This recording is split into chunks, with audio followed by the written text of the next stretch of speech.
All right. Hello, everybody. Hello, hello. Welcome in. How's everyone doing today? Let me go down the list. If I miss you, I do apologize. But thank you for claiming the Open the Gates Imaginary. Thank you for first following Dev. Hi, Blade. Hi, Adon. Hi. I'm slowly going down the list. I'm sorry. Hi, Zai. Hi, Ash, hi, Ryan, hi, Meadow, hi. Oh, thank you so much for the follow. Totally Toro. I hope you don't mind if I call you Toro. That's cute. That's cute. Oh, I'm saying hello to everyone.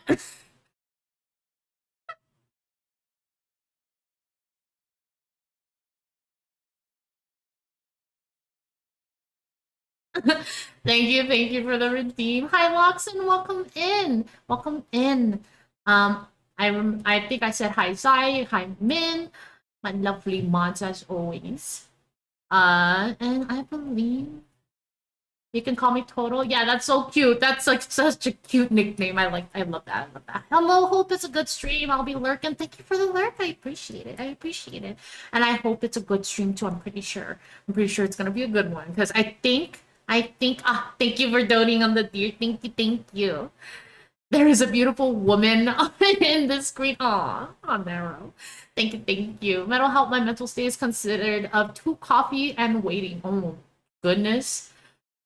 You might that's too much coffee. Like one cup of coffee is good for me. We can't hear the sound alerts, by the way. Thank you for letting me know. It's because my dumbass forgot to put desktop audio on. I got a little cow streamer pet called Sir Chunkas Chunks a lot. That's even cuter. Oh, that's so cute. That's so cute. Let me do some stuff right now. Oh, one second, one second.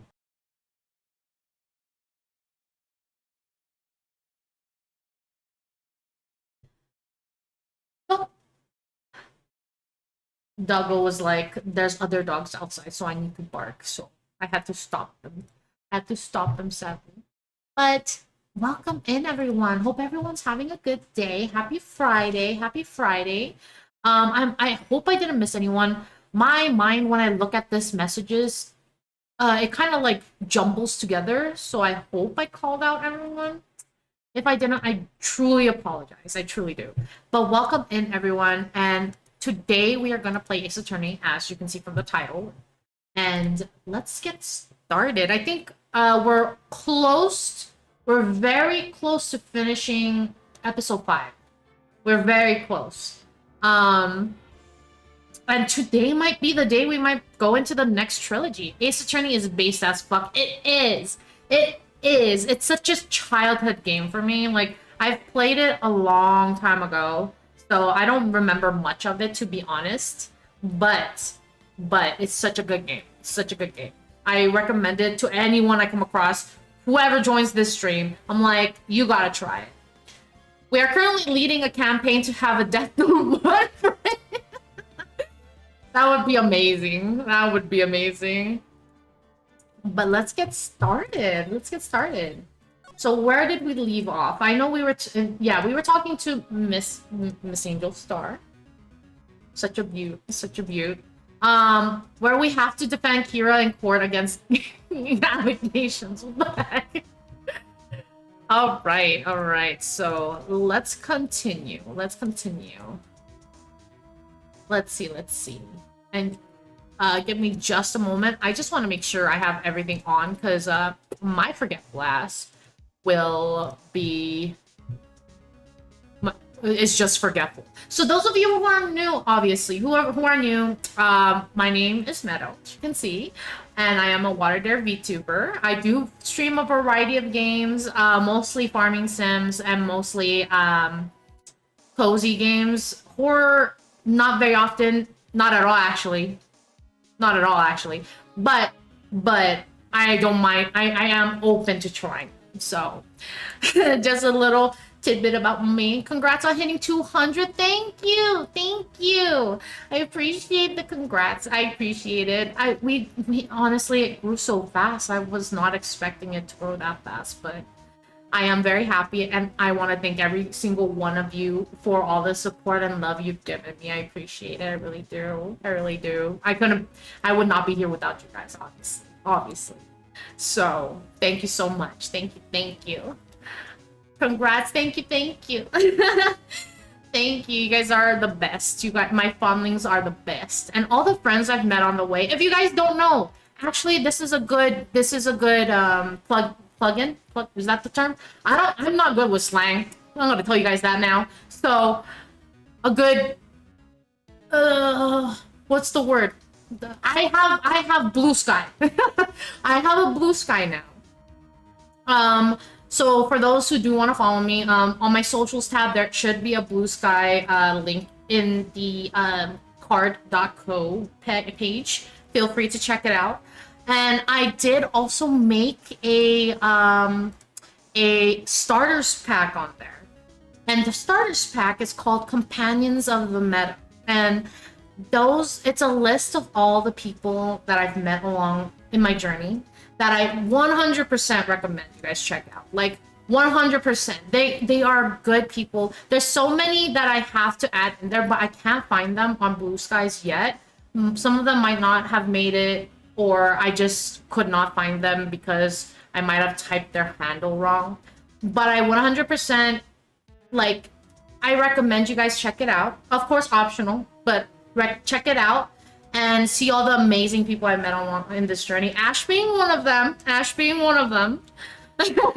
Ash is your profile picture.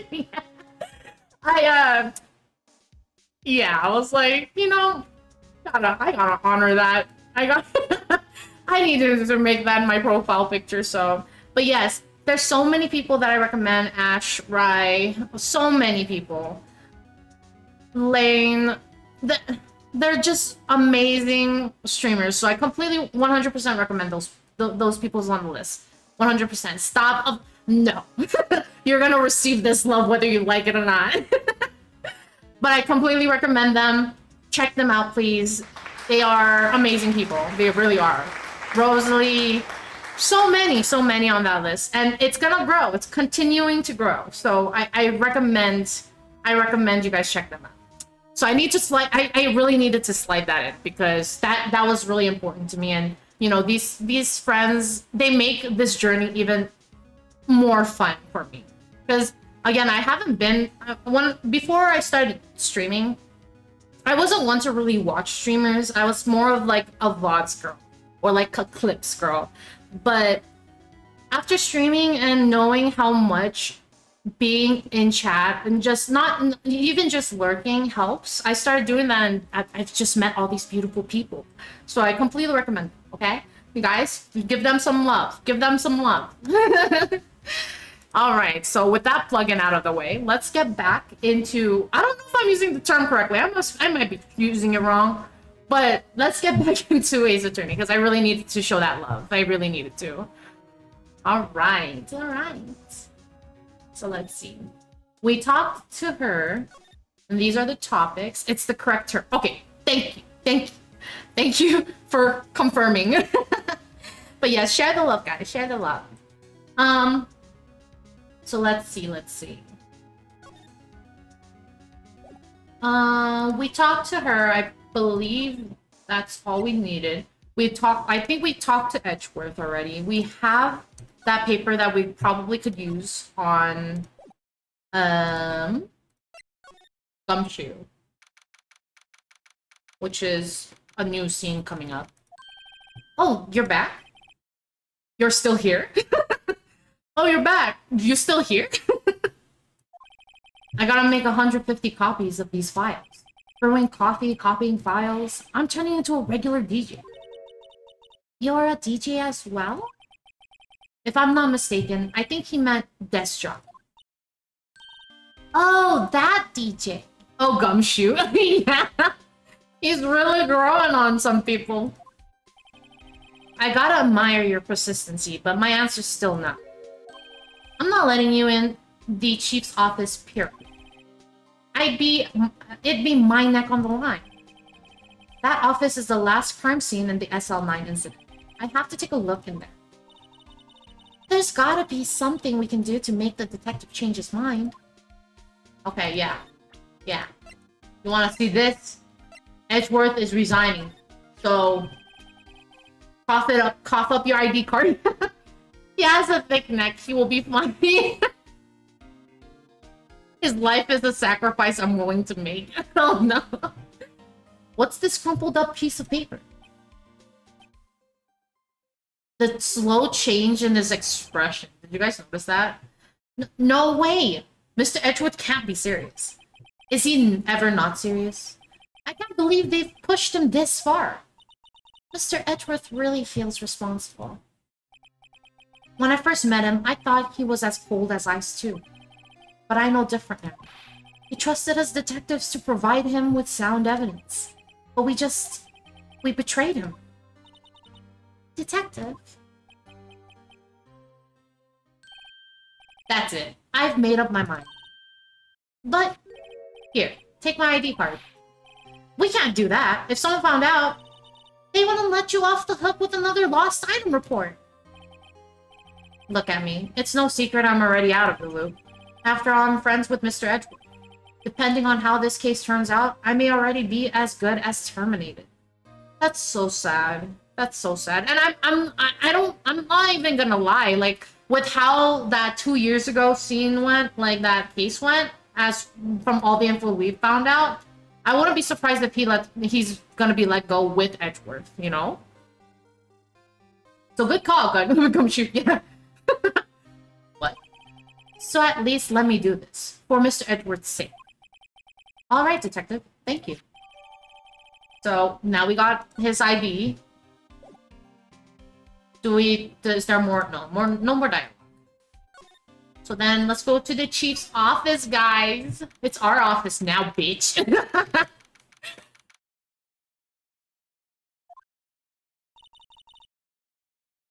Here goes, Mr. Wright. Okay. Nice. This music is so unsettling to me, to be honest. I don't like it. We're in. If anyone finds us now, Detective Gumshoe's a goner. If that happens, I'm counting on you to bail me out. If he follows us, what's the point of giving us the ID card if you're gonna follow us in the first place? She got slapped again. Sorry, I thought you were a ghost. What do you mean? I didn't even know you could slap a ghost. Detective Gumshoe, what are you doing sneaking up on us like that? In one of the cases, didn't we have to bail out Maya? Yeah. Well, I don't know if it was a bailout. I think we were able to prove her innocence enough for her to just be released. Well, no. Edgeworth bailed her out, I think. Not the slap, yeah. I wasn't sneaking. I was just worried something might go wrong. So I came too. If you're here, then what's the point in giving us your ID card? That's what I mean! That's what I'm saying! What's the point of the ID card? Gumshoe's ID crushed and rendered unusable in pocket. Wait, why did we crush his ID? Why did we do that? Hey, don't do that to my card. Yeah, no, why? Why did we do that?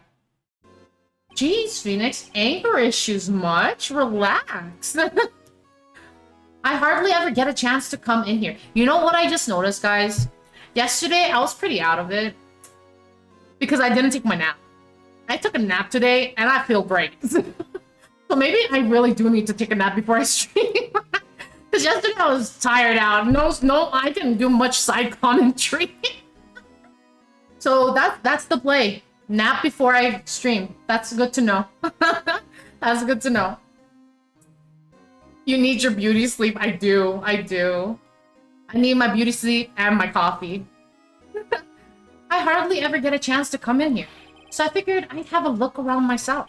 Besides, we're all in this together. You really do want to get fired, don't you?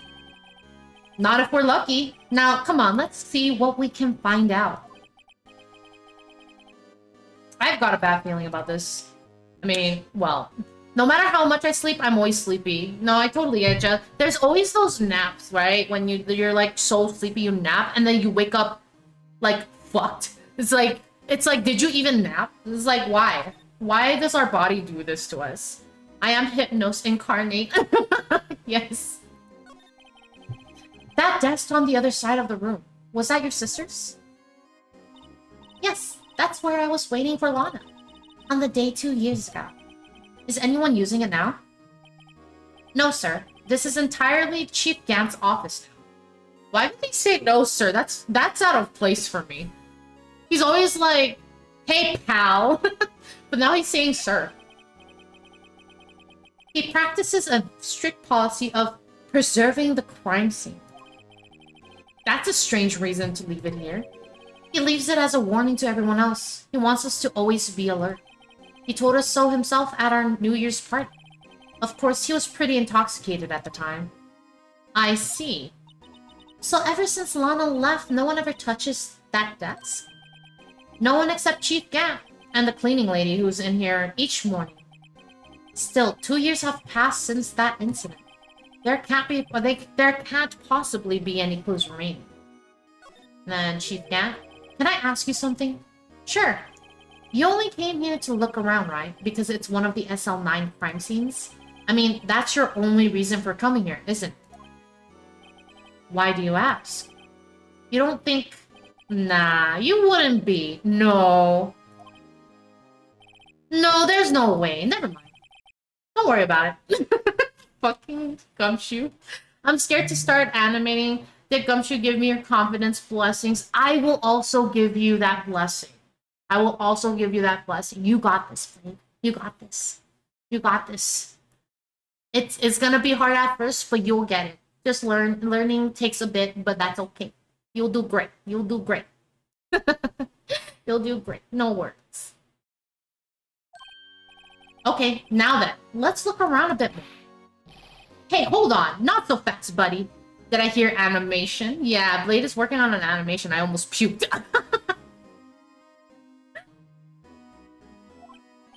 Huh? What is it? When someone tells you don't worry about it, it's supposed to start bothering you, pal. You don't just let it go at that. So, sorry, this guy's starting to get on my nerves. Okay, so what's bothering you?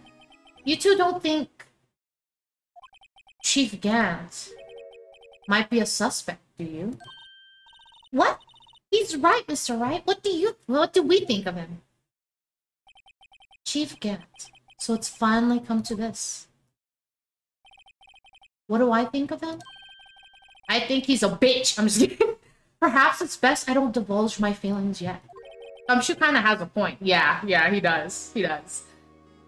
As an animator myself, there's no greater pleasure nor greater pain. It's an endless journey with no heart and no gain. I'm just being dramatic. Hardest part is to start. I was gonna say, you're gonna discourage Blade with that sentence. No, Blade, you're gonna do great. You're gonna do great. It's gonna be hard at first, but you will do fine. There you go, ignoring me again. Okay, so now we examine the scene. What do we have here? Why is there plates over here? Okay, so let's look at the picture again to see if anything triggers from it. You can do it, Blade. Yes. No, that's the positivity we need.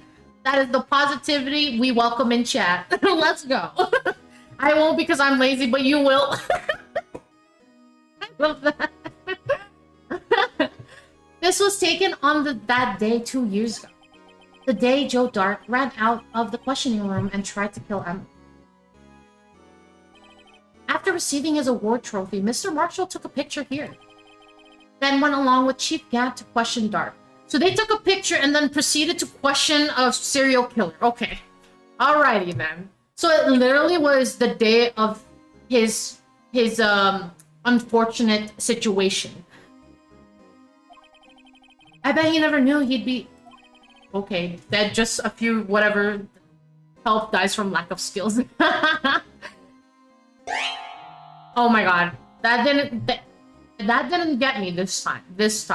I might, not gonna lie, I might have if anybody has suggestions, I might change up the jump scare sounds Just because I think I'm slowly getting used to it. So I think from now on, what we're gonna do is we're gonna change up the sounds maybe every couple months or to a month. I just scared myself with the black pattern on my shirt. You thought it was a bug or something? I thought it was a cockroach climbing on my shoulder. Gee, you think? Okay, so we got that. These shelves are mostly empty. Lana must have cleaned them out when she transferred over to the prosecutor's office. There's a small picture frame on the left side. Hey, this is when Lana and I went to the theme park. Oh. Oh, that was the same shelf. Okay. This is Lana's desk. I'm sure it's tight. Or whatever it said. Lana's always been a meticulous cleaner. There's not even any dust on it. Looks like someone's still keeping it clean. Does Lana ever come back here? Nope. Chief Gant must still keep it clean in memory of their partnership. They were the stuff legends are made of. Don't bring dishonor to your clan. We are born animators. We will die animating. Oh my god. Oh lord.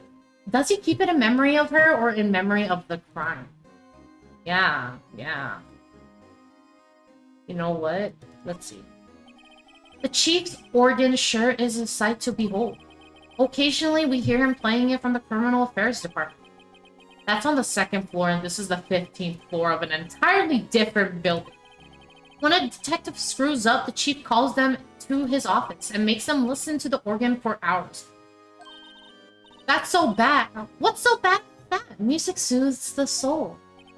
After that, the detective can't hear anything for days except for the ringing in their ears. Oh my god. So it's an instrument of punishment. Literally. But aren't the chief's ears affected? He never listens to anyone anyway. Well. That's besides the point. So we got that, and then look at this. Wow, look at the size of Chief Gant's desk. Follow code of the animation like the squish and squash, anticipation, and straight ahead. Speaking of that, when we were here earlier... Oh, it's you two. Chief Gant! He put the paper he was reading in his desk. I wonder what he was reading. This looks like a list of evidence. A list of evidence? In most cases, the list runs twice as long as this, though. Hey, look at the casing! Huh? SL9 incident? I wonder what this is doing here. Hold on, detective. What did you just say? I said, I wonder what... No, about evidence lists. Normally, they're twice as long. That guy's pretty sus. He is. He really is. SL9 incident, dun dun dun. Yeah, those are basic rules of animation we learned at the start. Yeah. That's right. I guess there wasn't a lot of evidence. A half-size list of evidence. Edgeworth did say the same thing. The list of evidence, it seems too short. Most lists run twice as long. What would the other half of the list be doing here? I knew it! The chief must be hiding something about that case. It would appear so. So now we got the evidence list. List of evidence in the SL9 incident was ripped in half, so this part is all I've got. Alright. Wow, look at the size of Chief Gant's desk. We found this inside the drawer. A list of evidence from the SL9 incident. Shady, yeah. Mr. Edgeworth had the other half of the list. Usually these things are some sort of fill template, so even if there isn't enough evidence, there will something stating the fact. Yeah. What would this list be doing here? At least in mortuary procedures, that's how it works here. We'd better look a little more into this list. Okay. This is the real deal, isn't it? This armor and these weapons? Sure is, pal. The chief doesn't care for imitations. First the pipe organ, now this armor. Do you know how many taxpayer dollars must have gone into this room? Don't ask me how I know that. I was gonna say, I was like, how did you know that? What? You mean we're paying for this? That's it. I'm not paying 1 cent of my taxes. That's illegal, Emma. Emma, please. You need to pay your taxes. You don't have any taxes to pay. Oh yeah, you're right. When you do get taxes, you do need to pay. I almost got a full job at... Really? Not Emma trying to commit tax fraud at 16, right? Yes, queen. Tax fraud. No, not tax fraud. Shh, be careful of what you say. Who knows? The chief may be hiding in this armor as we speak. I don't think he'd fit in there. Even if he did, he'd never be able to get back out. Cut it out. You guys don't know how scary that guy can be. Yeah. This is a safe, isn't it? Safe? That word is ripe with intrigue. Okay, if you say so. Phoenix was like, what was that? It looks like a code. It looks like a code needs to be entered in this panel to open. Yeah. A 7-digit number. I think I just might know what it is. I also think I might know what it is. Do you know what it is? I have a hunch. Oh, I know. You want to try my birthday? It's Gumshoe, sweetheart, honey. I don't think Chief Gant would use your birthday as a code for a safe. Hello, Meadow and everyone. Hi, Gemini. Welcome in. Welcome in. How are you doing? How are you? Mortuaries are very undervalued workplaces, and there is a grim beauty behind it. It's a means to help a family with their closure after a great loss. Yeah, I totally agree. Try my birthday. I don't think I could work in a mortuary because the idea scares me. The idea scares me. Like, yeah, just nah. A mortuary assistant, yeah, that shit scared the crap out of me, and that just worsened the fear. So I'm good. I'm doing good. That's good to hear. That's good to hear.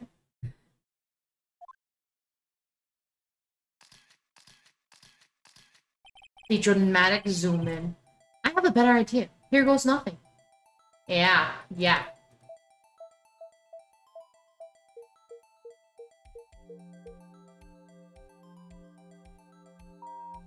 There it is.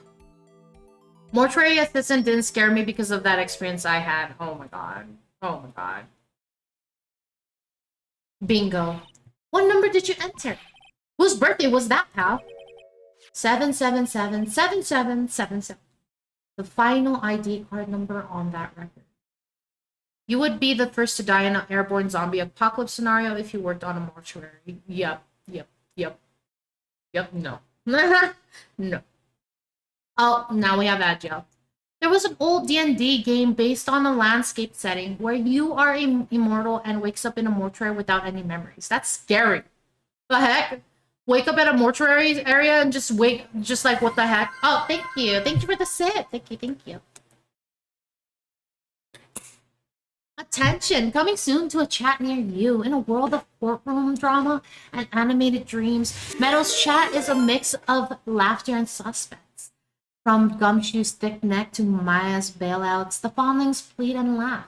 Animation advice turns into a code of honor, while tax fraud confessions shock. Join the investigation in the enchanted Lunarium Forest, where every case is a mystery and every chat is a clue.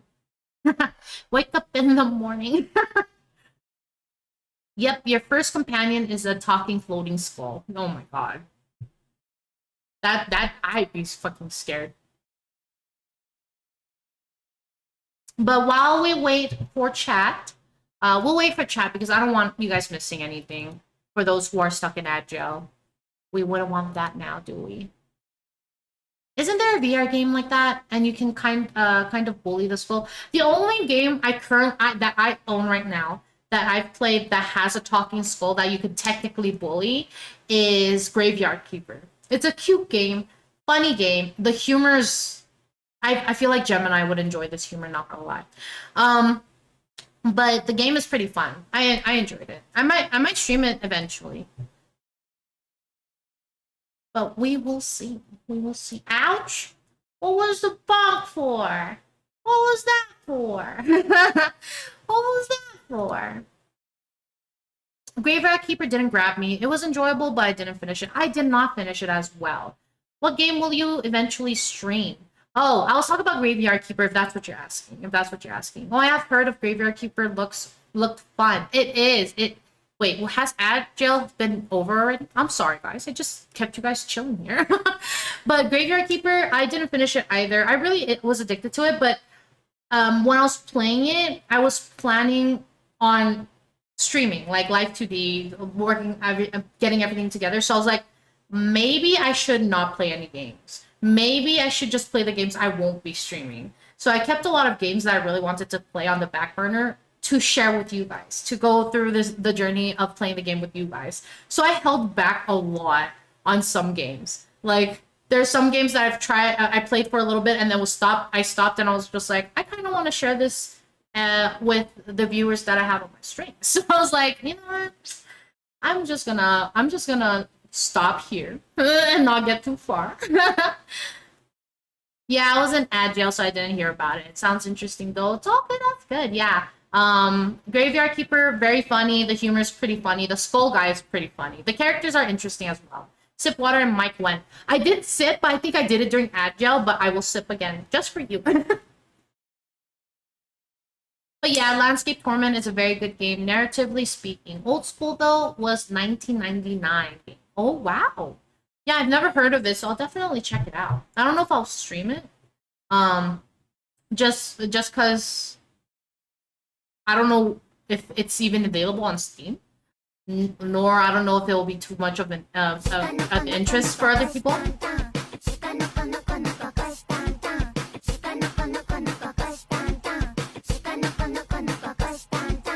Thank you for the redeem. Thank you. But yeah, I'll definitely check it out. Thank you for recommending it. Thank you. But yes, back to Ace Attorney. So 777777777. The final ID card number on that record. What? The number of the mysterious executive officer who entered the room that day. You mean 7777777? That ID number? I think you're 1-7 shy this time. This can only mean one thing. That's Chief Gad's ID number. Say, anyone care to look inside? Wait, what? He was born in 7... No.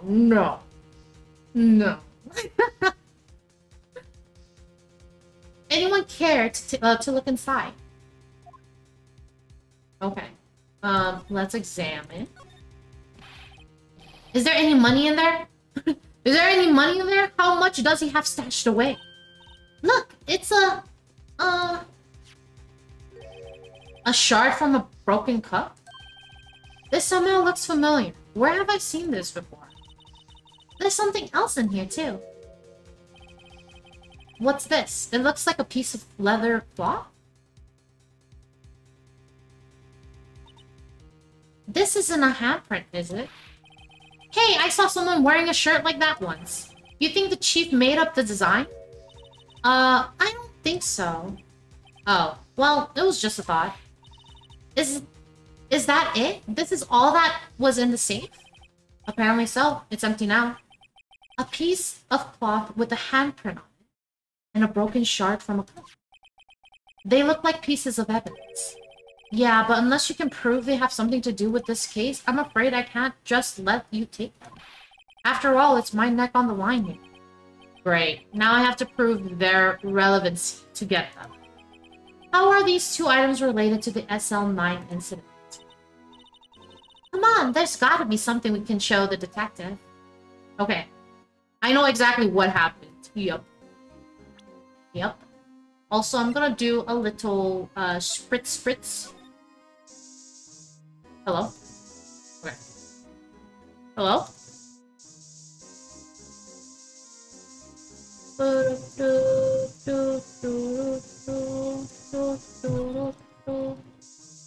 Spritz. Oh, look at that. It was Min with the mug wearing a leather biker jacket and popping a wheelie in the bathroom. What the heck? Whoa, this area must have been covered in blood. Is this from that accident? Is this from that incident? It must be. When prosecutor Neil Marshall was murdered 2 years ago, 2 years have passed, so the reaction's kind of dull. So murder really did take place here. Is there anything else? Hello? They talk shit about our favorite deer. Who? What? Deserve to be honest. So nothing here. Okay. Well, let's present the boss or jar. Detective Gumshoe. Could you have a little look at this jar? I remember when the three of us put that back together. Ah, those were the days. It was literally like yesterday.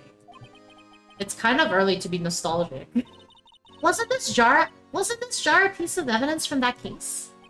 Meadow, you probably don't know her beautiful person. Thank you, thank you. That's right. One of those shards had an SL9 incident sticker on it. Doesn't this ring any bells? You know, that fragment we just found? You mean this one that was in the safe? Oh, thank you for the daily bloom, Lane. Welcome in, welcome in. How are you doing? How are you doing? Hope you're doing good. Hope you're doing good. Thank you for stopping by. Yes, yes, that one. That was in the safe. Watch how his expressions like slowly change as his noggin starts like chugging. Like the gears start moving. There's a little bit of creaking, but you know, just oil that up a little bit and then it's gonna run smoothly. It'll get there. It'll get there. Now that you mention it, it's ringing a lot of bells. Let's see if it fits. Yes, assemble the fragments. Here, let me see that shard. I'll take a crack. Go ahead, pal. Show us what a rookie can do. Mr. Wright, here's some glue. And if I can piece this together again, it'll prove Chief Gant was knowingly hiding evidence. Here goes. Okay, thank God. I was like, I don't need to put that all back together, right?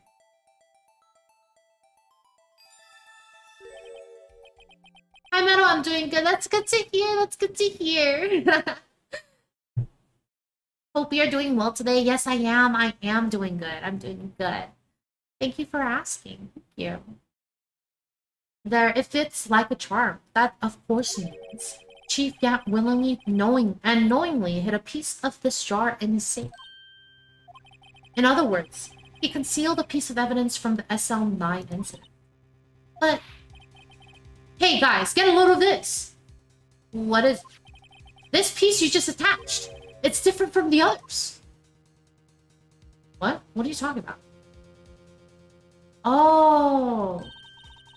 I was like, what are you talking about? What do you mean different?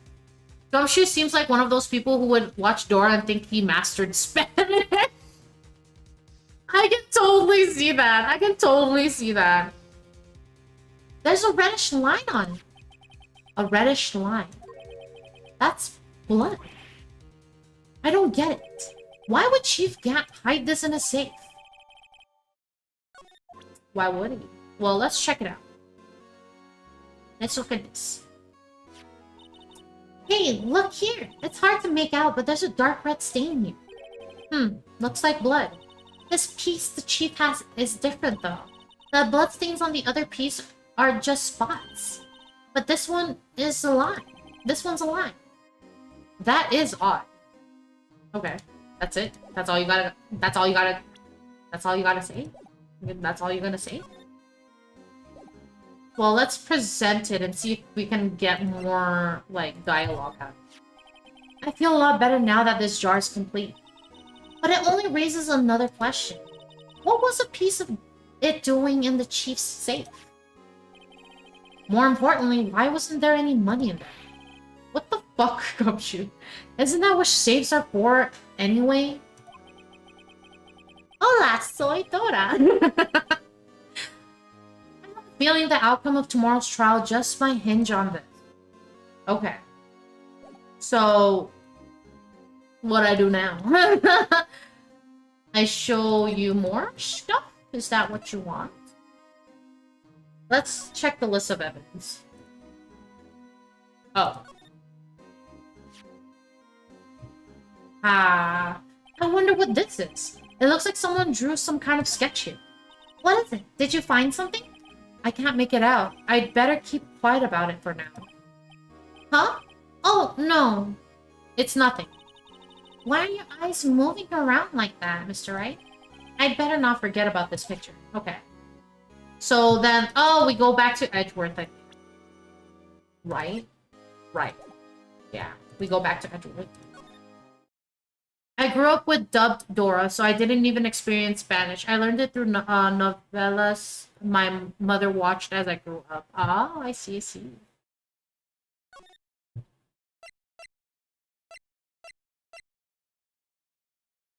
This way. Nope, I did not want to examine. There.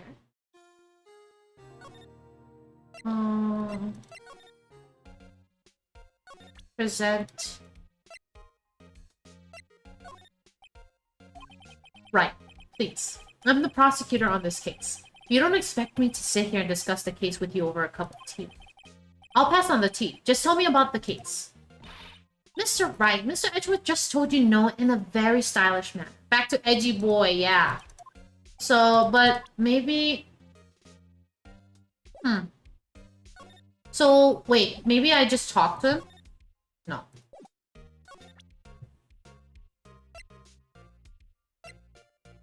Maybe if I show him this? What was that last sentence? Maybe if I just show him my best evidence, I can get some reaction. This? No. Best evidence. I mean, this is pretty incriminating evidence if you ask me. I'm lost. Wait, is there anything? No. Do we talk about the safe? Do we talk about the safe that was in... Wait. I think we weren't done in Chief Dad's place. We gotta go back. Stop pressing examine. Meadow, stop it. Stop pressing examine. Thank you. Okay. Let's examine more stuff. That's it? I feel like I'm missing something. What am I missing? Maybe I just gotta talk to... You can see pretty far from 15 stories up. If you were to drop that suit of armor from here, at first the chief wanted to use stained glass for this window. Really? Why didn't he?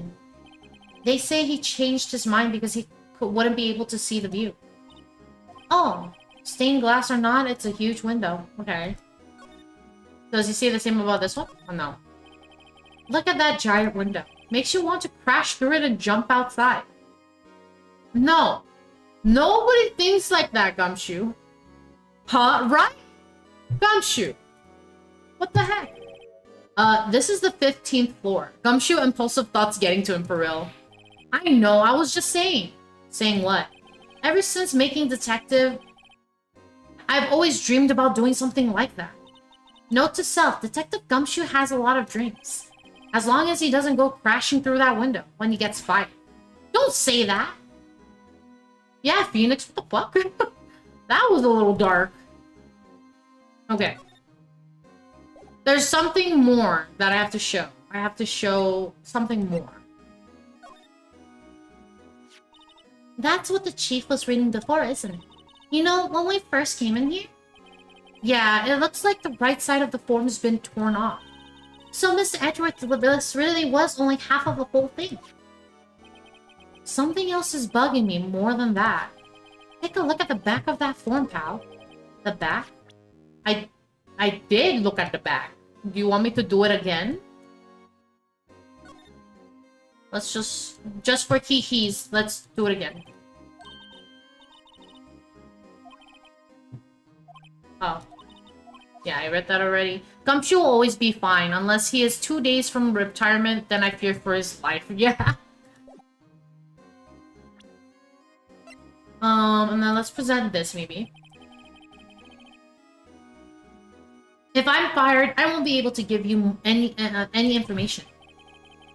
So that's why I have to get it all out of my system now. You understand, don't you? Don't be so negative, detective. We want you to share your information, though. We do want you to share your information, though. Oh, who am I fooling? I've never had anything useful to share to begin with. Oh, got to stay positive. Okay. Oh. So he has no info there. I presented the vase already. Gumshoe is so proactive, even when his pay is so little. It's kind of admirable. Yes, yes. He's very proactive, even if his brain isn't all there. Yeah, that's true. That's true. Very true. I've been studying up on those files. There's nothing wrong with Mr. Edgeworth's presentation. To think people accuse him... I think we read this last time. So let's just zoom through that.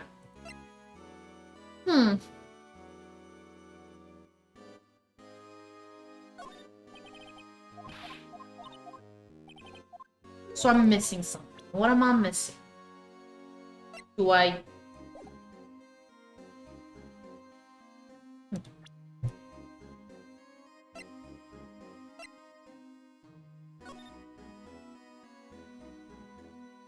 Nothing here.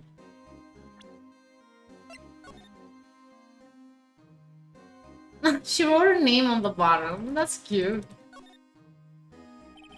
Someone used a marker to write their name on it. Emma Sky. Don't tell me you bring this with you everywhere you go. Well, you never know where something might go down. Just what kind of world do you think we live in? Yeah, it's so cute. I mean, I don't blame her, Phoenix. Do you not see what happened here?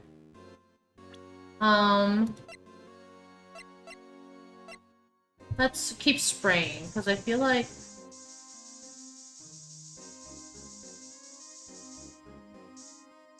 She's Phoenix, right? I feel like I'm missing something. So we did do this area.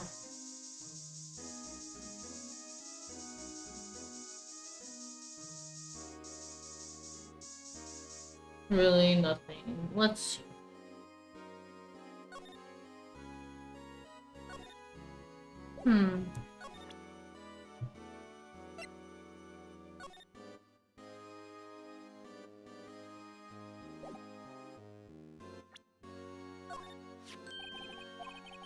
Hey, that's it. That's the King of Prosecutors award that Mr. Edgeworth got the other day. Hi, hello, Festum. Welcome in, welcome in. How are you? It's been a bit. It's been a bit. Welcome in. How are you doing? Okay, we went through that.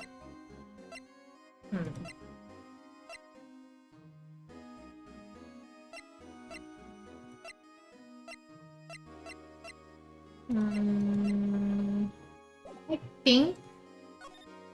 Man, maybe we need to explore a bit, because I don't see anything else at the moment. Ugh, what is that thing? So this is the police mascot, is it? The Blue Badger, the future star of the police force. The design's a little changed from the one outside.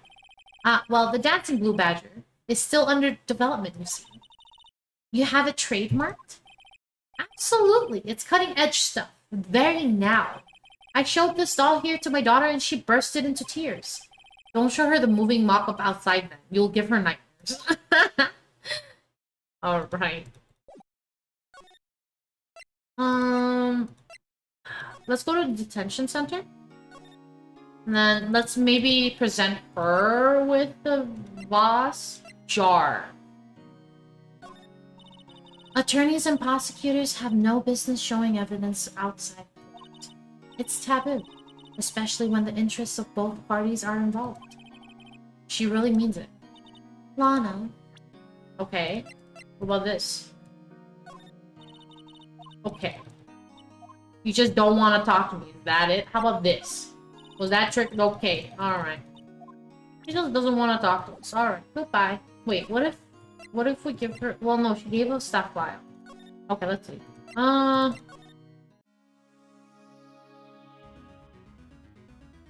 Bingo. Welcome in. Welcome in. Let's see.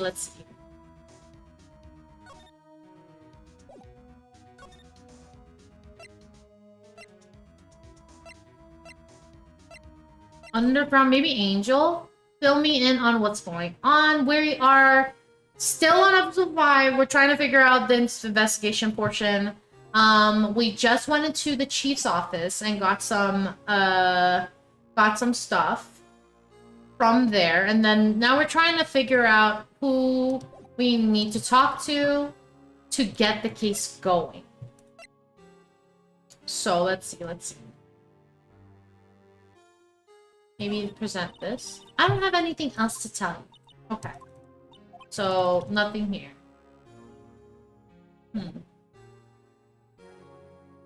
Okay, so one thing that I know that you can do is always go here and talk about nothing. Okay.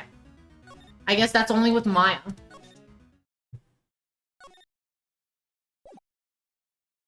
Was this not moving? Or was this never moving? The blue badger is still whiffling around today. Okay, so it is moving. Oh, okay. I regret this. Let's give him the benefit of the doubt and say he's dancing. Speaking of dancing, the whole police department has been dancing about like crazy since the other day. Can I take out his batteries? I just can't help but feel he's going to do something naughty. Okay.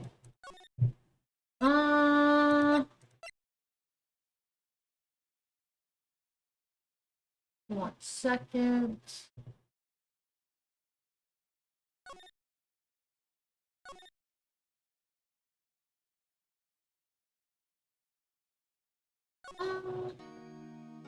No. So, do we have to talk to Gumshoe? Is that what's going on? Is that what it is?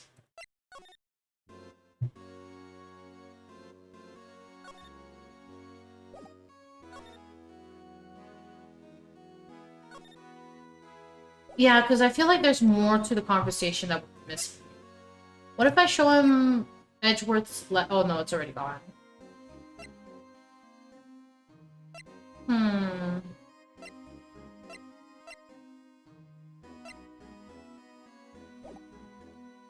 Then do we need to talk to Edgeworth? Because I'm pretty sure I examined everything. Not that. Examined his desk. Examined the floor. This mark looks like some kind of flower. Word is it's designed after the insignia on the prosecutor's badge. Prosecutor's badge? Yeah, like the one hanging from your collar. What? They have badges too? The design's supposed to portray the severity of the punishment system. Now that you mention it, it does look all pointy and kind of painful. But Mr. Edgeworth never wears a badge. That's because he's a sharp dresser. A badge like that wouldn't go too well with his outfit. So sharp dressers don't need to wear badges? I guess everyone's just kind of lets it slide. I don't see how that's supposed to signify severe punishment. Yeah. Well, okay. So let's look at...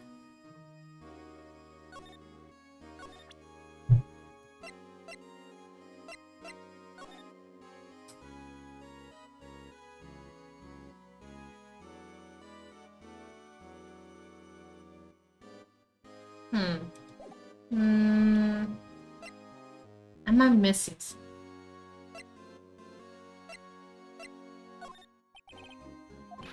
He doesn't have any information. And Edgeworth won't talk to us. I feel like I'm missing something.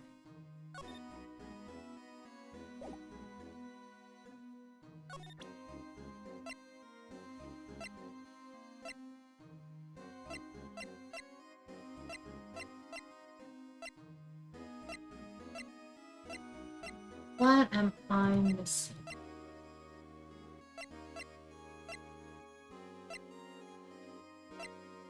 I showed him that. I showed him this, and...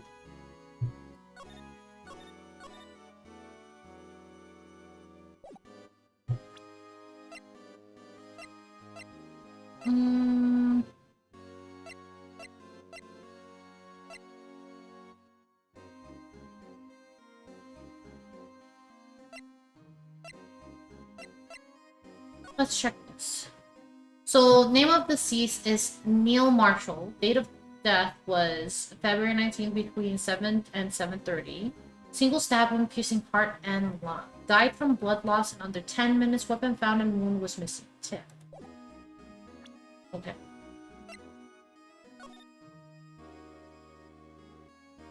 Okay.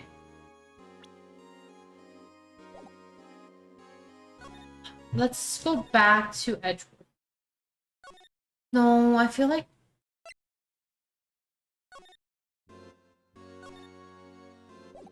I'm missing something really bad.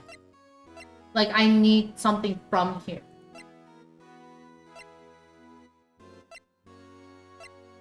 But what? Can I present this to you? I'm gonna say no. I'm pretty sure I presented this, but might as well do it again. Yeah, he feels better, blah blah blah.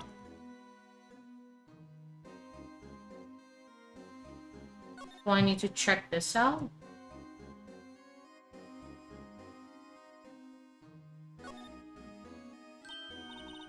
Huh? This thing doesn't have a bottom. That's weird. I wonder which side is up. Better yet, what's the purpose of a bottomless jar?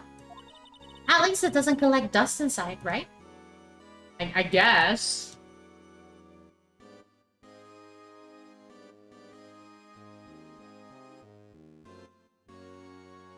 And I hate being in this office. This music is, like, unsettling.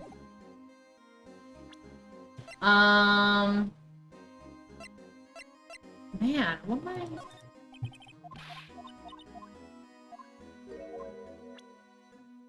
What am I missing? What am I missing?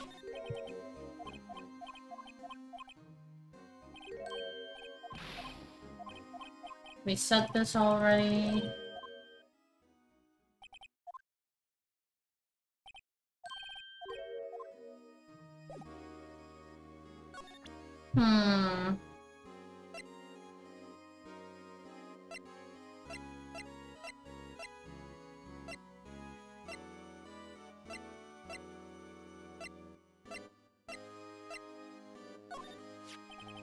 This knife belonged to the murderer Joe Dark, right?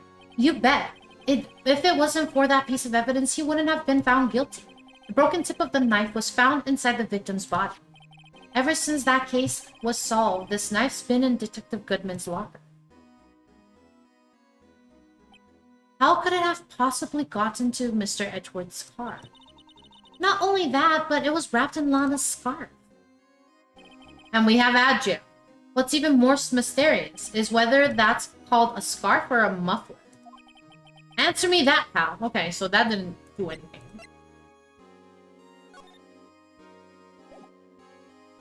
Oh, maybe we turned this in? That's the ID card record, isn't it? Yeah. So I'll wait to continue this. Wait until Adjil's done, just so you guys don't miss anything. That way you guys don't miss anything.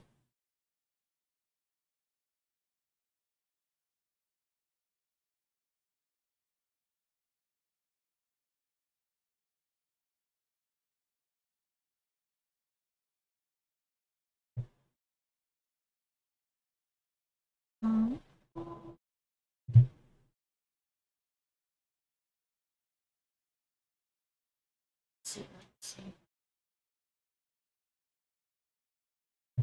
I'm tired of animating. I'll just play, then do something, and just do something.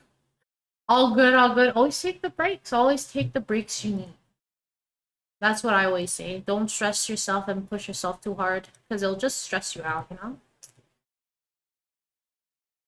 So definitely take the break and take the break. And it is a-okay. Welcome back from Adjil. Welcome back. So we'll continue. We'll continue. Yes, there's only one number left to investigate at 4:20 p.m. The victim, Detective Goodman, must have entered the evidence room along with someone else. Someone with an executive officer number. 777777777. That's 17 too many. An executive officer. I just might have a hunch. Okay, so that didn't do anything. Is Maya probably. Yeah, it might be Maya. She makes a return.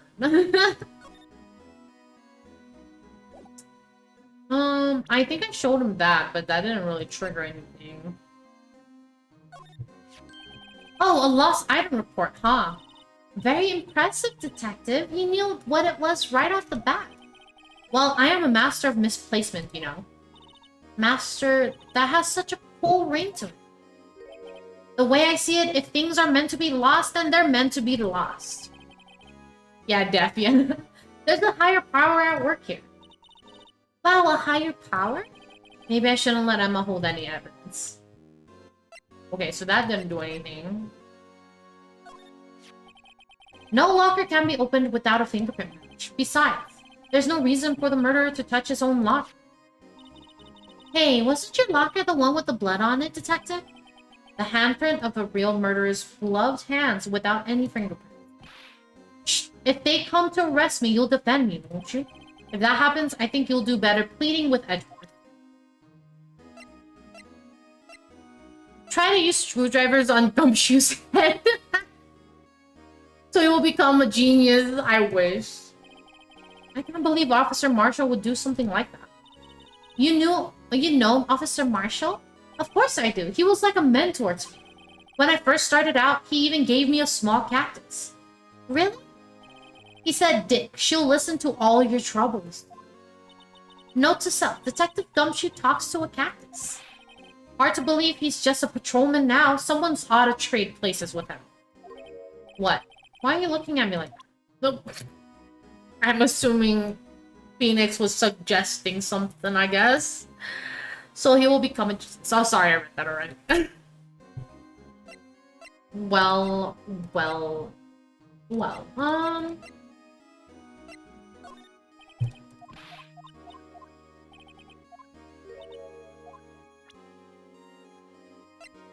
Man.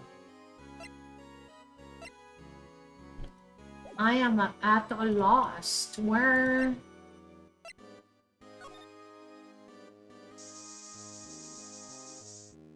I don't know why I keep going back to this spray. I think it's just fun to use. Okay, so he has literally nothing to talk about. At least, I don't think so.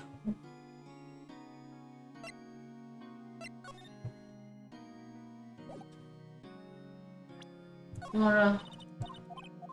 You're not even a prosecutor. Just talk to me. You're a fucking defendant at this point.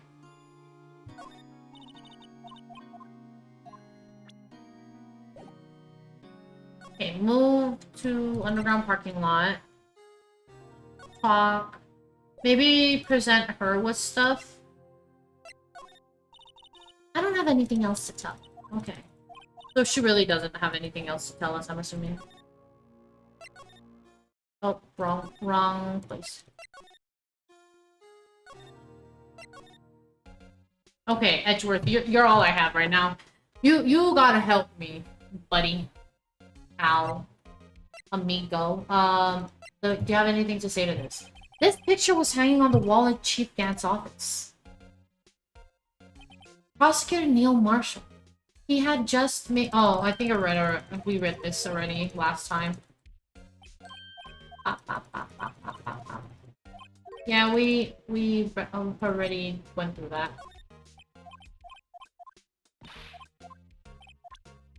If I gave him really solid evidence, how about an evidence list? No? That doesn't interest you? Wow. That doesn't interest you? Wow. Driving me insane.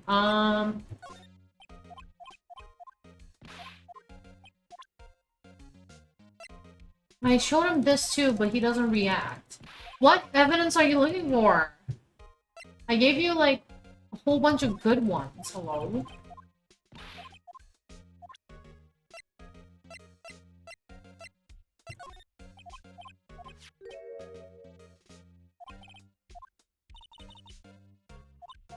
Oh, this is a whole new line. I'm gonna jump through it, and then I'll be presented. Come on now, right? You can't seriously expect me to just sit down and chat with you about the case over a cup of tea. But this isn't related to the case, remember? You said so yourself. So I did. Chief Gant gave this to you that day, didn't he? He asked you to bring it here from the police department. The chief is a very competent man. But sometimes he does things that don't make any sense. At least it's better than being incompetent and doing things that don't make sense. A certain detective comes to mind. Yep. And maybe the ID card? It seems everything in this case is... Oh. It seems everything in this case is designed to cast doubt on me. Hey, don't look at me. Yes, I went into the evidence room on the day of the crime. Chief Gant asked me to do something. To take evidence from a case solved 6 months ago back to the prosecutor's office. I have a locker in there as well. Did you notice anything amiss when you were in the evidence room? That room's always dark and I was in a hurry. I didn't see anything out of the ordinary. Okay. That's it? All you gotta tell me?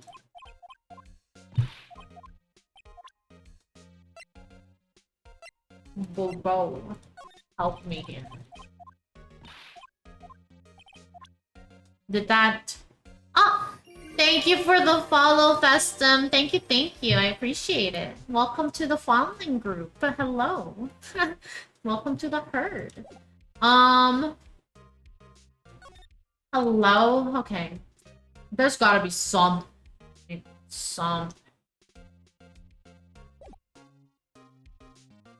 Maybe examine the desk. A work desk. It's quite tidy as one might expect. What a nice desk. Easy to use and easy on the eye.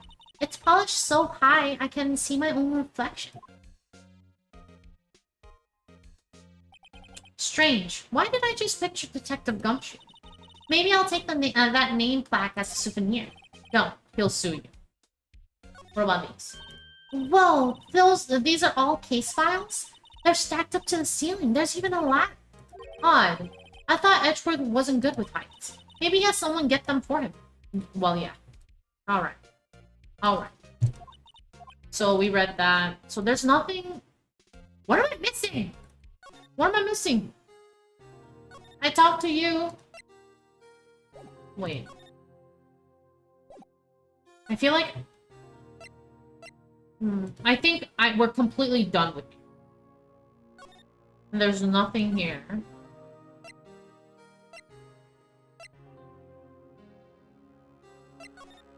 And then she's kind of not useful because, like, there's something that's puzzling me. What is it?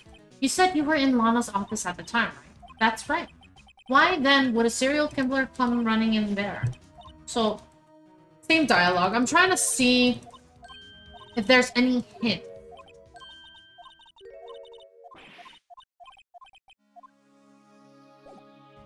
But it doesn't look like it. And then when I present her with the picture, she doesn't say shit. She's like, no. I don't want to talk to you. And then Edgeworth, I have some good evidence, but Edgeworth deems it not good.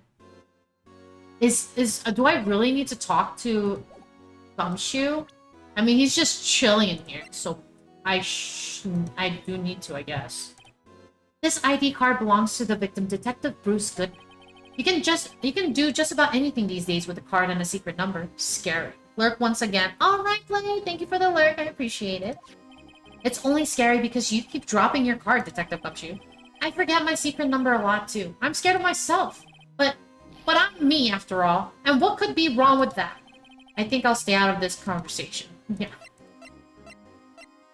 Showed him that... Feels like these aren't really worth talking about.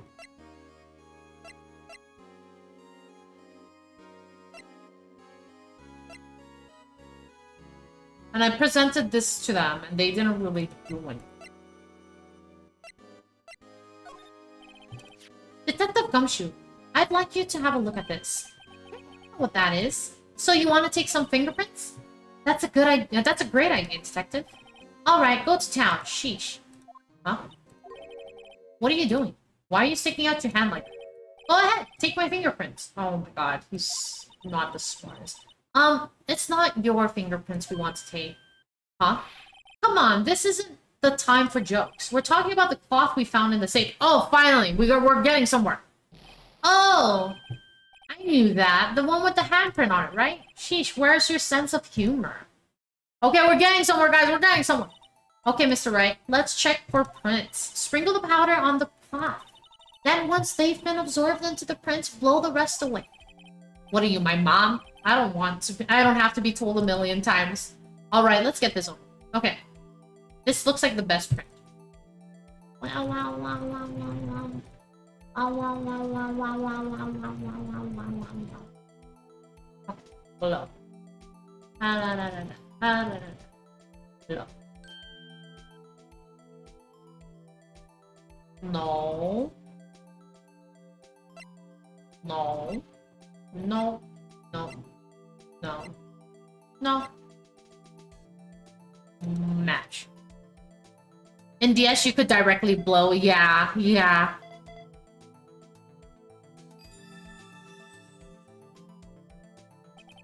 No. How can this be? What are Emma's fingerprints doing here? Hey, you found a match? Whose fingerprints were they? Huh? Oh, it seems the prints are too old. Woo woo, yes, woo woo. They aren't clear enough to get a match. Oh, that's too bad. I thought they'd be dark prints. Hey, you, over here. Seems jail time, Emma. What's going on here? What are the kids' prints doing inside the chief's safe? Don't ask me. Let's just keep this information from Emma for now. Here, maybe you should hold on to this. Well, was I any help? Of course. Thanks to your ID card, we were able to get some hard evidence. Now, that's not very kind, is it? So we get the chief prosecutor as new assistant, an easy win in all trials. In other words, if it wasn't for his ID card, he would have been useless. Isn't that right, you and the code? Chief Gant! We didn't think you'd be back so soon. Fortunately, I'm a man who believes in signs. As I was walking to my meeting, I happened to look out a window and saw a stray dog run right into a pole. Just then, I thought of a certain detective. Do you mean me, sir? Now then, I'm afraid I'm going to have to ask you all to leave. Yes, sir. Sorry. Oh, you in the coat? Me, sir? Drop off your ID on the way out. You won't be needing it anymore. But, sir... Now get out. Yes, sir. Oh, no. Oh, the thermal day with Judge ended early. Yeah, yep. We'll be on our way out too then. Wait, you, the one with the spiky hair. He's not even calling us our name anymore. Don't go yet. Me, sir? I'd like a word with you. But, sir, I'm not a licensed scientific investigator yet. You with the spiky hair, you're free to go. Wait, didn't he say spiky hair earlier? I must have misread it. I'm sorry, guys. Mr. Wright. Look, pal, if I've told you once, I've told you 1,000 times. The chief's office is off limits. But no, you just had to go sneaking in there like that, didn't you? I thought you said you didn't care anymore if you were fired. Yeah, but if I knew it'd be like this, I never would have said it. Now that I've seen the evidence Chief Gant was hiding in his office, I think I'm finally starting to get the picture. But why would she keep eerily silent about it all this time? Anyway, you listening to me? I'm gonna try to smooth things over with the chief again. Later, pal. Oh no. After that, I heard from Emma. She said the police wanted to ask her some questions, so she'll be busy for the rest of the day.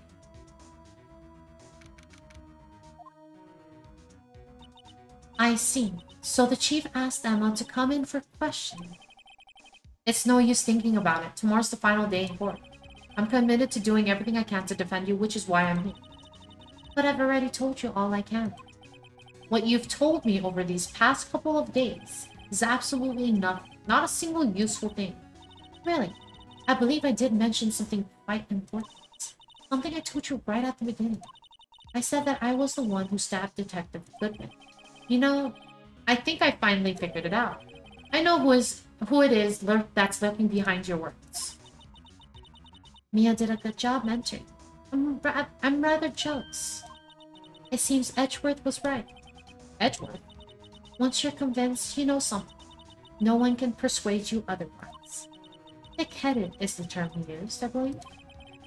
Now's my chance to get her to tell me the rest of the story. Okay. I have to admit, I was more than a little perplexed at first. You insisted you did it, yet there was no incriminating evidence. That's when it hit me. It's not that you're unwilling to tell the truth. It's that you're incapable of doing so because of a certain individual. What an intriguing notion. A certain individual, you say. So you think I'm protecting this person? Protecting? No. I think afraid of is more like it. If I'm not mistaken, the person in question may have persuaded you to silence. For argument's sake, Mr. Wright, who, may I ask, is this person you're speaking of? The one I am supposedly so frightened. What is this person's name? Well, Miss Guy? Mr. Wright, you are addressing the chief prosecutor. Do not forget your place. Meekins, of course. I take it she's still not ready to spill the beans. My apologies. Could you please tell me a bit more of about what you think you know? We were partners until 2 years ago. I respected him as a detective. Assuming he is respectable, then tell me something. Why would he try to hide his crimes?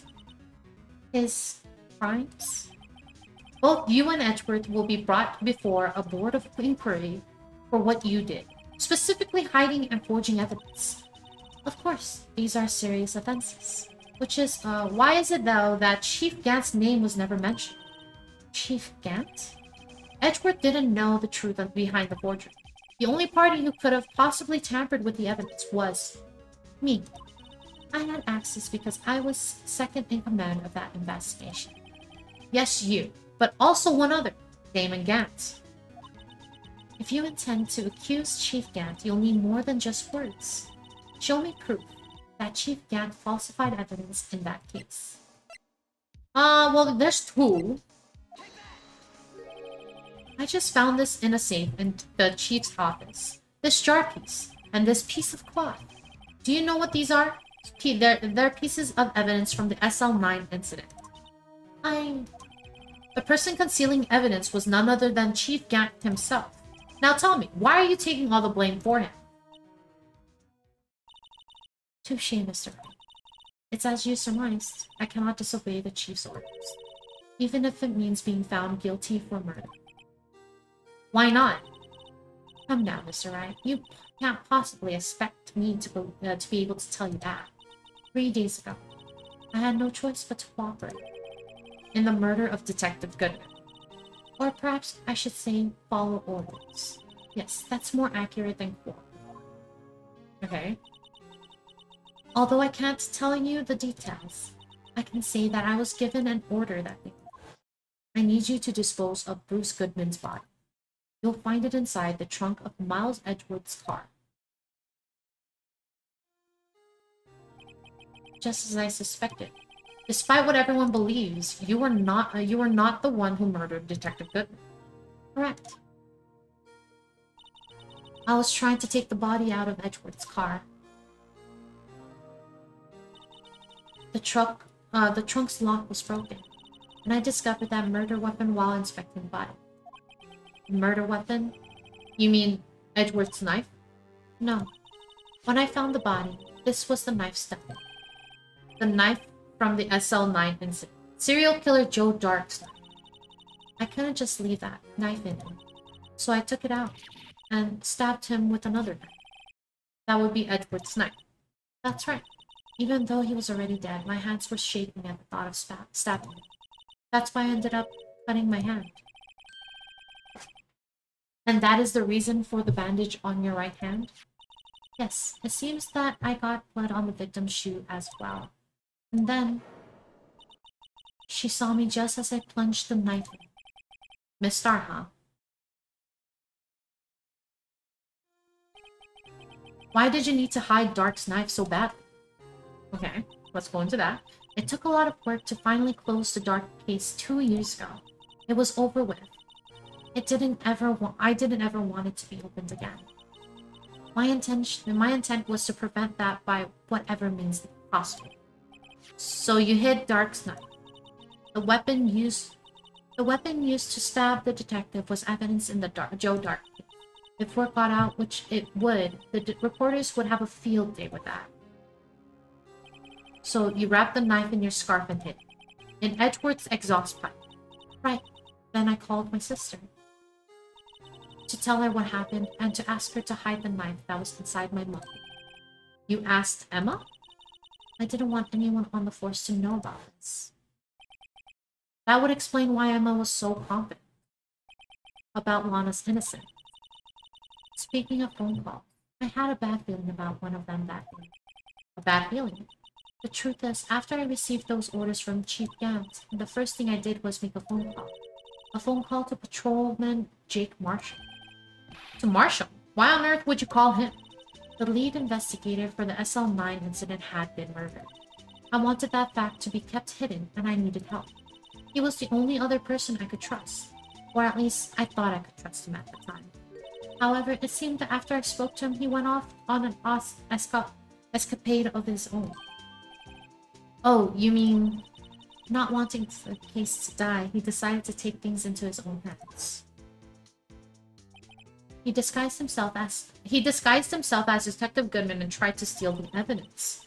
He had already stolen the ID card, but it seems he still hadn't made up his mind to break into the evidence room. Okay. After my phone call, any remaining doubts he must have disappeared. So your phone call caused the incident in the evidence room.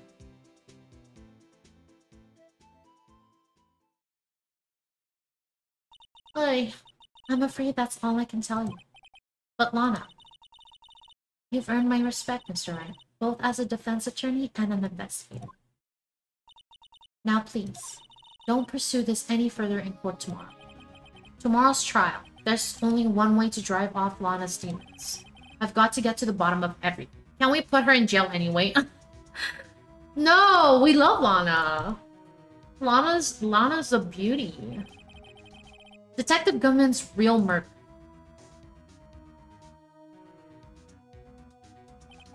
And what went down in the chief's office 2 years ago. To be continued. I am pretty sure. I feel like my little hiccup at the near the beginning of the game. It was long enough, but I think we can still hit the new episode in the next trilogy. I think so. I think so at least. We'll see how fast this goes. This is the defendant lobby, alright, but there's no defendant. I've been trying to reach Lana all morning. Where could she be? And where's Emma for that? It almost seems as if something's been happening behind the scenes. Edward. Knowing you, you've already figured it out. Who the owner of the 77 ID number is. That is. Well, I have a pretty strong hunch. Other games have same structures of this one. Other games have same structure of this one? What do you mean? Oh, like the other series? I mean the trial lengths. Yeah. Looks like I'm not the only one who's figured it out.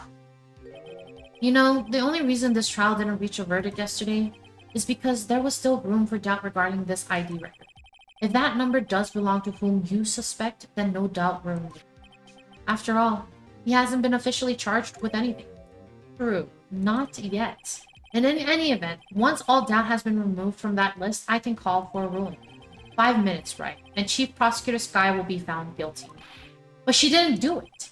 I figured you'd say as much. That's why I came here, to hear what you have to say. This is the first time he's ever done something. Lana's hiding something, and the only way we'll ever know the truth is to draw it out of her. The truth? Everything goes back to the SL9 thing.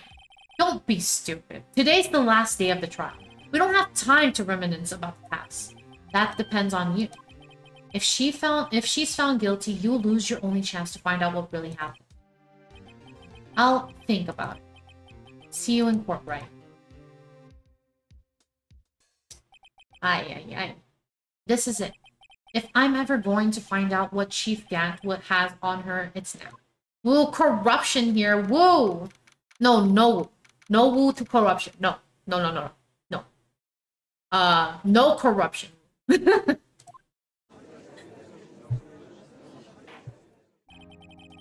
Court is now in session for the trial of Miss Lana Sky. The defense is ready now. The prosecution is ready now. Normally, this is when the prosecution puts forth its opening statement. But before that, the police chief has a proposal to make. Chief Gant? Fuck you. Don't like me. Morning, folks. How's everyone doing? Hey, Ajib, been back to the pool yet? No, I've been drowning enough as it is in my work. I'm the judge now, yeah. Please, Edgy, lose. She is rich. She will pay me tons of money. Ooh, that's a good one. Don't think I can top that. If you don't mind me asking, Chief, exactly what is this proposal of yours? Fuck you. I don't like you. Lana, that is to say, the defendant, has asked me if she could speak directly to the court. She wants to do what? Having heard what she intends to say, I feel she should be granted her request. In the end, it should save everyone a lot of time and trouble. Fuck you. Don't like you. I love you. Angel. What's this all about, defendant? I'd just like to make one simple request and I'll be finished. Well then, what's your request? Your Honor, I'd like you to put an immediate end to this trial. Huh? I confess to all charges against me. On February 21st of this year, I murdered Detective Bruce Goodman in the underground parking lot at the prosecutor's office. No, Lana! Lana, please, right? Lana! Yeah, object that shit! You can't. Your Honor, the defendant's claim does not change the defense plea. She wants to destroy our winning streak, for real. In that case, Mr. Wright, I no longer require your services. But Lana! Your Honor, I hereby forfeit my right to an attorney. The prosecution may lack direct evidence against me, but it has sufficiently proven its case through testimony and circumstantial evidence. I would like you to render your verdict now, if you please. While the defendant certainly has the right to self-representation, her request is legally valid, although this is an unprecedented situation. Indeed, it appears there's no further need to continue this trial. Not so fast. Where are my money? Where are my money? Even if Mr. Wright may feel otherwise, this can't be happening. It appears the time for the verdict has arrived. This court finds the defendant. One moment, Your Honor. Mr. Edgeworth? The prosecution has not yet proven the defendant guilty beyond reasonable doubt.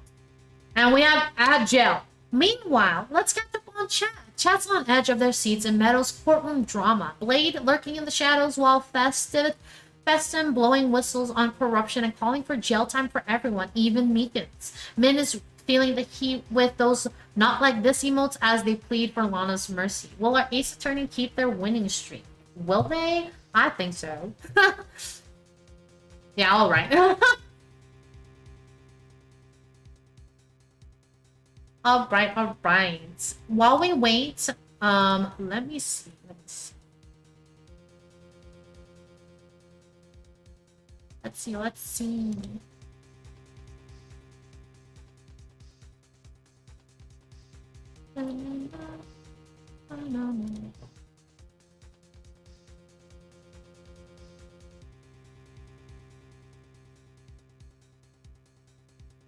Oops.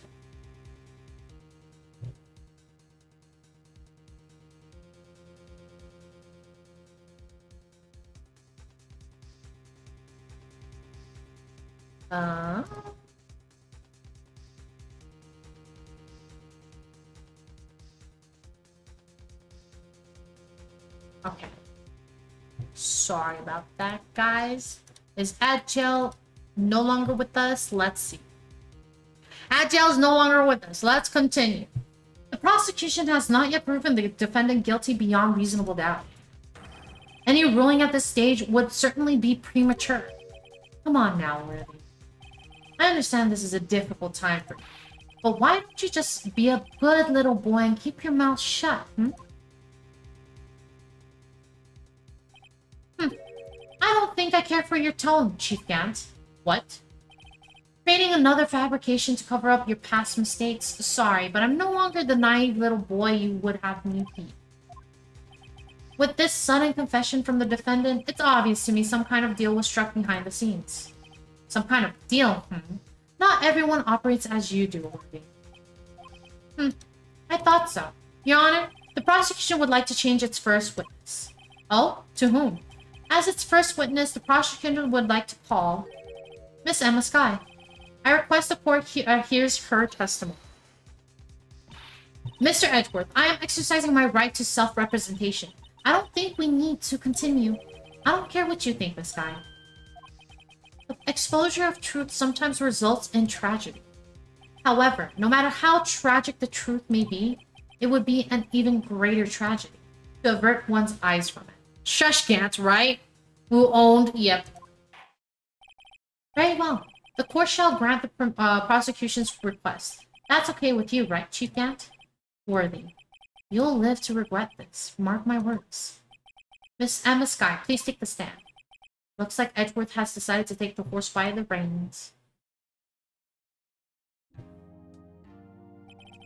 Now then, witness, please state your name and occupation. My name is Emma. Emma Skye. That sounds like a threat, sir, right?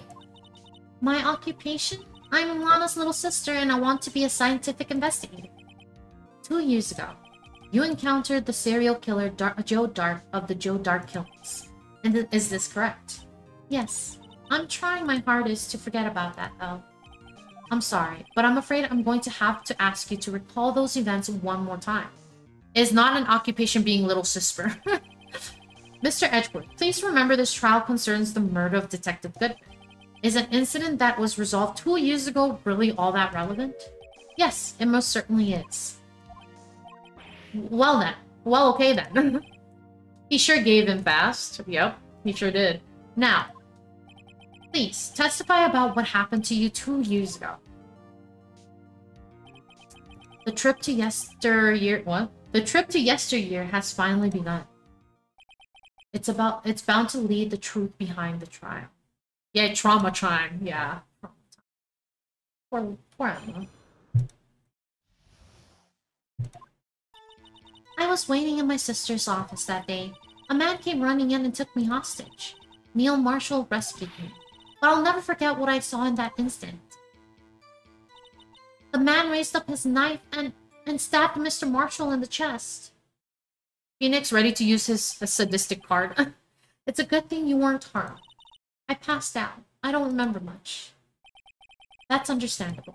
However, please tell me, Mr. Edgeworth, what does this testimony have to do with Detective Goodman's murder? That will soon become apparent, Your Honor. You've got to admire him for his courage, considering he has no evidence. Very well. The defense may begin its cross-examination. Alright, guys. Let's go. Okay. Alright, a man came running and took me hostage. Neil Marshall rescued me. But I'll never forget what I saw in that instant. The man raised up his knife and stabbed... Okay. In the chest. So, one thing that's wrong here is in this, he was stabbed in the back. So. This evidence clearly... Okay. So, it's wrong even though the fucking thing literally says that he wasn't stabbed in the chest. That's so fucking... Okay. Let me just press on them. That must have been a real shock. Even now, when I close my eyes, I can still see it just as clearly. Wrong body? Yeah, I mean, like, she said in the chest, but it literally said he got stabbed on his back. Tell us, what were you doing at that moment? I believe you testified that Joe Dark was holding you hostage. When lightning struck and the lights went out. Mr. Marshall jumped on Dark. I was thrown aside and the two began wrestling each other. I'm pretty sure I was watching them. Emma doesn't have any reason to lie, but Lana should. I need to get Emma to tell me as much as I can. Okay, so I just press. I was waiting in my sister's office that day. 2 years ago, the defendant was a detective at the police department, correct? Yes. She was second in command under the deputy chief of Police Gant. My sister, she was the best detective ever. Yes, I remember. Deputy Chief Gant and Miss Guy used to be quite the pair. I believe they shared the same office. That's right. I'd always sit at my sister's desk and dreamed about playing that organ. I wanted to play it that day, too. The police department and the prosecutor's office held a ceremony that day. Lana promised to take me to dinner after she finished her work. And then a man came running in. Okay. A man? Yes, Joe Dark. He was a serial killer. Joe Dark was brought in for questioning on the day of the ceremony. We were desperate to get anything on him that would lead to an arrest. When he saw his chance, he fled the room, right? Upon fleeing the room, Dark proceeded to take the elevator. He must have been in a panic because the elevator was going up. Then he ran into Sky and Gant's office. There was a lot of noise coming from outside, so I opened up the door to have a look. That's when I saw him. Neil Marshall rescued. What was the prosecutor doing there? That day, there were two people present during Dark's questioning. Deputy Chief Damon Gant and Prosecutor Neil Marshall was a total idiot. Almost forgot about Gant. Neil Marshall had just received the King of Prosecutors Award. Young and dedicated, he went straight to the questioning room after the ceremony. I assumed that would also be why he was the first to run after Dark. After Dark grabbed me, I thought I was as good as dead. And that's when Prosecutor Marshall came running in. I don't clearly remember what happened then, but I'll never forget what I saw in that instant. Can you tell us about that? Mr. Marshall jumped out Dark just then the lights went out. The lights?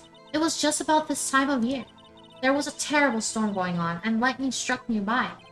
So the electricity went out. Wait a minute. If it was pitch dark in that room, you shouldn't have been able to see anything, right? Right, but just then, lightning flashed again outside. That sudden flash left an unforgettable image of the scene in my mind. I see. I told the detective about what I saw then. The detective? Yes, Detective Goodman. He was in charge of the case. Detective Bruce Goodman, the victim. Hear more. So you spoke with Detective Goodman about this 2 years ago. Yes, that's what's so scary about this trial. And you told Detective Goodman about what you saw. Yes, but at the time, the words just wouldn't come out. That's why I drew a picture.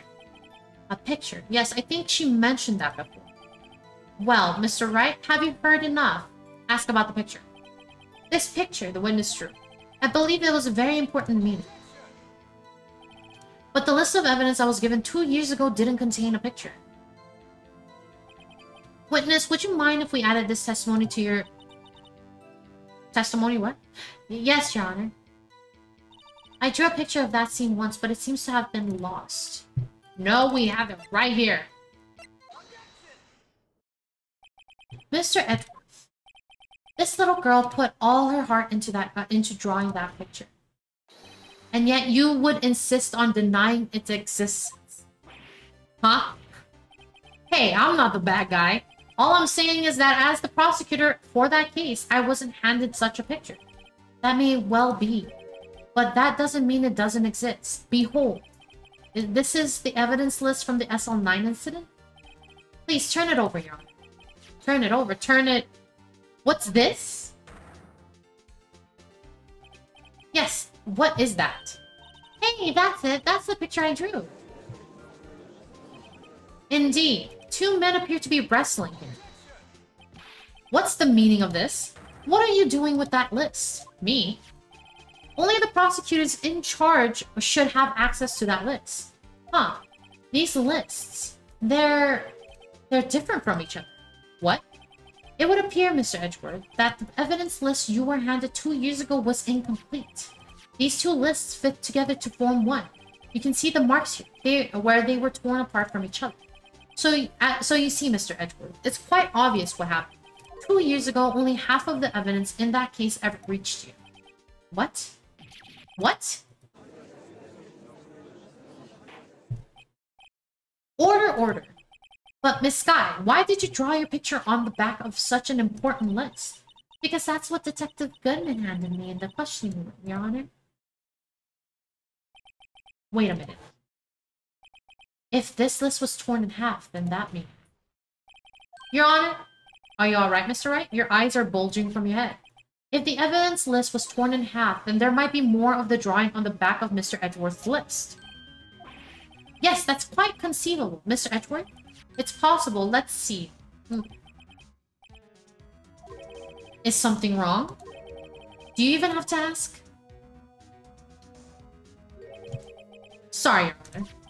There is indeed something drawn on the back of my list. It's that thing.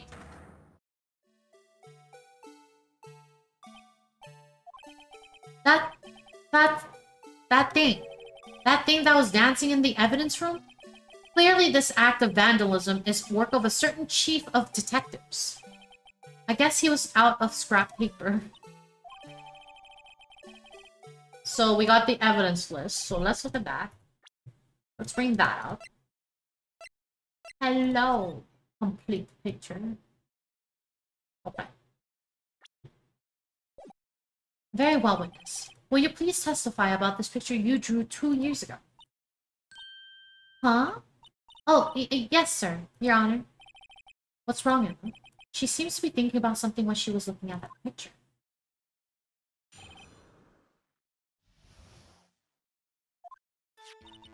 This is the picture I drew 2 years ago. The flash of lightning was so bright all I could see were shadows. After that, I must have fainted. This picture shows exactly what I saw in that instant. To think a flash of lightning could burn such an image in your mind. Thanks to that, though, she was able to show us exactly what she saw. Well, I don't see any contradictions here. This clearly shows Joe Dark about the murder, This clearly shows Joe Dark about to murder Prosecutor Neil Marshall. The defense may now begin its cross-examination. Alright. This is the picture I drew 2 years ago. The flash of lightning was so bright, all I could see were shadows. Okay, I'm gonna press through every sentence, because I feel like that might be necessary during this one. Did you draw this picture right after the incident? I think I drew it 2 or 3 days later. At first, I was in such a state of shock that I couldn't do anything. During the time, the investigation team was reorganized. Detective Goodman was placed in charge, under the direction of Damon Gant and Lana Skye. 2 or 3 days later, the memory should still have been fresh in her mind. Excuse me, witness. But can you please tell us why this picture is painted all black? The flash of lightning was so bright, all I could see were shadows. So at the time, you didn't even know it was Mr. Marshall who had come to your rescue. No, I couldn't see him clearly. The lightning was so bright, and I was knocked to the floor. You were knocked to the floor? Dark had a tight grip on me, and when Mr. Marshall jumped on him, I was knocked away. I turned around, and that's when the lightning flashed. Poor Emma. I'm just glad she wasn't hurt. What happened after the lightning flashed? After that, I must have fainted. You mean you didn't see the actual murder take place? No, I'm sorry. The flash of lightning only drove off the darkness for a split second. Not only that, but the trauma of the situation understandably caused the witness to faint. Do you really need to torture this girl any further? What? Hey, I'm not the bad guy here. Anyway, this picture. This picture shows exactly what I saw in that instant. Sorry for asking so many times, but are you sure you drew exactly what you saw? Of course, this is the exact scene. It wasn't influenced in any way from your talks with the detectives? Are you insinuating we somehow manipulated her memory, Mr. Wright?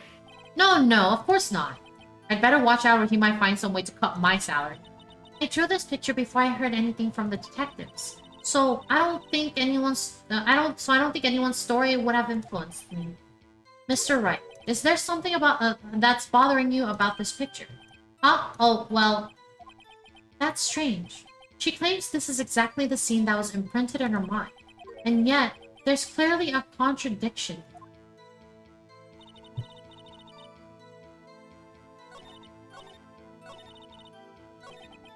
So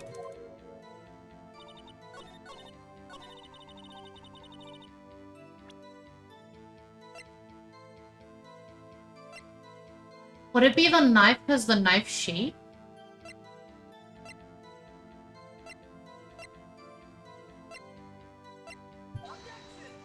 No, I'm probably wrong. Nope.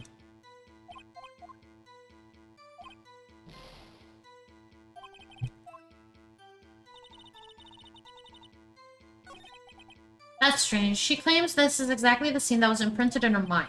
And yet, there's clearly a contradiction here. Yeah. The contradiction being, why does the knife shape like that?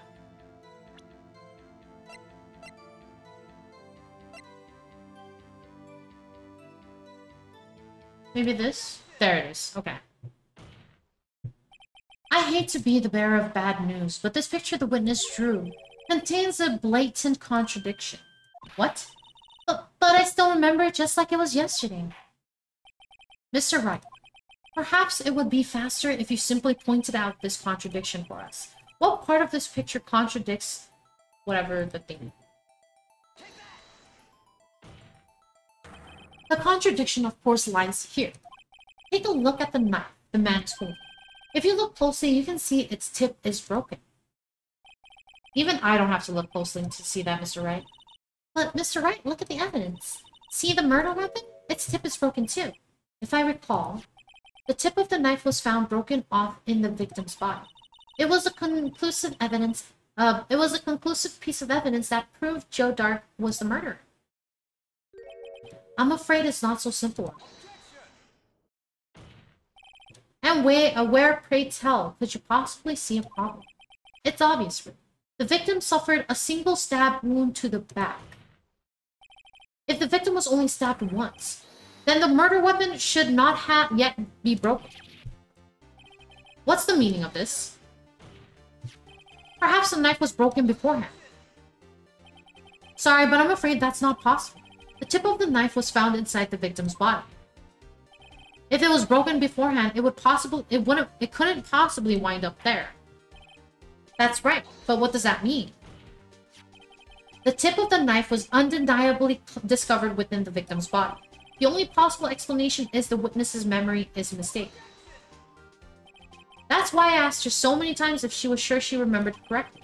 I believe you were annoyed at the time, but she was sure she remembered correctly. But there's no other way to explain this inconsistency. Not so fast, mister. There is another explanation. Have you forgotten already? About a little something called falsified evidence. You're treading on thin ice, right? All I'm saying is that this broken knife tip might be the piece of evidence that was forged. You can't deny the possibility. No.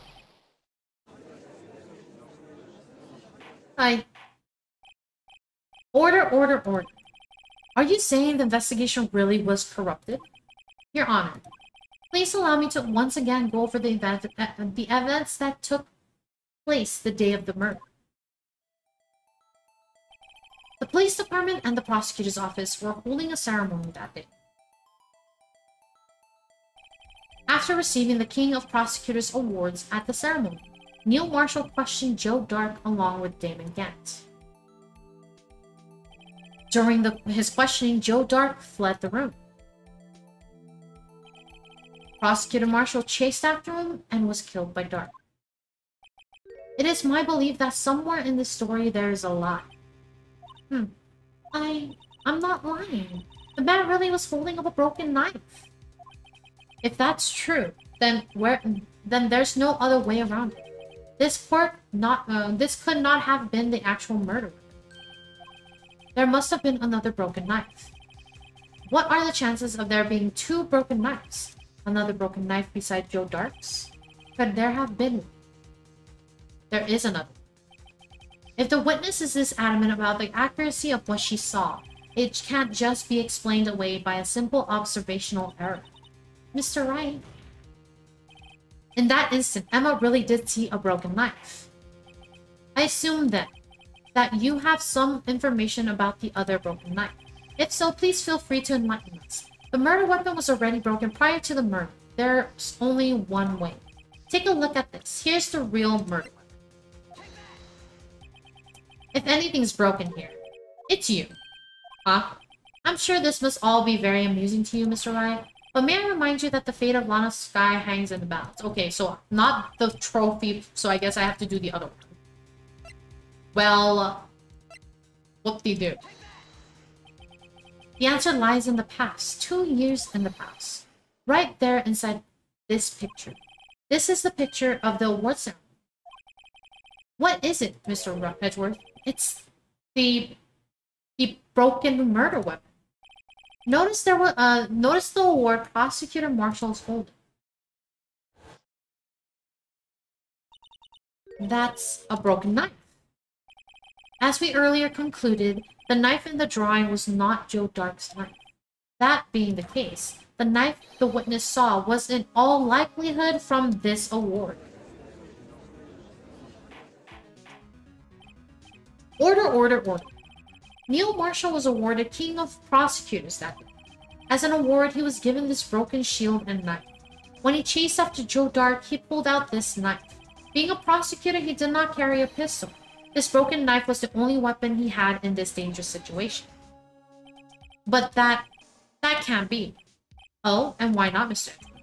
Because if the King of Prosecutors award knife was the murder weapon, then the murderer and the victim would be reversed. What do you mean? I mean, this man raising a knife would have been Prosecutor Neil Marshall. Oh. Yep. But the prosecutor was the one who actually died. That's true. What's going on here? It seems Mr. Bright has been a bit too eager to jump to conclusions. Wait, I remember now. I remember everything. Witness? Mr. Edgeworth. What is it? Could you show me your evidence list again, please? This list? This one with that picture scribbled on the back?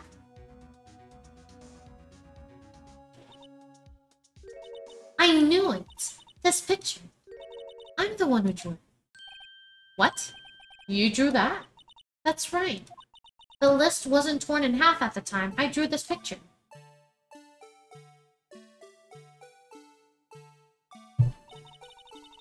All this time, I've been trying so hard to forget. I must have locked this part away deep inside me. Perhaps it would be best if we added this to the witness's testimony. Would you please tell us what you recalled, Miss Scott? Yes, Your Honor. First the knife mix-up, and now the blue badger? This should be interesting. Alright, Emma's recollection.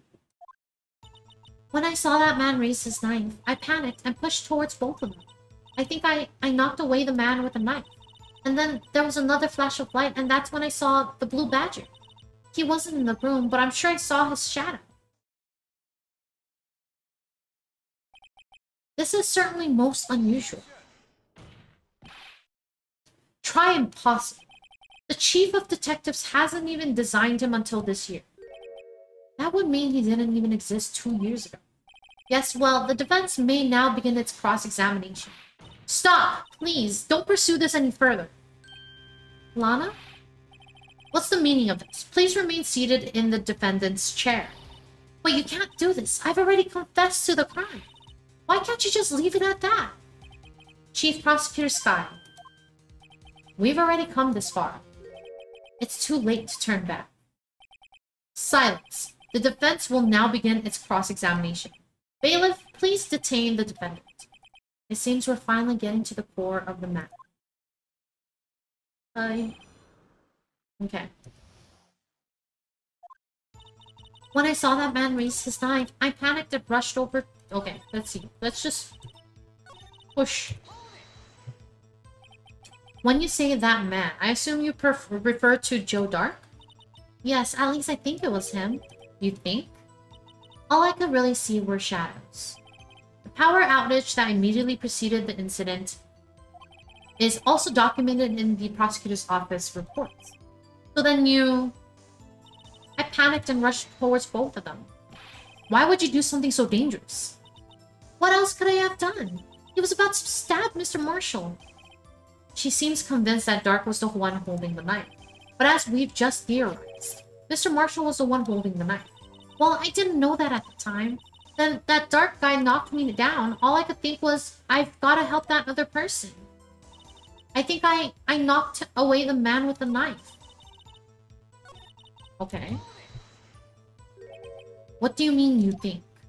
It all happened so fast and I was in shock. I don't remember everything clearly, but I did. It's all kind of a blur. What I did was all kind of a blur. Miss Sky was almost killed before she was witness to a murder about to take place. With so much happening in a matter of seconds, a little disorientation is only natural. I saw the man about to stab the other person, so I thought, who I thought was Mr. Marshall. I knew I had to stop the man with the knife. What you did was very brave, young girl. So then, what happened next?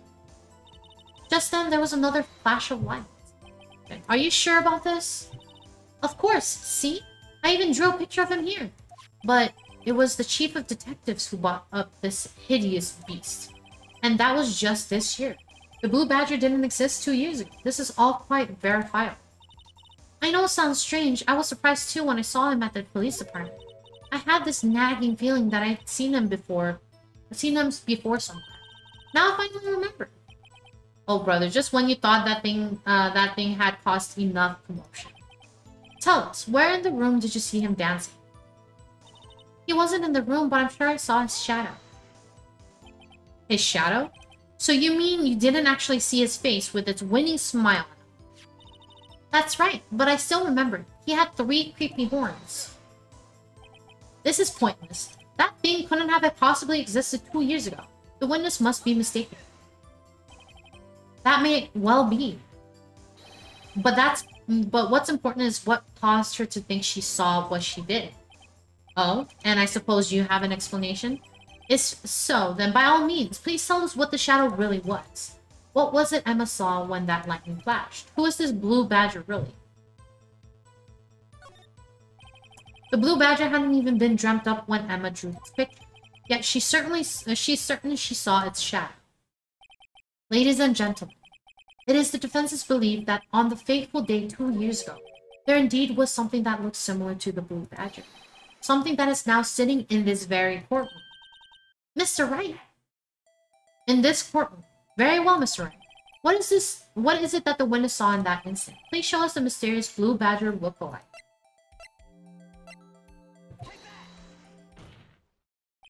The mysterious Blue Badger was, in fact, this.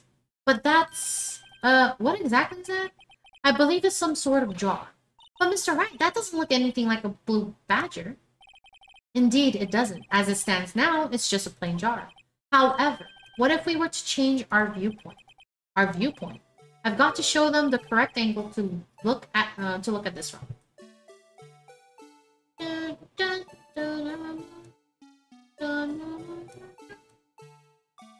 Rotate QR.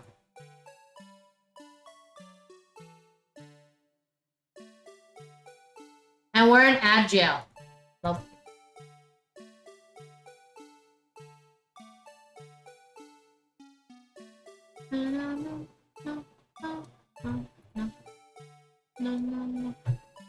I will wait until Agile's done, so we'll be hearing this for quite a while.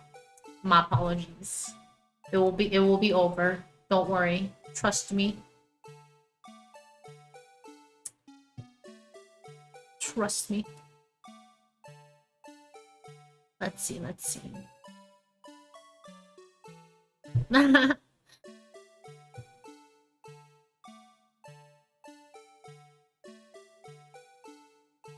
All right.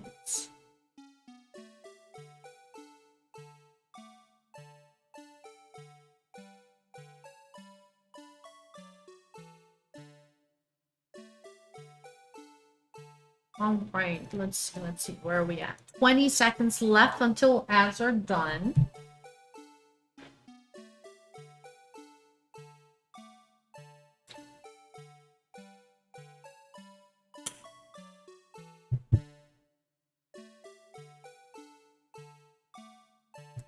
Five seconds. 3, 2, 1. All right.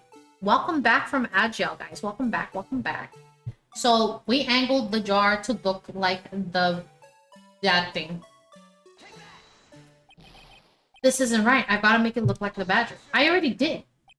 Allow me to remind the defense its case hinges on the witness's drawing. If Mr. Wright can't match the shape the witness drew, we cannot accept his claims. I've got to find the right angle. Maybe I should rotate it vertically or a bit more horizontally? Come on, Mr. Wright, you can do it. I've got to show them the correct angle. I did! Oh, oops. I misclicked.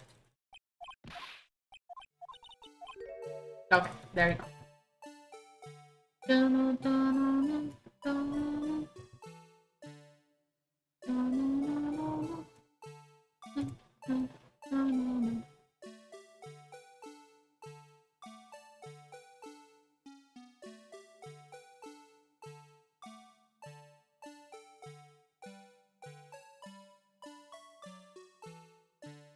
Is that not accurate enough? Hello?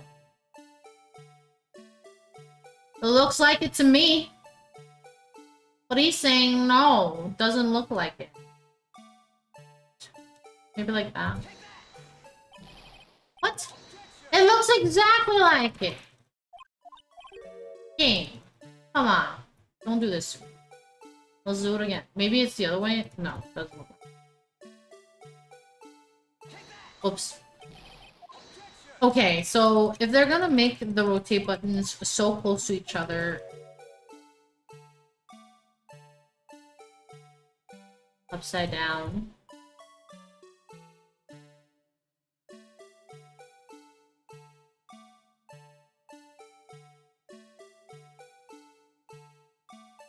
Man, I don't understand. This looks exactly like it. Am I missing something?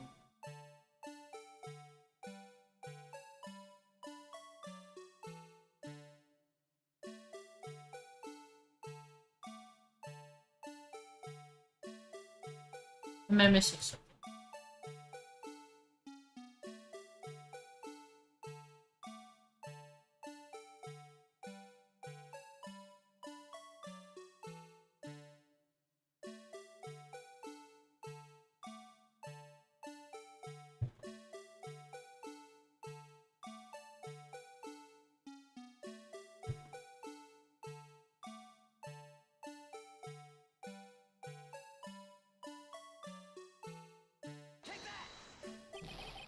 What do you mean? This is driving me insane.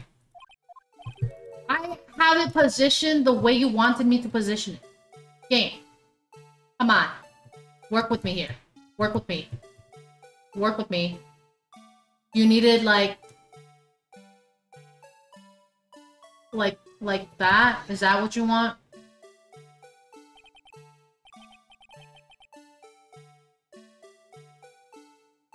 You guys saw. I did it the exact same way. Multiple times. And this game is like, no. No, it doesn't look like it. It needs to look exact. Okay, whatever. Whatever. Well, at least it went through. At least it went through. Well, is this a miracle or what? No one can possibly deny this jar's resemblance to the blue badger. No. It can't be. But it is, Edward. It is, edgy boy. Order, order. The defense has proven its claim. The mysterious blue badger witnessed on the day of the crime was actually this. Although we all enjoyed Mr. Wright's dramatic performance, one question remains. What's your point? What do you mean?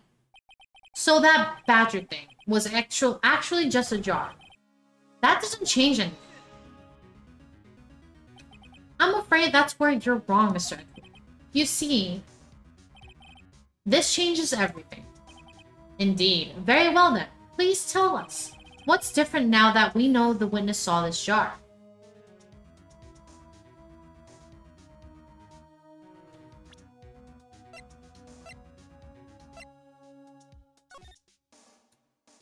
There it is, yeah.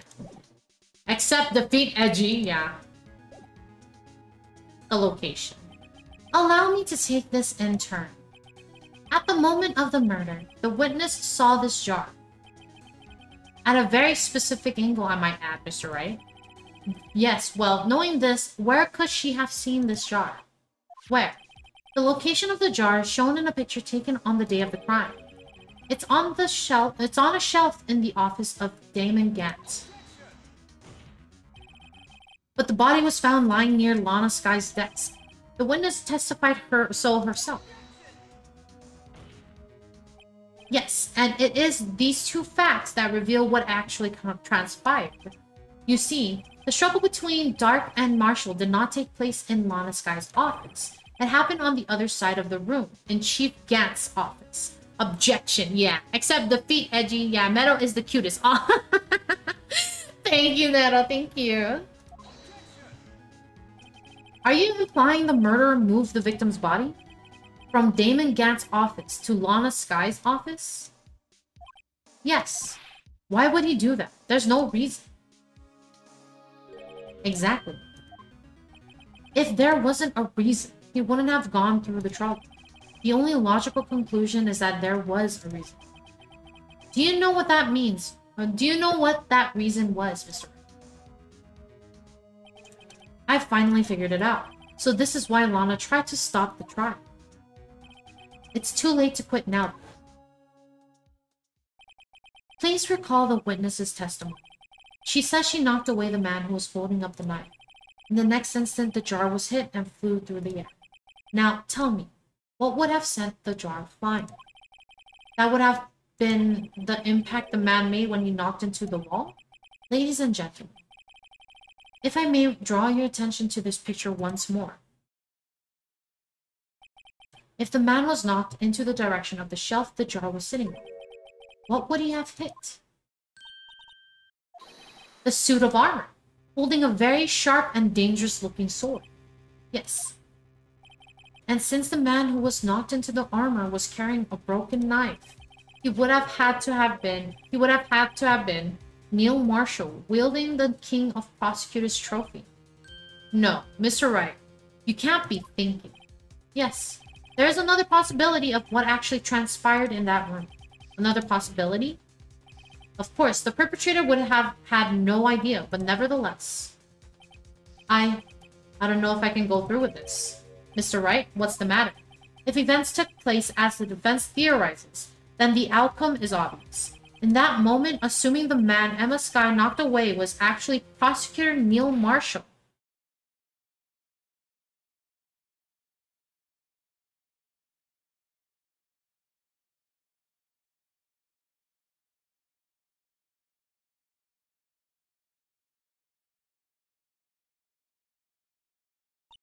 You mean Mr. Marshall died because of me?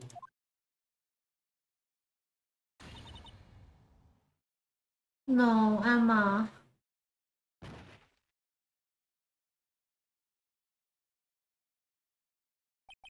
I never imagined her testimony would lead to this. So it was the witness who took the victim's life, and then proved so with her own testimony. This is unprecedented.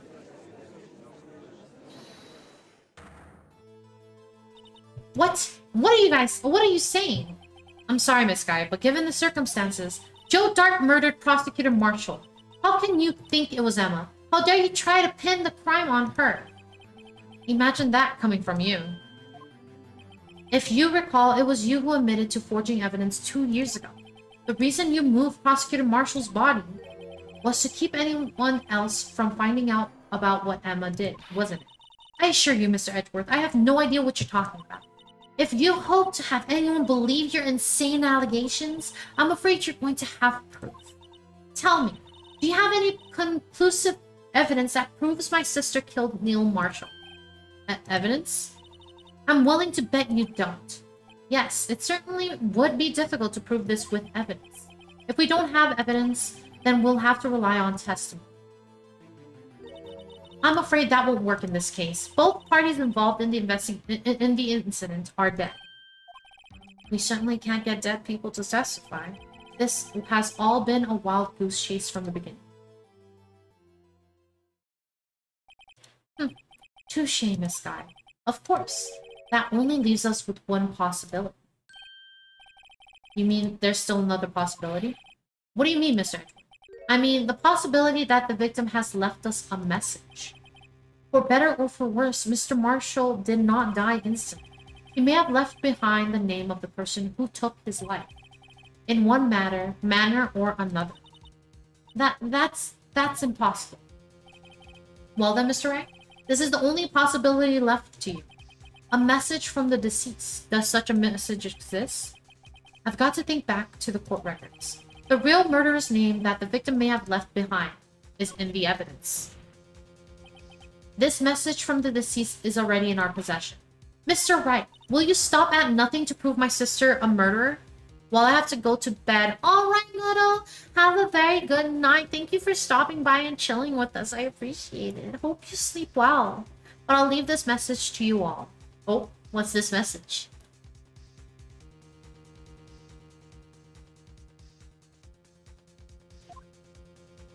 If the truth shall kill them, let them die. Oh. Do not be mistaken, Miss Sky. Our purpose is not to accuse Emma of any crime. There's only one thing we seek, the truth. I wish everyone a wonderful day or an embracing night. Thank you, thank you. Hope you sleep well. Hope to see you again soon. Sleep well, sleep well. No matter how painful it may be. Now then, Mr. Wright, please show us the piece of evidence that conveys a message from the deceased. Hi, welcome in, food. Welcome in, welcome in. Meadow will make truth prevail. Best attorney ever. Aw, thank you, thank you. Let's present that. This is the message left by the deceased. This is that blue badger from before, right? Oh, is he going to just speak the killer's name? If that thing could, I'm sure it would. Looks like everyone's forgotten. This is just a jar. A message was left here, on the surface of this jar. What do you mean? If you look closely, you can see a faint trail of blood on this jar. Blue badger is the killer. It looks like someone wiped the blood away. Yes, but notice, for some reason the blood on some of the fragments was not wiped away. Yes, there is a line here, drawn in blood. So what you're saying is that these dots were once lines. Prosecutor Marshall did not die instantly. He used the few precious moments left to him to leave behind a message. One that someone apparently wiped away. But blood must have seeped into the jar where the lines changed direction. Precisely so. All we need to do is connect these points, and the victim's message will become apparent. No. Mr. Wright, what kind of message did the victim leave for us? Your Honor, I believe these bloodstains will reveal to us the answer. I've got to connect these dots to make a letter. There's only one thing the victim would have written given the circumstances. His murderer's name. So, let's do that.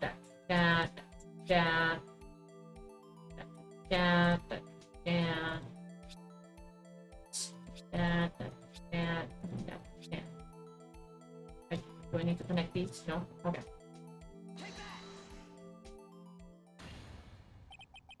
It's a defense attorney's duty to prove their client's innocent.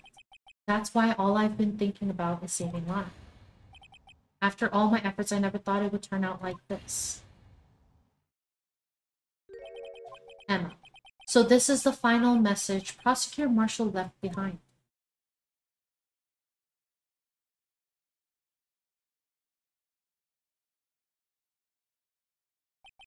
Of all people, she may not have meant it, but in the end, the one who took the victim's life was Emma Sky.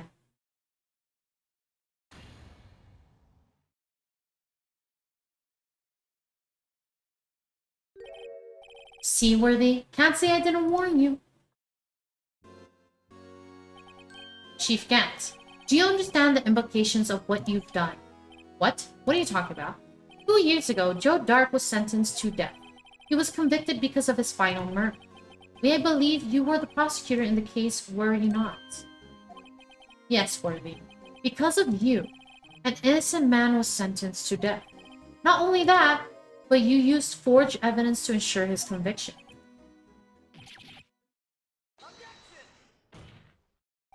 But Joe Dark really was a serial murderer. That's undeniable. I'm afraid that's not important. Didn't you know? We aren't defenders of justice. What? We're merely keepers of the law. Sentencing a man to death is no light matter. Damn the drama, yeah. Even if there wasn't any cover-up or evidence forgery, ultimately the responsibility falls on the prosecutor in charge.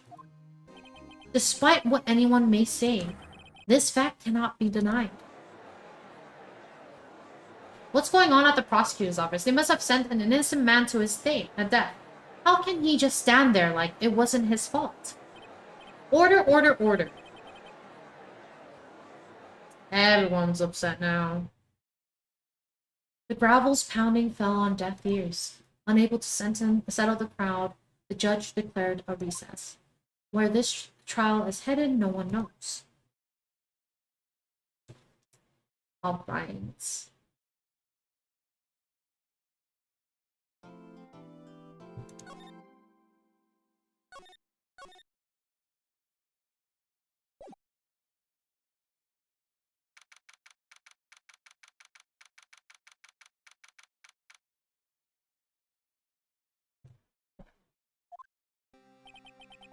Sorry, Edgeworth. I didn't mean to get you in trouble.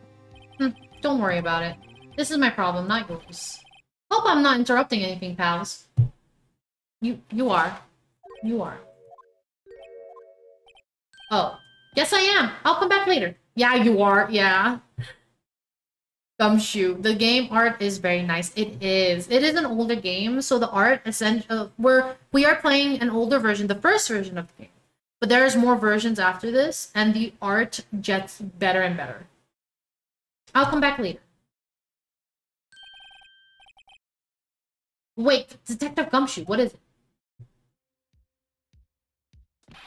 You've got a lot of nerve, pal. Making a detective run all around while on duty? And to top it off, you call me here? I've seen happier people at funerals. I take it Lana's having you run errands again? Let me tell you, this is the last time, pal. Here. She asked me to give this to you if there was a break in today's trial. Evidence law? Edgeworth was talking about this just the other day. You must know the 2 rules of evidence law. Rule 1, no evidence shall be shown without the approval of the police department. Is that right, Mr. Wright? It seems so. You should at least study some evidence law, really. The chief prosecutor also wanted me to give you a message. A message? She said, if you're planning to take him on, you're going to need this book. Him. I guess I'll need to give this book a thorough read. Okay. So we got a book. Let's look at this book. Unregistered evidence presented must be relevant to the case on trial. Doesn't look like that book will do you any good now, though. All that's left now is the chief prosecutor's sentence. That's where you're wrong, detective. Huh? Haven't you figured it out yet? Why I'm still sitting in the prosecutor's seat? Despite all these allegations being thrown at me? Mr. Edgeworth, the real trial today hasn't begun yet. What? What else is there left to do? Your credibility's been all but ruined with this forged evidence you were unaware of. Emma Skye found out she unwittingly caused a man's death. And now you're telling me you want to do more? You've gotta be kidding me, pal. You're missing the point, Detective. Lana didn't murder Detective Goodman. Ah, thank you for the daily bloom. Thank you, thank you. She merely stuck a knife into his dead body. That means the real killer is still out there. What? And we're going to expose him, no matter what it takes. This case has hurt too many people. It's time to bring it to an end. Alright, back into the court. We got this. Court will now reconvene for the trial of Miss Lana Skye. Mr. Edgeworth. Yes, Your Honor. The Inquiry Committee is planning to impose harsh penalties for your actions. Thank you for the news, Your Honor. Yes, well, normally this is where the prosecution calls forth a witness. But, this isn't easy to say. You see, there's some concern that you, Mr. Edgeworth, may have, struck a bargain. You think I may have manipulated the witnesses? I didn't say that. It's just, you see, everyone has been talking and... Very well, Your Honor. I have a solution. A solution? That being the case, The prosecution will allow the defense to call forth all further witnesses. What? But there's no precedent for what you're proposing. Undeniably, this is an unusual arrangement, but a very effective one. It would prove that I haven't struck any deals with the witnesses. Well, Mr. Wright, what do you say? Unbelievable. Edgeworth has found a way to continue the trial. Very well. The defense accepts the prosecution's proposal. Then it's settled. The defense may now call forth the next witness. Mr. Wright, you do realize this is your last chance. If you call the wrong witness, this trial is as good as over. The defense calls...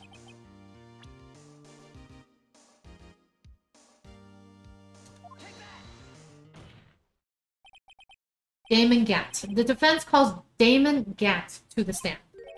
Damon Gant? What does he have to do with anything?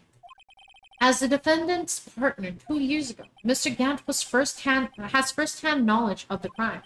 I feel we should hear what he has to say about it. As luck would have it, he should still be in the courthouse. He would also be the least likely to have been manipulated by me in any way.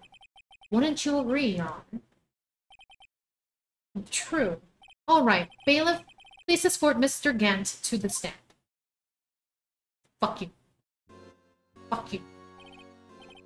You fuck. Witness, please state your name and occupation. What is this? Some kind of practical joke? I was just on my way to lunch. Your name and occupation, sir. Worthy. Are you sure you want to do this? Your name and occupation. Yep, bitch.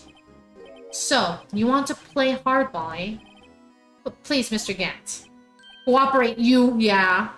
Fine. My name is Damon Gant. I'm the acting chief of police. Now then, Chief Gant, the court requests to hear your testimony. Oh, righto. What's with the grim face? First, let's clear up this SL9 incident. Yeah, you're acting all right. You. Oh, you mean the time when Lana's sister murdered that prosecutor? Personally, I think it's been made pretty clear already. There are still some things unaccounted for. Oh, like what? Like the role you play in all of this. Son, either you're very brave or very foolish. You are aware, of course, what that a police chief has all kinds of weapons at his disposal. Weapons? Sure, take my testimony for example. I don't have to give it if I don't want to.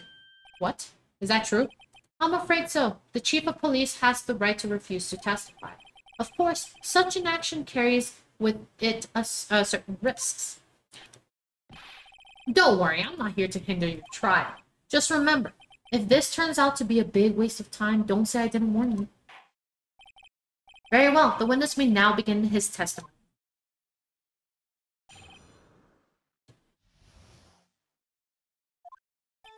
As I recall, Neil and I were questioning him that day.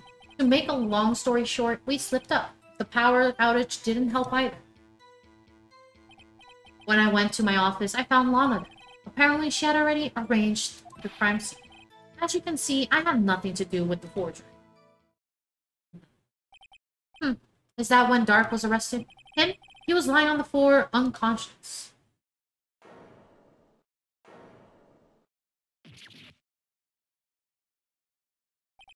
When Emma sent Neil flying, it seems Dark bumped his head.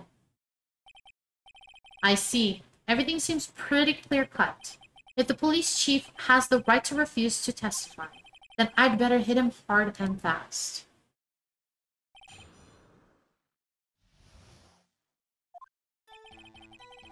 As I recall, Neil and I were questioning him that day.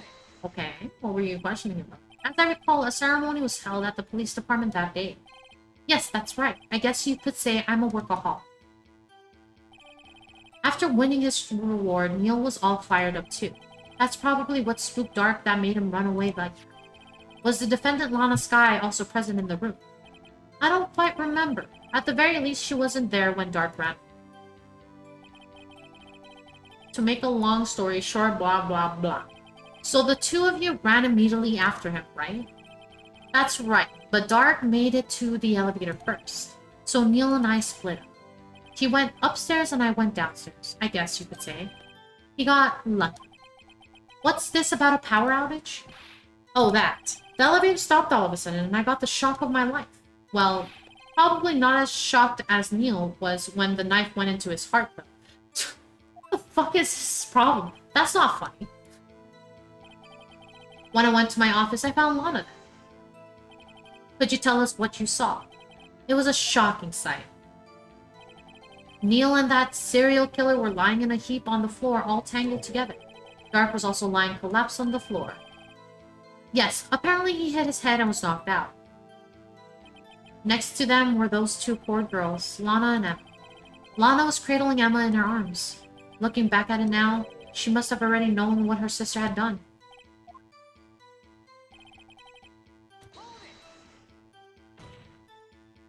How can you know that? Because of the victim's body. It had already been moved. So that means you found the body near Lana's death. That's right. I think you said earlier. It was my suit of armor that really stabbed the prosecutor?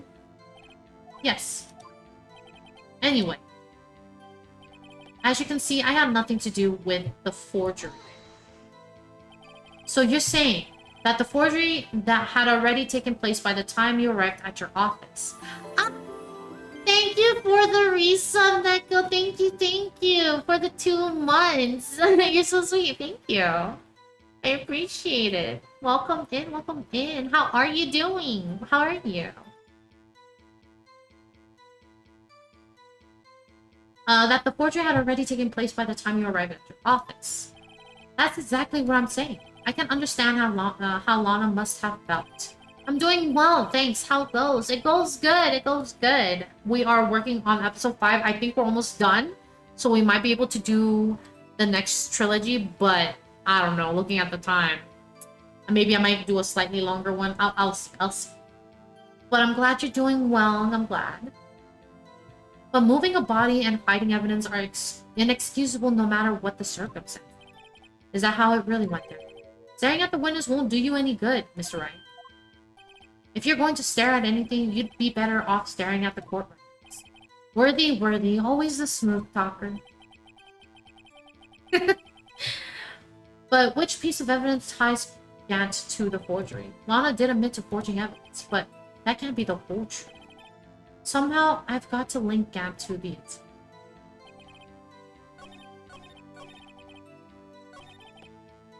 Nothing with the forgery. Nothing with the forgery.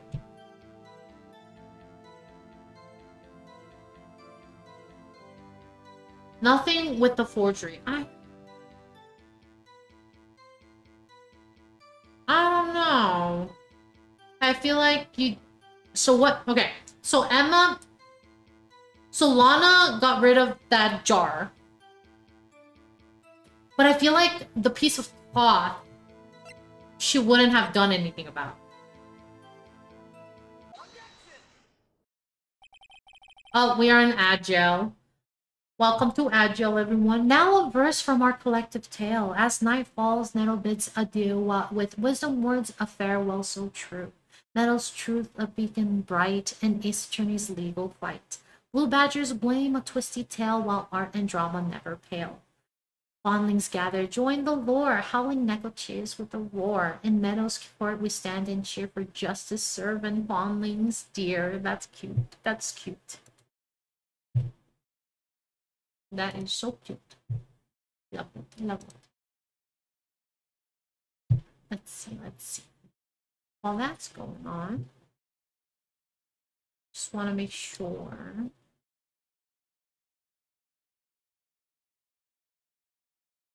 Let's see.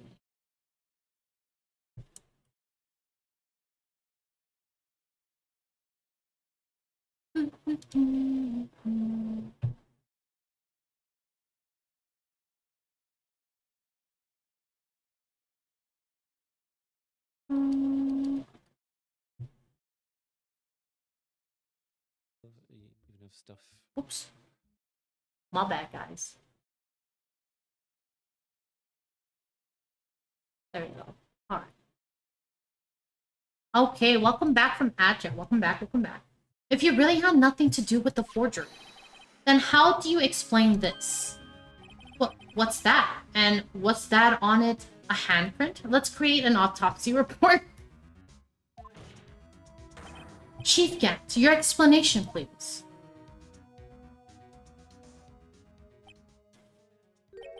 I don't know. You tell me, son. Huh? My dear writer, don't you know the second rule of evidence law? Oh, not this again. Evidence law. Rule 2. Unregistered evidence presented must be relevant to the case on trial. Tell me, how is that rag relevant to this trial? It appears the defense was not prepared. I guess it's too early to use this piece of evidence. Please accept my profound apologies, Chief. Would you mind giving the defense another chance? Well, okay, I'll do it just this once, but only because you asked, Aji. Thank you. I assure you the defense is terribly sorry. Yeah, sorry I didn't nail you. So...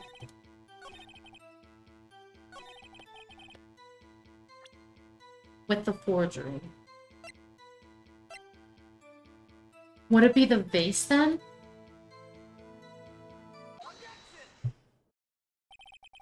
You claim you had nothing to do with the forgery. But I'm afraid that is a claim you cannot back up. Explain yourself. Several pieces of evidence were found in your office. Take this jar, for example. That's the blue badger you showed us earlier. A piece of this jar was discovered in your safe. Not only that, but the evidence list I presented earlier was actually found inside your desk. It was found where? You see, Chief Gant. There's articles of evidence uncovered in your office. Are both concrete proof that you also played a part in the illegal investigation. Chief Gant, what's the meaning of this? Oh, here's a defense attorney who may even rival Worthy. Do you admit to it then, that you were involved in the forgery? Who, me? Or do you mean you? Me? Why would I have anything to do with that? Well, you were the one who snuck into my office when you found this evidence. Prosecutors aren't the only ones capable of forging evidence, you know. Defense attorneys can do so too. Isn't that right? However, Detective Gumshoe was present during the investigation. Worthy, my boy. Not even detectives are exempted from the law. Rest assured, Dick will receive his due punishment. What? If Detective Gumshoe's salary drops any further, he'll end up paying to work. Yes, well, in light of the detective's presence, please give us your testimony regarding these pieces of evidence found in your office, and their relation to the forgery that took place at the crime scene. My, kids these days no longer know how to put 2 and 2 together. Fuck you.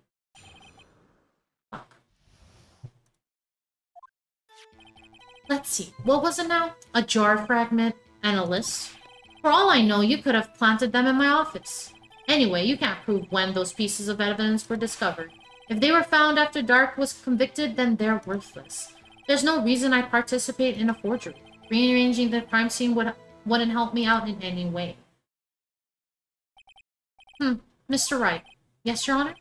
When investigating the crime scene, you should have been more careful to observe protocol. You do understand that I am the chief of police, right? There will be consequences. Oh, indeed. I believe I will press charges so you won't make the same mistake again. My apologies, Chief, but would you mind waiting until tomorrow for that? Today is, well, you know. Alright, Edgy. In return, though, I know. That place, right? Huh? What are these guys, telepathic?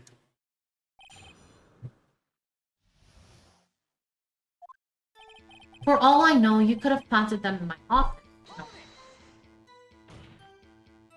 I'd appreciate it if you'd stop making some of these ridiculous allegations. Yes, you do have a point. You wouldn't have the guts to do something like that. What? I'll have you know, back in the day I once broke into a cattle ranch and tipped...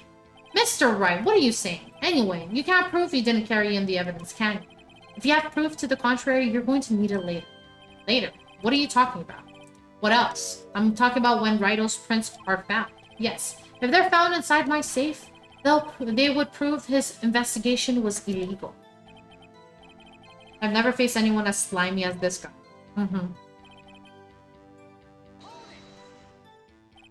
What do you mean by that? This is all purely hypothetical, of course, but suppose I did place those items in my safe. Such an act wouldn't necessarily constitute forgery. If concealing evidence found at a crime scene isn't forgery, I'm not through speaking yet right now. It all depends on when the evidence was discovered. If they were found after Dark was convicted, then they're worthless. Are you saying this jar fragment wasn't discovered in the initial investigation? It would appear not. After all, it wasn't listed in the evidence list. For all we know, it could have suddenly materialized the day after Dark was sentenced. And that wouldn't... wouldn't that be convenient? Right. The chief is talking about a possibility, so long as you can't rule that out. Your remarks, however clever they may be, will only succeed in wasting time. Tell me something I don't. Come now, right? Think about it. Righto, think about it. Okay. There's no reason I participate in a forgery. How can you look me in the eye and say that? Because I'm innocent. Remember? Who was it that murdered Neil? I'm not sure I care for the word murder here. But in the end, the person responsible for Mr. Marshall's unfortunate demise was Emma Skye. Well, now do you see? Rearranging the crime scene wouldn't help me out in any way. Really, Chief Gant. At the very least, there's one very large benefit you've reaped from all this. Poor Emma, yeah. Oh, I wasn't aware. What is this benefit? That would be, of course, the position you have. Chief of Police. Oh. The resolution of the SL9 incident secured your promotion to Chief. That in itself is sufficient motive. Oh, that's a good one. Huh? Do you really think I'm that incompetent? What do you mean? Even without that case, I was already in line to become the next chief. The resolution of SL9 merely sped up the inevitable a little. Is that true, Edward? Yes. He was going to be made chief anyway. Be careful when pointing that finger or you might wind up being the one pointed at. Oh! Thank you so much for the follow, Mildred the Monk. Welcome in, welcome in. Hi, Mildred. How are you doing? How are you doing? Yep, it's a police chief. It's incompetent.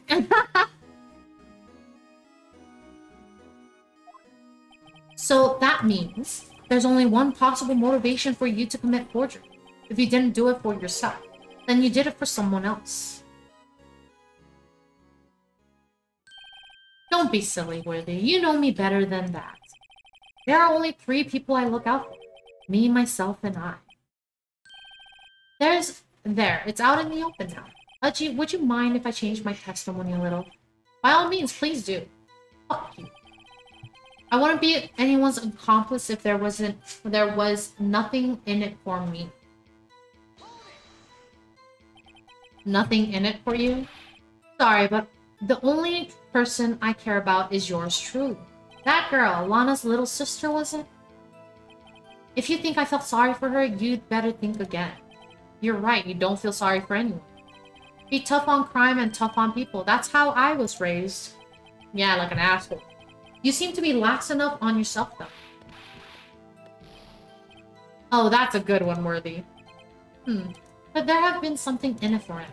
Given his selfishness, would he have helped someone out? I'm gonna save here. Just in case. Because I don't want to go through that all over again. Point out accomplice. True, you might not help out anyone for their sake. But if it would benefit you, you might decide to assist someone. Mr. Wright, it appears you're positively determined to portray the chief as a nice man who likes to lend people a hand. That's not what I mean. Well, yeah. Very well then. Who is this person you believe Chief Gant may have helped forge evidence? If you work with Lana, you're evil. Chief Prosecutor Lana Skye, the defendant? I believe it's quite obvious in light of the circumstance. Emma Skye fell victim to an unfortunate series of events. Who would want to help her more than her own sister, Lana? And as for Chief Gant, he would also have a reason to help Lana if she asked him to. That reason, of course, is self-profit. Self-profit? What do you mean? After the SL9 incident was resolved, Lana Skye was appointed chief prosecutor at the prosecutor's office. The person who arranged for this job change was you, Chief Gant. But how would he profit from all of this? He would be able to use the chief prosecutor as his puppet. Essentially, he would acquire unchecked authority over all investigation. Aw, so generous, right? Do you mean to tell me that despite the chief's formidable appearance, he plays with puppets?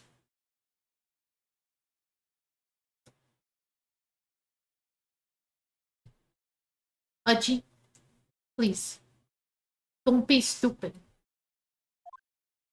Yeah, everyone's judging you. Look at that. Pure silence. Oh, wait. You must mean puppet as in someone forced to do his bidding. Never mind. Admit it, Chief. You assisted Lana Skye in forging evidence. Your motive? To appoint her as chief prosecutor so you could control her. Right, oh my boy. You have quite an imagination. Let me ask you something. What? Do you have any proof of this? That I controlled Lana?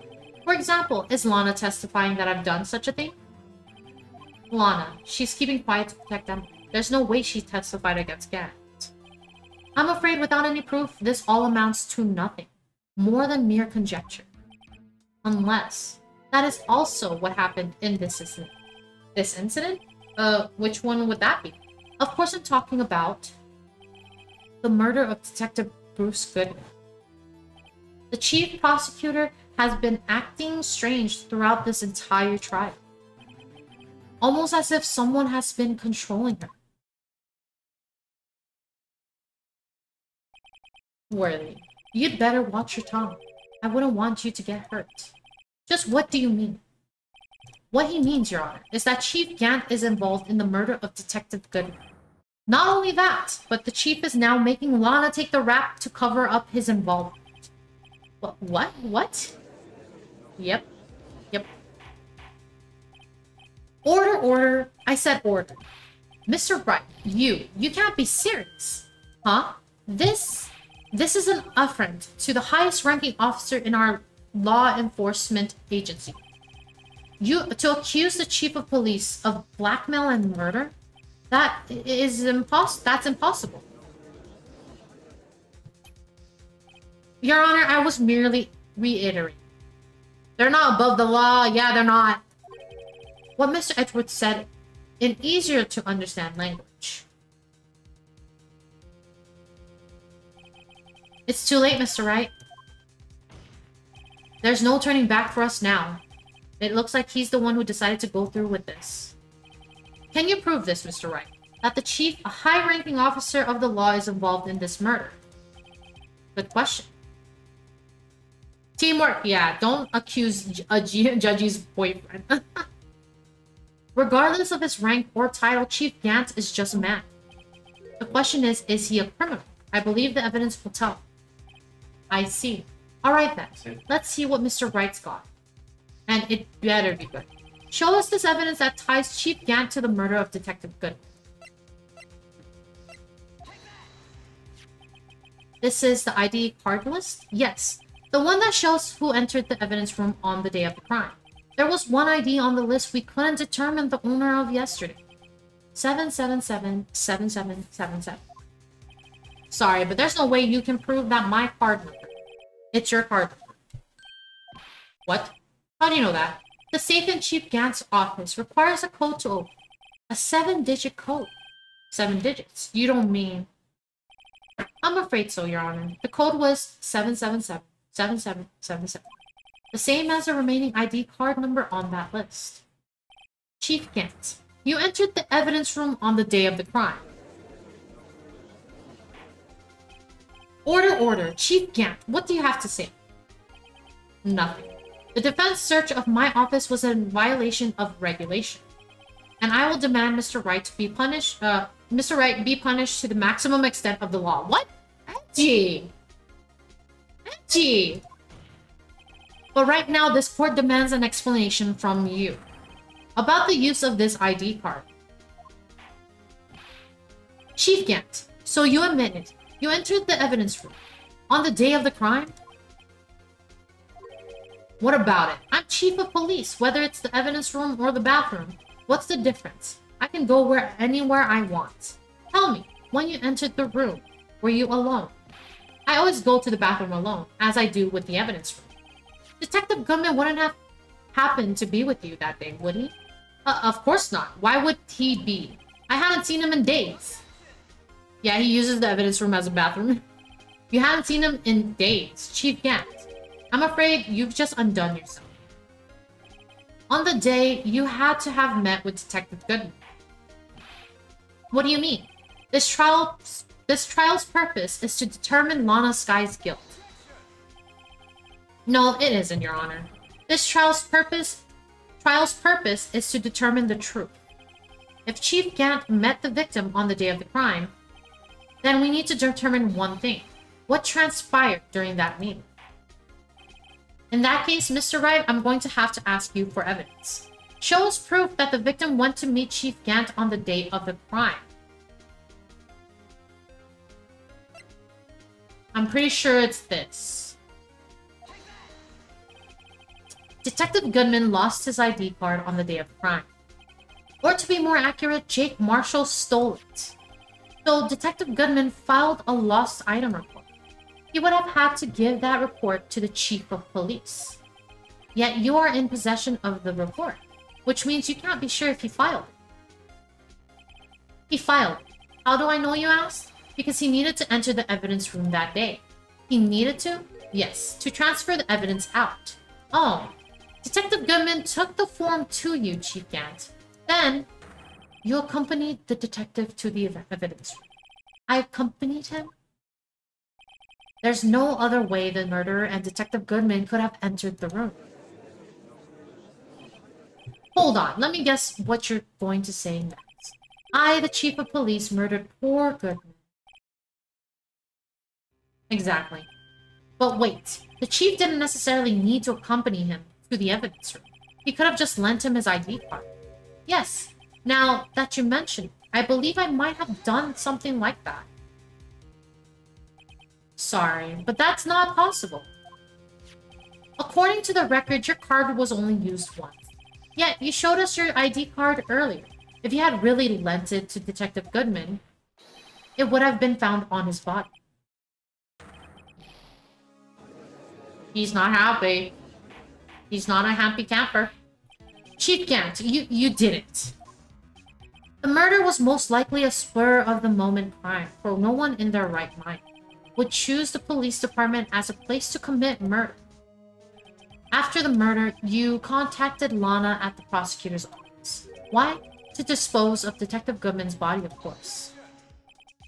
You're forgetting, Mr. Wright, that the victim's body was discovered in the prosecutor's office parking lot. Yeah, that's what you get, Gant, yeah. How did he manage to move it there? I was at the police department the entire day, and everyone's aware that Lana stayed at the prosecutor's office after the ceremony. Everyone except me, it seems. Still, you're the chief of police. You have an entire police force at your disposal. Oh, so you think I just ordered an officer to do it? Hey, you, take this here dead body over to the prosecutor's office. I don't think so. Chief Gant, you left all the evidence we need to prove how you moved the body to the prosecutor's office. And all this time I thought it was a useless clue just taking up space. You guys know what I'm talking about? How could the chief have moved the body? Mr. Wright, show us this evidence. To move the victim's body, Chief Gant used this. This is how he moved Detective Goodman's body. What's that? A screwdriver? But what does that have to do with this case? Mr. Edward, think back to the day of the crime. What is the screwdriver doing here? It's here because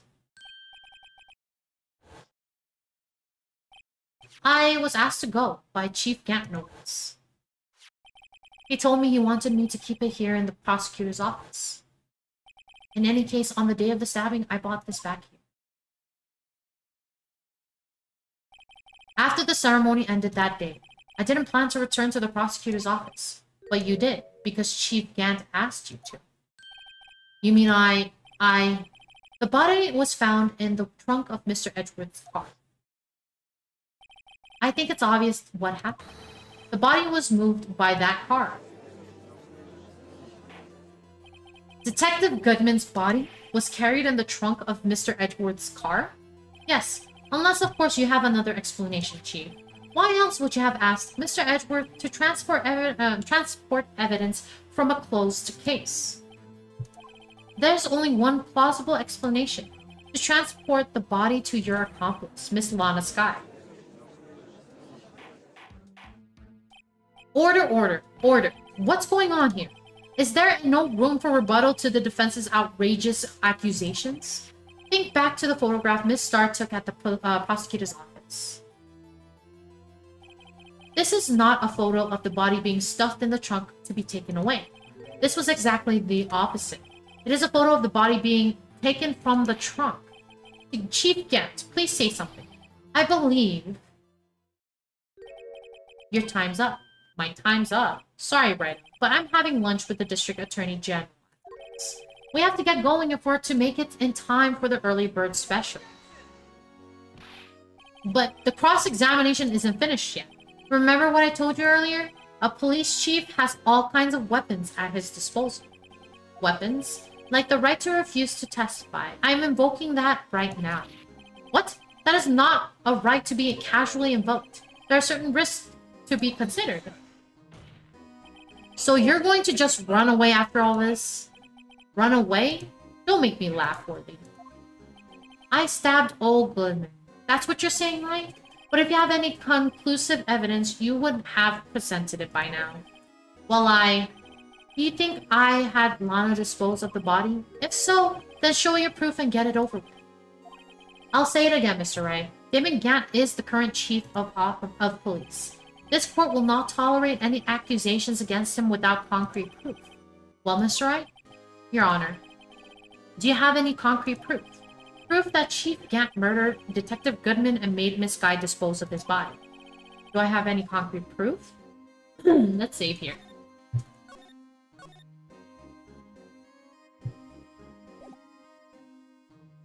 If Lana told all before, this would have been easy, yeah. I don't think we have the proof yet. It's no use showing evidence I'm not even sure of myself. No, Your Honor. At present, I have no conclusive evidence. See, Edgy? In that case, this court is forced to penalize you for your allegations against the chief. What? Here's a tip. Never gamble what you can't afford to lose right now. It seems that Lady Luck was on my side again today. Okay, Edgy, I'll leave the rest to you.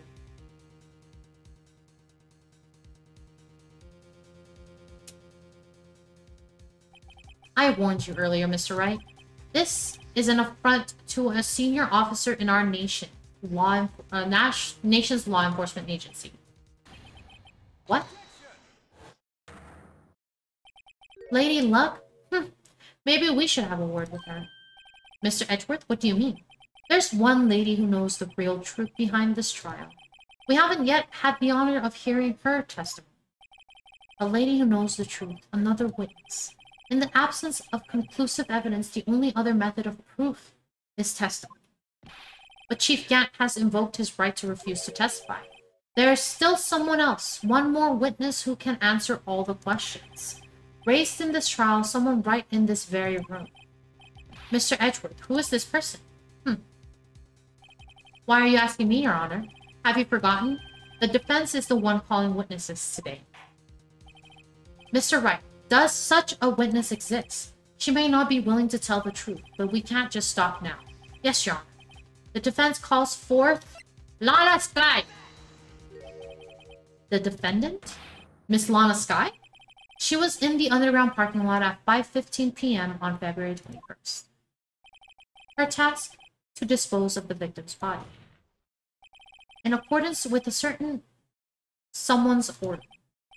Mr. Edgeworth, the prosecution has no objections, Your Honor. Very well. The court will now take its final recess for the day. In 15 minutes, we will reconvene to hear the defendant's testimony. This court is now in... Hold on. Huh? Chief Gant, I thought you were going to eat. Listen good, Lana.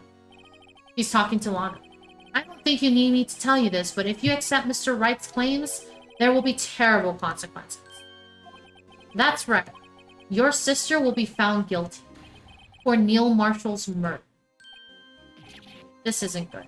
Of course, you'd never support such outrageous claims anyway, right? Just something to think about.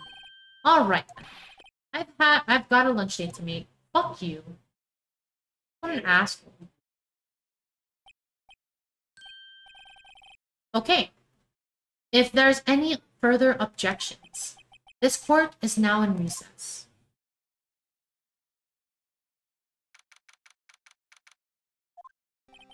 Looks like we managed to stay in the game. But he said to court, right? Yeah, thanks to your help, Edgeworth. That chief, he's something else, eh, pals? Detective Gumshoe. I'm not a detective anymore. Oh yeah, sorry about that. Don't worry, I've already decided where to work now. At your office. My office. Sure, I'll take the place of that top-knotted girl you used to work with. In public, big secret now, yeah. Could he mean Maya? Still, looks like we're all out of moves now. Chief Gant's done it again. How is it he always gets the upper hand? It's not fair. He has the right to refuse. It's not fair. He has the right to refuse to testify. Settle down, right? Remember what the judge said? But Chief, that is not a right to be casually invoked. There are certain risks to be considered. Risks. What did he mean by that? It's simple. If the chief refuses to testify, the opposite also holds true. You mean he forfeits his right to say anything too? Emma, are you okay? Yeah, when I came to, I was in the medical office.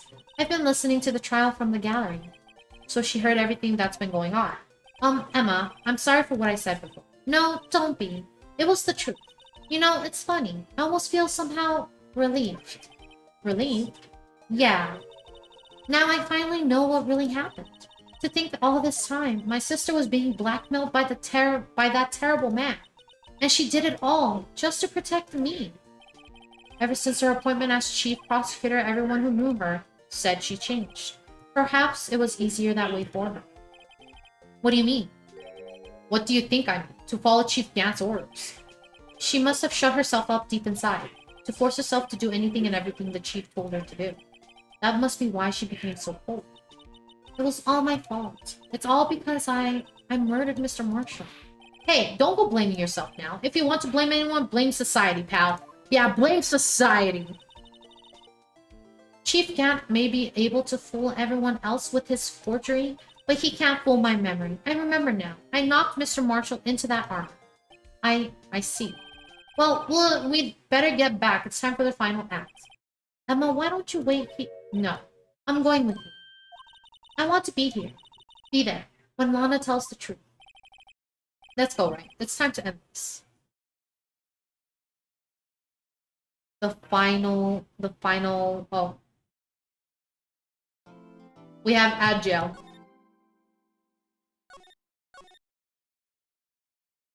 The final push. Okay, we'll wait until Agile is finished.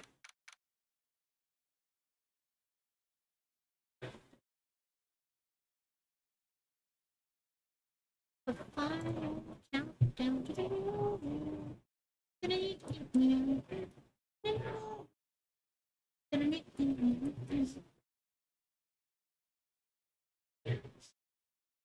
let's see.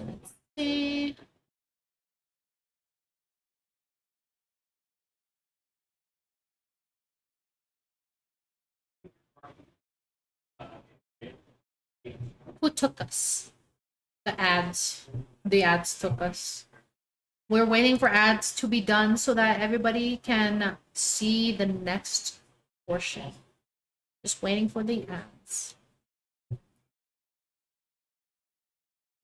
Let's see.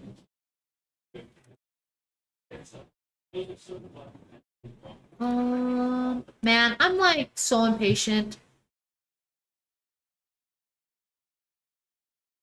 I requested for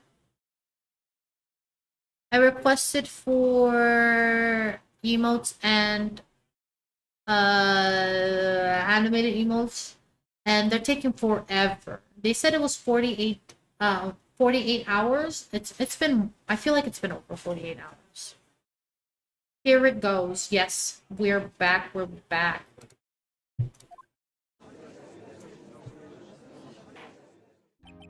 Now then, will the defendant, Miss Lana Sky, please take the stand?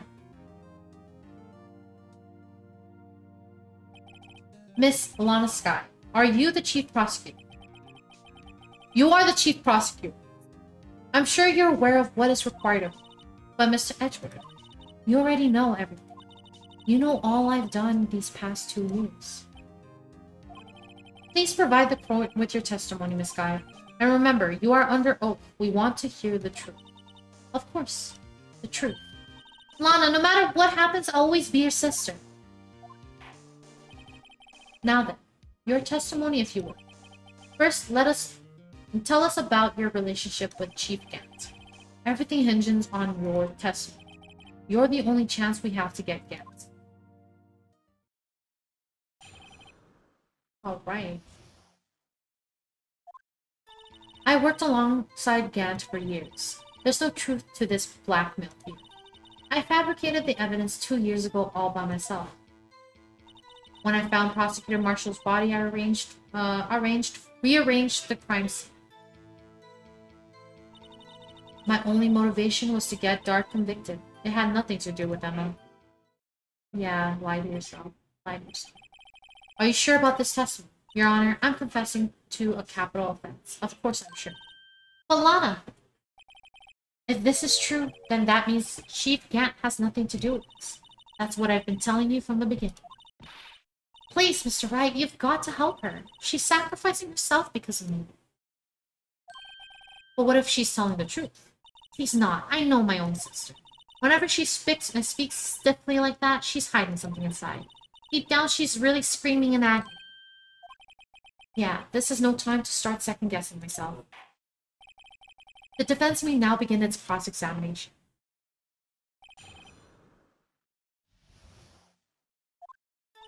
I worked alongside Gant for years. How many years exactly? Ever since I made senior detective. Let's see. I was 24 then, so that would be 5 years. Detective Gant and Detective Sky were legendary partners. I personally saw them testify in numerous cases. She must have been good coming from the same school as Meadow. Damon Gant was a respectable detective. That's why.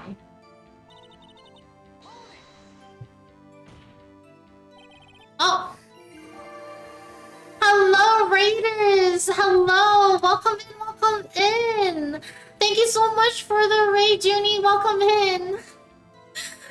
Yes, welcome in, Raiders! Welcome in! I hope you had a good stream! What did you stream today? Can I please get a shout out for Bunny Junie?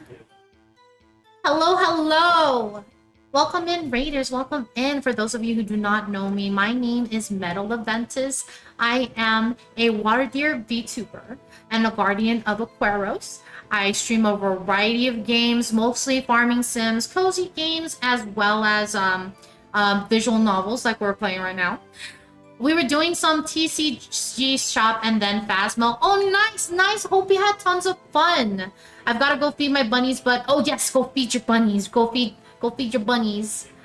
Oh my god, you actually have bunnies? I would love to see pictures of them. That sounds so cute. I want bunnies myself, but I know they need a lot of space. Ah, thank you so much for the follow, Polterghosty. Thank you, thank you. Welcome in, Raiders. Welcome in. If you do need to raid and run, I totally understand. And thank you so much again. Hey a user. Welcome in, welcome in. Yes, thank you for the daily bloom. But yes, we are currently playing Ace Attorney Trilogy. We are on the last episode and we're actually about to finish. We're about to finish it. Holy moly, you said my name properly. Oh, is it common for people to mess it up? Congrats. Oh, thank you, thank you. I am honored. I am honored. But yes, thank you so much. And if anybody needs to raid and run, I totally get it. Make sure you get that aftercare. Make sure you grab your snacks. You hydrate. Yeah, they say, hey, user, officer. Oh no, no, but at least I got it right. I got it right. But welcome in. If you guys want to chill with us, that's completely welcomed, and I would appreciate that as well.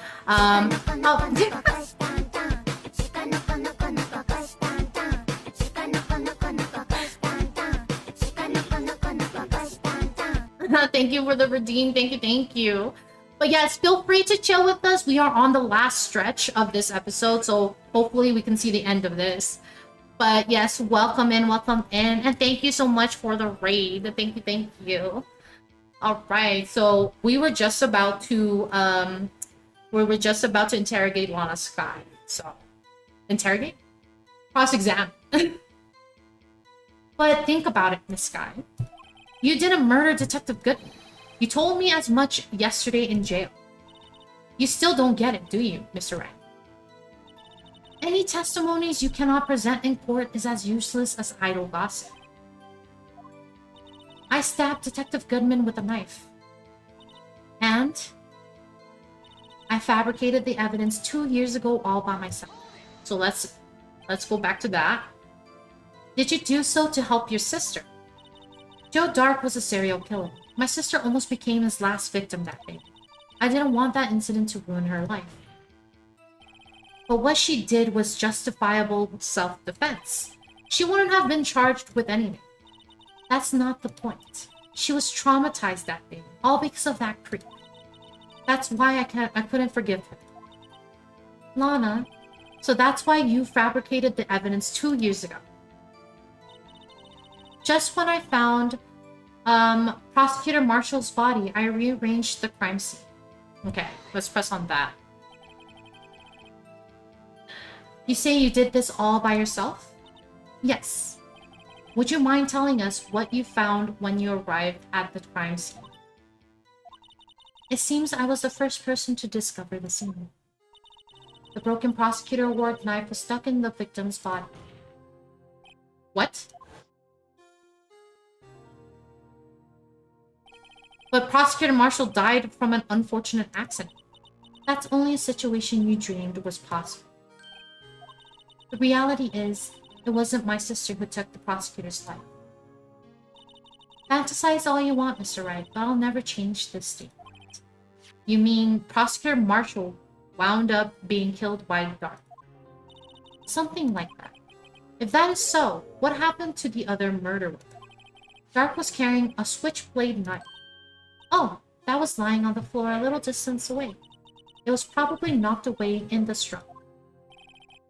That's not how it went down. She's trying to cover up her lies with more lies. All just to protect me. So when you found the scene like this, what did you do? After all, this is what everything boils down to. Lana, please, right? I'm like, Lana, stop. Stop it already. Yes. I broke off the tip of Dark's knife and planted it inside the wound, then moved the body. You planted the tip of Dark's knife into the... and then moved the body. Y'all, give me time to read. But why? Why would you do that? You of all people should know, Edgewood. You've always had a good head on your shoulder. My head isn't that bad, but maybe I ought to ask for the sake of others. Why did you move the body, or why did you plant the knife? Well, why did you do that?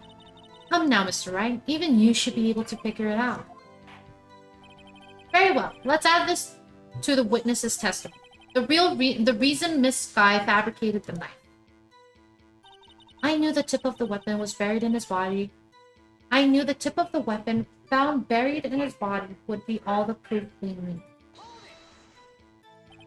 According to your testimony, Prosecutor Marshall's broken knife was the murder weapon. Yes, and leaving it at that might point the blame away from Dark. I felt the most effective way to get him convicted would be by having the tip of his knife found inside the victim's body. So you buried it inside the victim's stab. Yes, because I hate Dark for what he did. My only motivation was to get Dark convicted. It has nothing to do with that.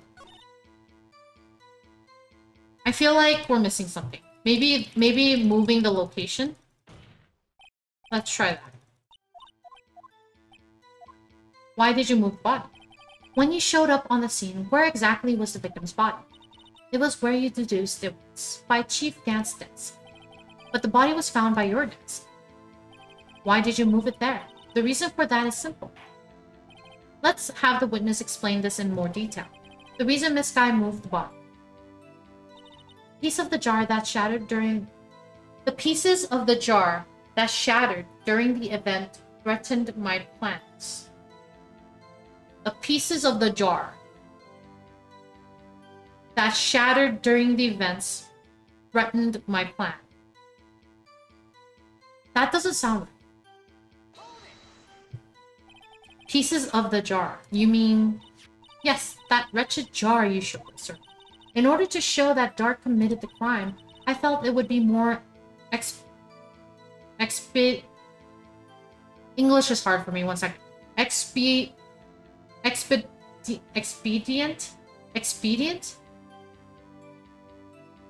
to move the body. I might be saying it wrong, but oh well. Oh well. So, when you first found the body, the jar was already... Of course, it had been shattered to pieces. If you look at the crime scene, it would be clear right away what happened. Yep. Okay, thank you. Neil Marshall was dead and Dark was lying unconscious. In other words, the jar must have broken during their struggle. I see. What's the matter, Emma? Apparently the jar shattered at the time the crime was committed. But I have a feeling there's more to it than that. Yes. There must be a contradiction here somewhere. Anyway, I committed this fabrication completely alone. Ah, thank you for the cat ears. Thank you. Let me change colors so it matches. Isn't it cute? My only invitation was to get Dark convicted. It has nothing to do with them. So, that doesn't make sense. Because... Let's present that. Miss Sky, I understand how you feel. You committed that crime 2 years ago to protect your sister. You mean the forgery at the scene where Neil Marshall was murdered? If that truth were to be exposed now, the past 2 years of your life will have been in vain. Even so, I am compelled to bring to everyone's attention a significant contradiction within your testimony. A contradiction in my testimony? You testify, and I quote, "The pieces of the jar that shattered during the events threatened my plan." That's right. Do you have a problem with that? It's a simple oversight, really. Only one? Yeah. You see, a message was written on this jar with the victim's blood. Yes, the prosecutor must have written it in his final moments. Exactly so. And this is where the contradiction lies. In order for the victim to be able to write his message on the jar, it must not yet have been broken before he died. Ah. He couldn't have written Emma's name on a shattered jar. Order. Your Honor, it would appear more information is needed in regards to this jar and its bloody message. Welcome in. How are you? How are you doing? We may be missing something critical here. Something critical. Chief Prosecutor, it seems you're as in the dark as we are about the truth towards which we're headed. What? Just tell us exactly what you saw. We'll piece together the information to arrive at the truth. Very well, the witness may now continue her testimony. Very good, it's night and dog is walked in happy and fed. That's so good, that's so good. Glad your doggo is doing good. Jar and message in blood. I immediately noticed the blood traces on the jar, but it was dark in the room and I didn't have time to check it out. To be safe, I wiped away the blood. The fragments were large, so I'm sure I got them all. All I could think about was wiping them clean before they were discovered. You mean you were the one who wiped away the messages in blood? I wasn't chief prosecutor at the time. She didn't think Dark was the real murderer. That's why she tried to erase the real evidence. Very well, the defense may now begin its cross-examination. Okay. I immediately noticed the traces of blood in the jar. So the jar was already broken. It's a miracle that thing hadn't broken earlier. It certainly looks as feeble as the defense's case. What? But not as feeble as the judge's judgment. Yeah! You are an ace detective who never missed a detail. Do you really expect us to believe you didn't investigate what was written on the jar pieces? Normally I would have. But it was dark in the room and I didn't have time to check it out. So you didn't know your sister's name was written on the jar? No. If I had known, I would have gathered all the pieces and ground them to dust. Well, that helps my case. Lana, you do that for me? It seems you two might make up yet. Anyway, I just barely had enough time to move the body as it was. If someone happened upon the scene, you'd lose your chance to erase the evidence. You must have been in a hurry. I was. I knew I had to destroy the evidence before anyone came. This is rather shocking. To be safe, I wiped away the blood. I'm afraid this action of yours reveals what really happened. What do you mean? If you really thought Dark killed Prosecutor Marshall, you wouldn't have wiped away the blood. What else could I have done in that situation? Lana, I only had a few moments. There wasn't enough time for me to do anything else but gather up the pieces. The fragments were large, so I'm sure I got them all. But how could you see with the power out? It should have been pitch black in that office. A detective is always prepared, Mr. Wright. Even now, I always carry a pocket light and a camera with me. Even I carry a bottle of emergency luminol wherever I go. I never miss anything. I got every last piece.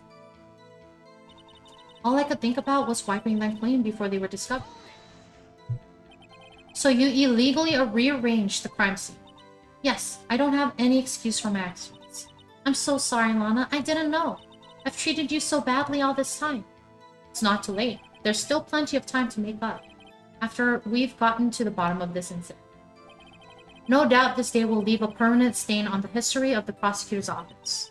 More contradictions have surfaced in her testimony. Your sister's really putting up a fight. She must really care about you. Still, she's not doing this the right way. I think I finally figured out the contradictions in her testimony. There's one final possibility that might turn everything up. So it's probably the fragments were... Okay, so this one.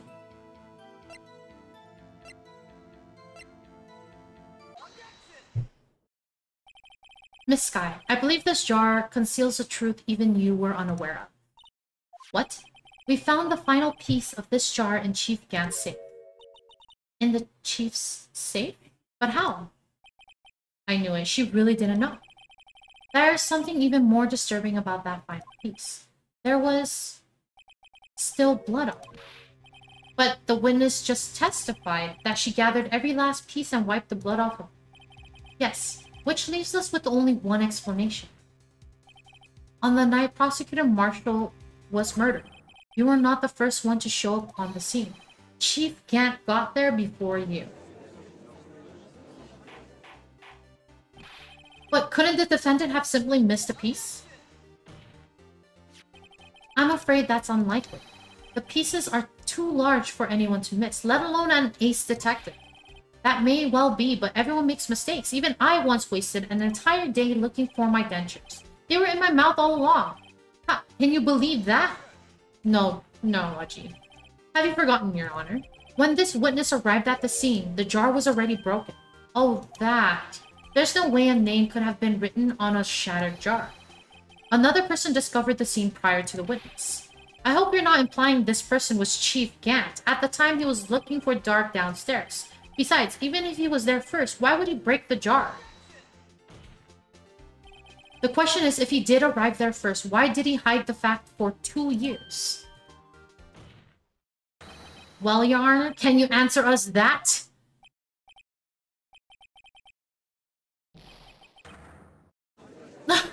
What was that reaction? Wait, I'm not the one on trial here. Damon Gant arrived at the crime scene prior to the witness. He proceeded to break the jar. And purposely hide one of the broken pieces. Question: what is this action called? Fabrication of evidence. But why would Chief Gant do that? In light of what happened afterwards, isn't it clear what happened afterwards? Discovering the scene, Lana Skye believed her sister Emma killed the victim. Determined to help her sister, she sought Gant's aid. Lending her his aid, Gant helped her create evidence that incriminated Dark, sparing Emma, and therein lies the reason why Miss Skye became the Chief's puppet. No, I did it on my own. Please, sis, you stop trying to protect the Chief. I can't watch you suffer anymore for my sake. No, you didn't. It wasn't you, Emma. You didn't kill anyone. Don't believe anything Mr. Wright says. Defense attorneys make up the most foul lies to defend their clients. Foul lies? Imagine that coming from my own client. Breaking a vase? Create a blue badger evil monster? Yeah. Yeah, I guess you do seem the type who likes to twist the truth. What? Excuse me? Wait a minute. What if we're still smack dab in the middle of Gant's trap? Is something wrong, Mr. Wright? Lana, maybe right after all. What do you mean, right? So you do tell foul lies then, Mr. Wright? No. Miss Skye, please testify once more. But if evidence was fabricated behind your back, the Emma's accidental killing of Prosecutor Marshall might also be a lie. But I do remember knocking over Mr. Marshall. Miss Skye, if you will. I can't. There's nothing to be afraid of anymore. This cross-examination may not change a thing. However, there is a possibility that it will if you tell the truth. Very well, I'll testify about what I really saw. Alright, the witness may testify once more for the final time. Alright. We're almost there, guys. We're almost there. When I arrived, I found Mr. Marshall's body impaled on the suit of armor sword. Emma and Dark was lying unconscious on the floor nearby. When I saw what had happened, I thought she did. That's why I erased all the evidence that linked her to the murder. I had Chief Gant help me remove the body from the sword and carry it. But if it all really was a fabrication, Emma might be innocent. Unbelievable. The body was impaled on the armor sword. You are the only one who saw that, if only you had proof. Actually, I do have proof. I gave it to Mr. Wright just this morning. What? Me? To me? It's a picture I took of the crime scene as I encountered. I thought it might be needed. But I don't remember receiving a picture like that. Lana must have known. See, Mr. Wright, she really does have faith in you. Very well, Mr. Wright. Please present this picture. I don't remember receiving any pictures from Lana. Lana says she gave it to you this morning, right? I seem to remember getting something from her then.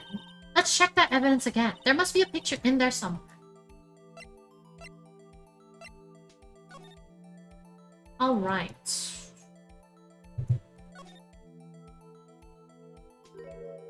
Ooh. Graphic scene. Heads up. Warning. Hey, there's a picture here.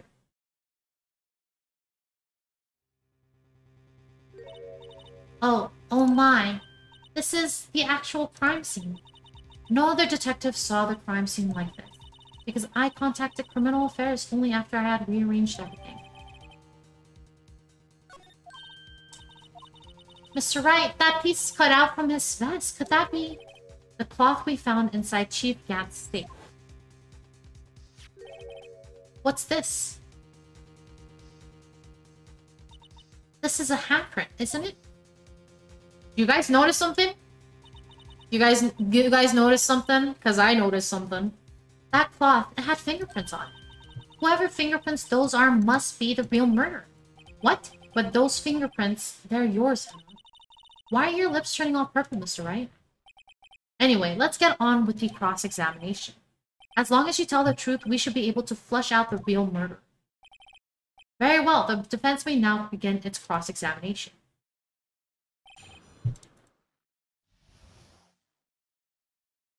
Do you not see it? When I arrived, I found Mr. I was reading. Fuck you. Get out of here. Come now, Hachi. This is the poorest excuse for a trial I've ever seen. Chief Gant, what, now you want to make me out as the bad guy too?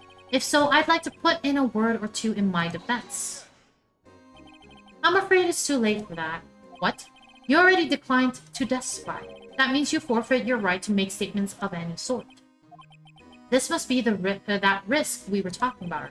Just sit back and relax, and enjoy the sound of the noose tightening around your own neck. Yeah, you fucked up, bitch. Get out of here. Ah, so what? You think I'm worried? Sorry to disappoint you, but I don't need to make any statements. What do you mean? The evidence will do all the talking for me. Even if I can't testify, I can still present evidence. Yes, that's true. Wait, you mean you still have some conclusive evidence? No, I don't, but someone does. Someone?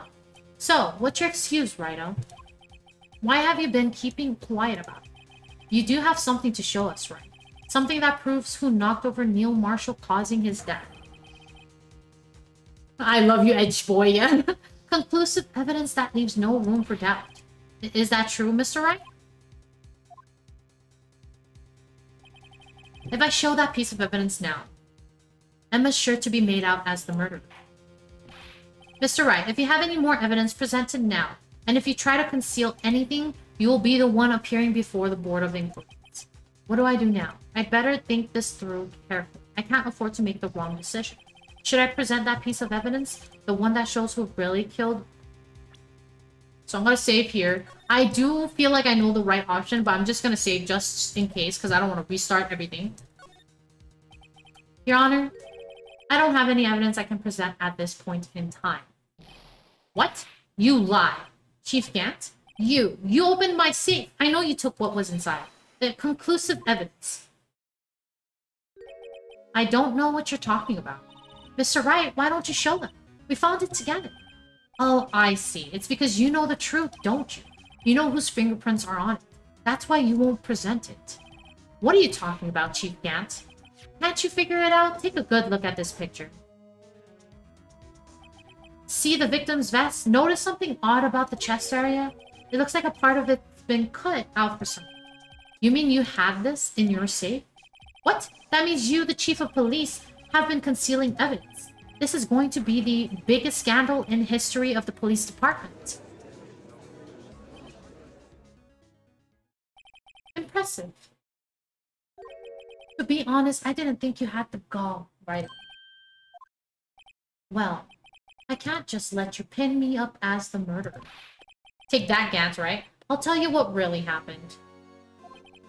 What? You mean you admit to it? This guy. I was the first person to arrive at the crime scene that day. It then occurred to me that I could use the situation to control Lana. Yeah, Judge, right? Break up with him, yeah. So you really were manipulating her. I knew Lana. If I made it look like the blame lay with her sister, then when she saw the scene, she would ask me for my aid. So you assisted Miss Scott. I told her to arrange all the evidence. I had her plant the knife tip in the victim's body and move the body across the room. And I ended up using the evidence to get Joe Dark convicted, and we have Agile.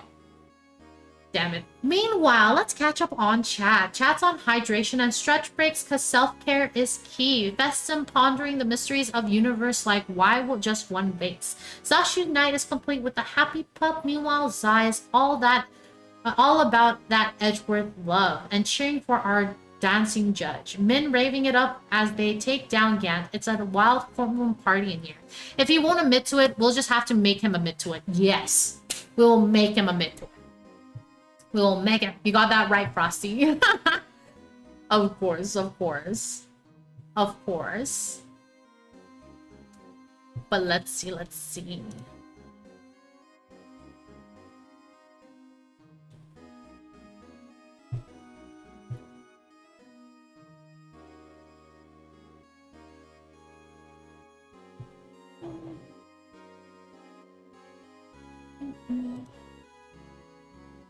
It's happening. It's going.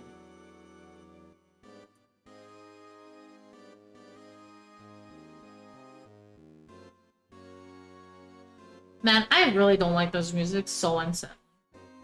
I mean, it's good music, don't get me, but it's like... Please. No.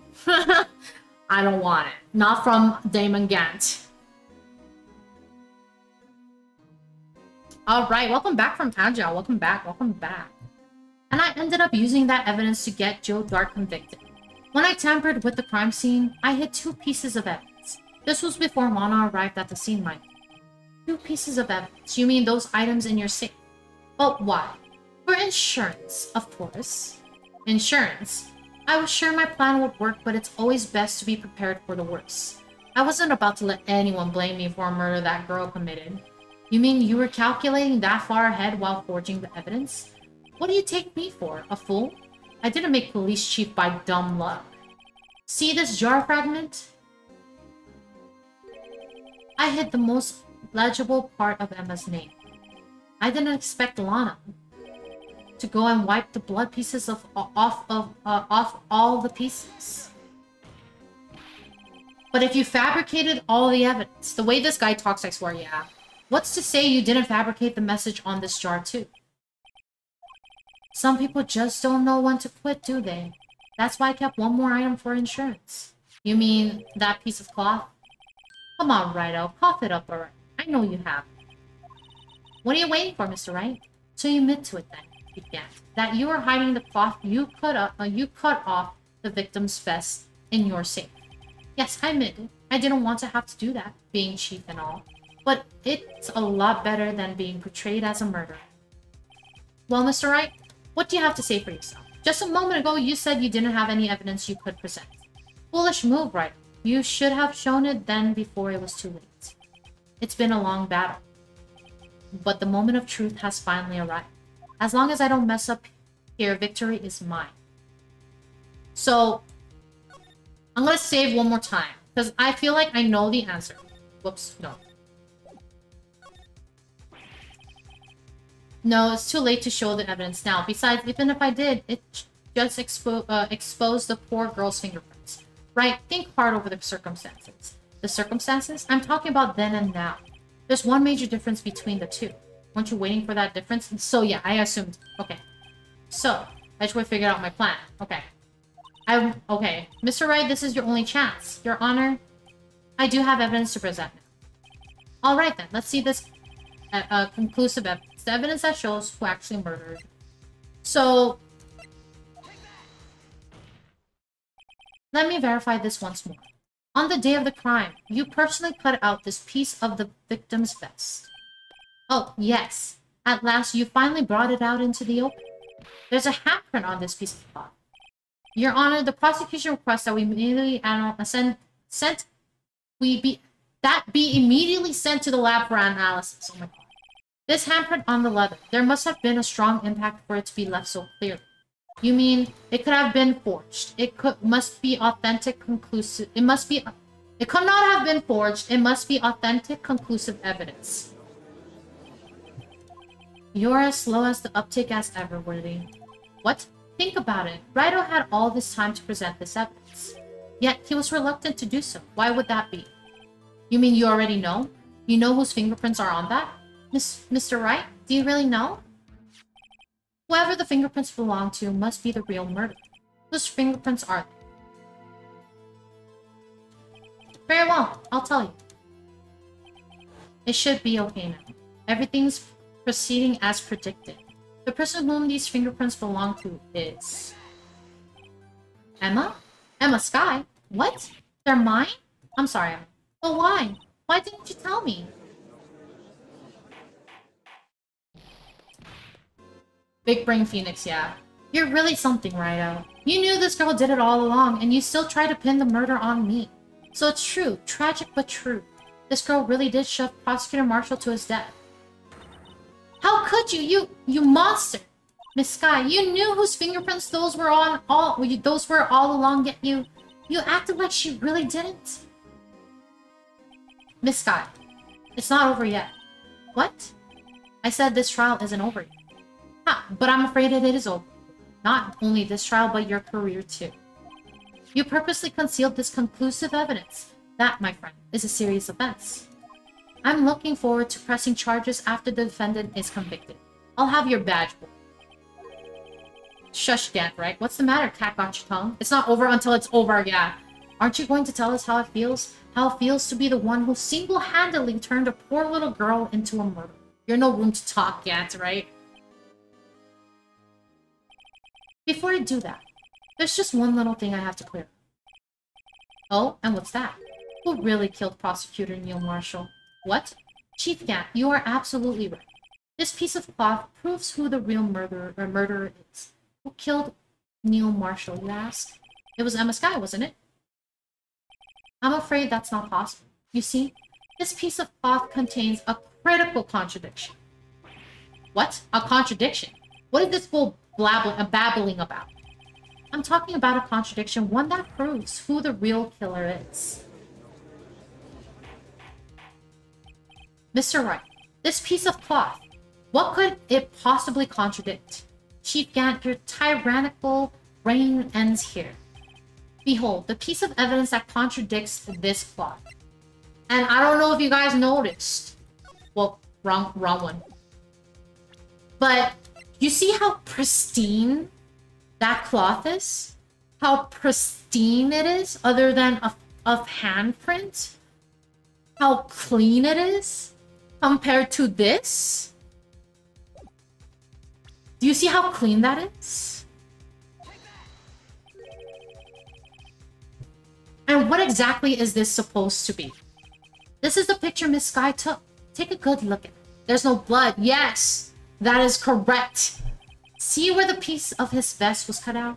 Yes, his shirt is shown underneath. It's hard to make out with all the blood on his vest. Exactly my point. His chest is soaked with blood. That's only natural.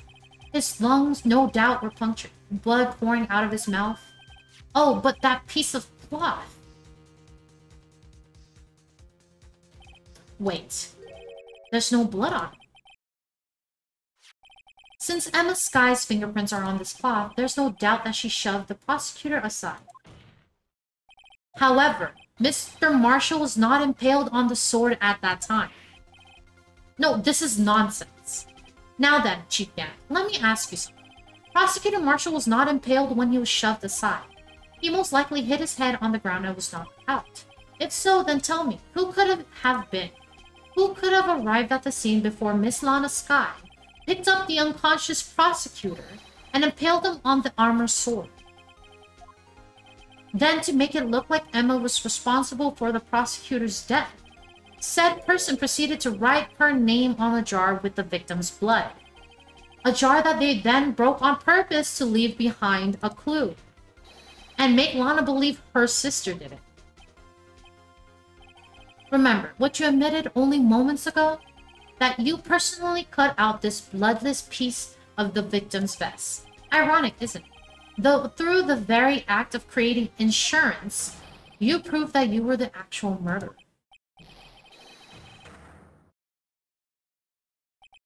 It's finally over.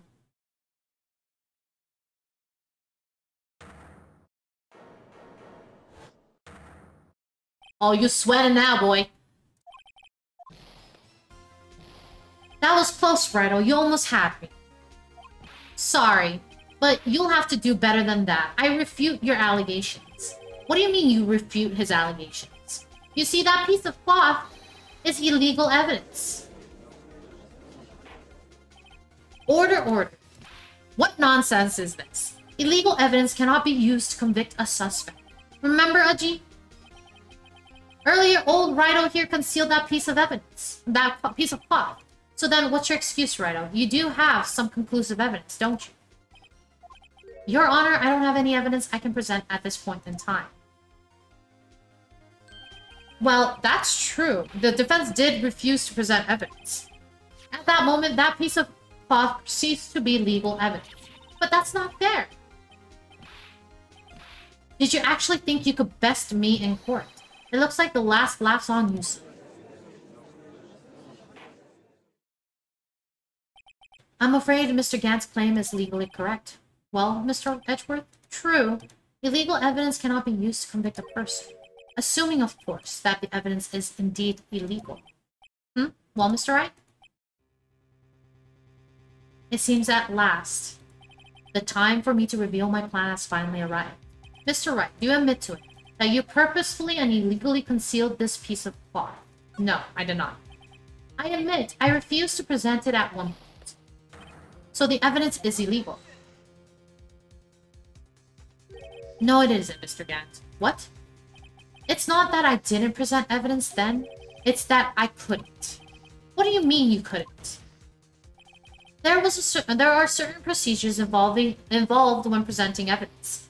No, you don't listen to his lies. He's nothing but a coward. You can't really believe. There is only one issue left to be resolved in this trial. Is the evidence legal or not? Very well. Let us settle this once and for all. Earlier, you refused to present evidence.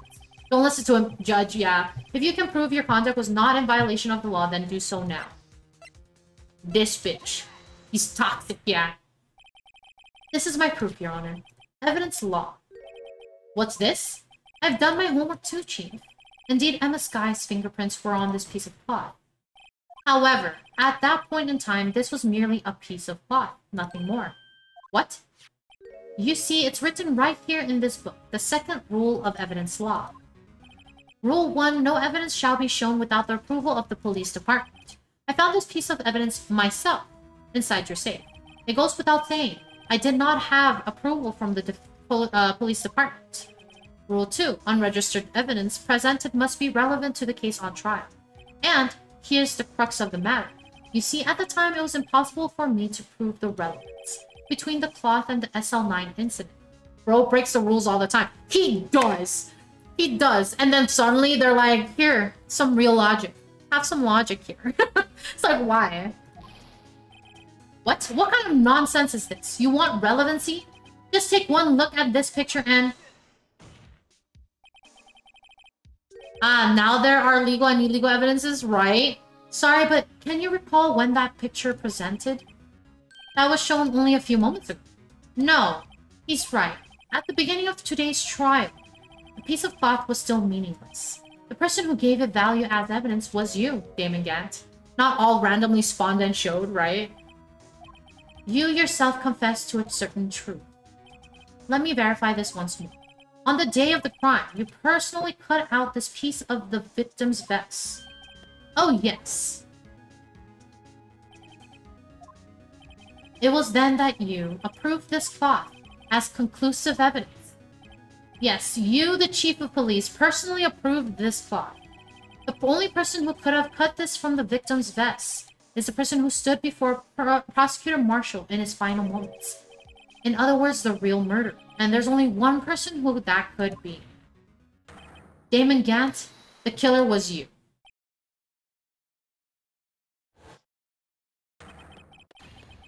Okay, there he goes. There he goes.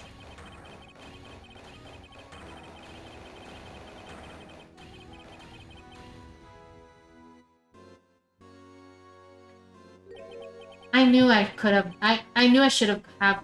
I knew I should have gotten rid of him. He's crazy, yeah. That good-for-nothing scum. For 2 years, he's been snooping around the department trying to get something on me. Crimes are being committed every day, yet he insisted on hounding me. While your crime wasn't exactly petty, he wanted to reinvestigate the case. He recruited Angel Star, then convinced Bruce Goodman. Detective Goodman. Yeah, that's right. If the evidence is transferred, I'd lose my only chance to find out the truth. Please, you've got to help. Goodman turned him down, as he ought to. Still, Jake Marshall didn't know when to quit. He stole Goodman's ID card and tried to take the evidence. Goodman came to me that day. He wanted to file a lost item report. I went with him to the evidence room. Then all of a sudden he decided to speak out. What are you talking about, Goodman? Can you please reopen the investigation, Chief? We can't transfer the evidence out. There are too many questions left unanswered. He opened his evidence locker, and as he was taking the evidence out, he said, "It's not too late. I'm going to hand all of this over to Marshall." Well, to be honest, I was a bit taken aback by his words. I had a bad feeling when he came to me, but I never thought he'd bring up SL9. That's when I saw it, that accursed knife.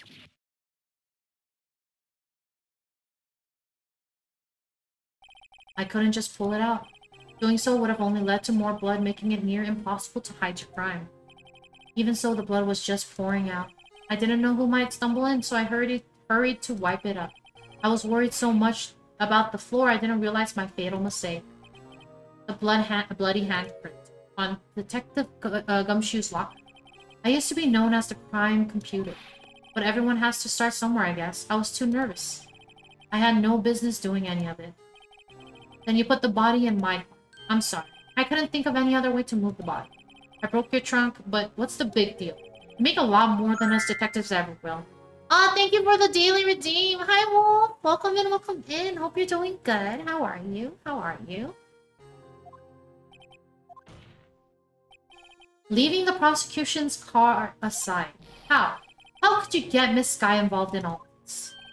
Well, she had as much to lose as I did if the truth came out. So you took the evidence from Detective Goodman's locker. I felt bad for having to do it. I also didn't have the time to pick and choose what to take. So, you left the jar fragments and the glove. Yeah. It looks like I was better off being an investigator of crimes than a committer. They all did their best to get in my way. I've got to hand it to them. They do their jobs well, much to my dismay. Fake evidence doesn't hold up very well upon close examinations. You must have known that. Tell me, Worthy, why do you stand in court? Me? You despise criminals. I can feel it. You and me, we're the same. One day you'll understand. Oh, believe me, you will. You're just one man. You'll see what it really takes to bring them down once you try to go it alone. Leave Edgy Boy alone.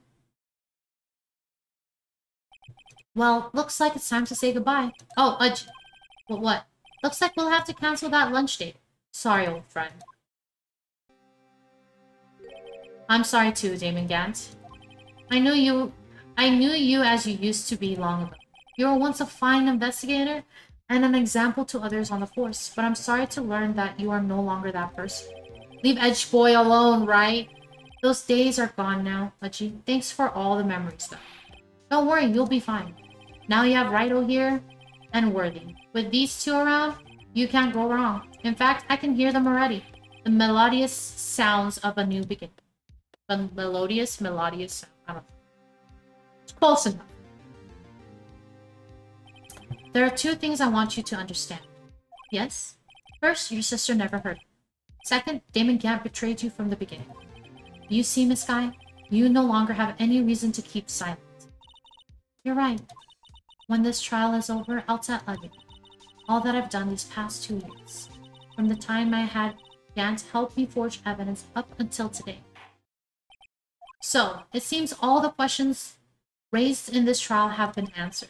I'm sorry, Miss Guy. I couldn't get you out of all your trouble. My, what high standards you have for a rookie. I can see why Mia thought so highly of you. Who knows? A few years from now, you just might make it to the top. Yeah, Lana in jail. Look at her smile. I owe you my thanks, Mr. Wright. So she learns to stay silent. Ah, she's so gorgeous. Miss Sky, and to you too, Mr. Edward. You've suffered every bit as much as I have over these past few days. Believe me, I know how much of an ordeal it's been for you. It was nothing. Liar. I was worried the pressure might break you, and yet, you rose above it all and guided Mr. Wright to victory. You've done well, Mr. Edward. So stop it. I only did my job. He's getting flustered.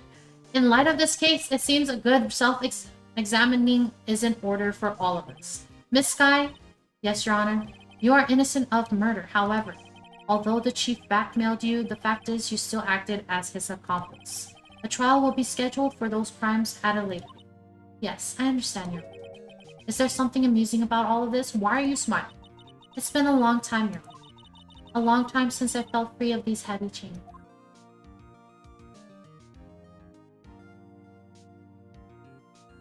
Aww. Well, this trial has gone on far too long already. Regarding the charge of murder, its court finds the defendant, Miss Lana Sky, Not guilty! Nice! It was such a long case. But we did it. We did it. Looks like we'll have to do the next trilogy on the next stream. So look forward to that. That is all. This court is adjourned. Yes. At long last. Yes, thank you for the applause. Thank you, thank you. At long last, it's finally over. Emma? Why the long face? I'm sorry your sister didn't get completely off the hook, but at least she wasn't convicted for a murder she didn't commit. No, that's not it. Just now, after the trial ended. I can see why Mia Fey thought so highly of you. I owe you my thanks, Mr. Wright. And to you, too, Mr. Edward. You've suffered every bit as much as I have over these past few days. You've done well. No, she's like sad that Lana didn't praise her. You know, I did my best too. But Lana didn't say a single word to me. Hope I'm not interrupting anything, pals. Gumshoe! Timing! Place! Come on! Oh. Yes, I am. I'll come back later. Wait, Detective Gumshoe, what is it? Every time, right? You're doing this on purpose, aren't you? Making a detective run all around while on duty? Lana doesn't give a fuck about her sister, evil Lana. No, Lana cares. Lana cares. And to top it off, you call me here? I've seen happier people at funerals. Hey, lighten up, pals. I'm only kidding. Oh, are you here because of my sister again? Nope, not this time. I came today because of you, pal. Me? That's right. I thought you'd like to see someone. Oh, Lana. Should you be doing this? She's still under arrest, you know. Well, I won't tell if you won't. I'm fucking done with you. I won't tell if you won't. Emma, I owe you an apology. It's okay, sis. Don't worry about it. That day 2 years ago was the first time in my life I ever panicked. It was all I could do to keep myself from screaming. All I could think about was keeping you from getting wrapped up in that mess. Sis, I asked Gad to help me cover up the truth. I thought I was doing it for your sake, but now I realize I was wrong. I changed after that day. I had to. It was the only way I could make it through the past 2 years. I knew how much I was hurting you by distancing myself, but I couldn't bring myself to tell you what I did. I was scared. Scared that you'd look at me with those eyes of yours. I was scared of how you'd react if you knew. But sis, you were only doing it for me. No. Huh? I turned my back on you that day. In hiding what I believed to be the truth, I was deceiving you. Sis, I'm such a fool. It took me all this time to realize it. Emma, I'm so sorry. But sis, you don't have to apologize. I'm happy now. You're happy? Of course. You know, sis, I always knew that one day you'd come back. And now you have. Oh, Emma. Oh, dang, I'm crying. I'm sorry. I'm crying. This story gets me all the time. No one can change the past. The only thing we can do is strive to make up for our mistakes. Why must we make up for our mistakes, you ask? Because in doing so, we can find the way back to our rightful path. And it is from there that we can move on towards a brighter future.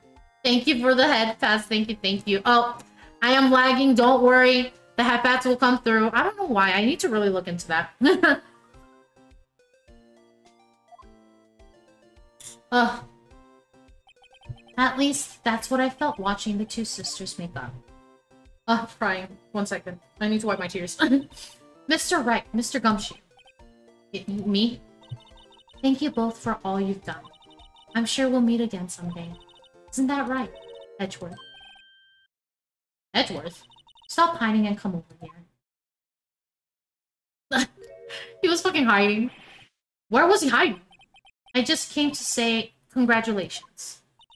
Thank you. Thank you, Mr. Edgeworth. Right, well, I'll be going now. Edgeway, right? Mr. Edgeworth, I hope you don't blame yourself for what happened. We were the ones who acted corruptly, not you. It's too late for me. No matter what anyone may say, I realize today that I can't correct my mistakes.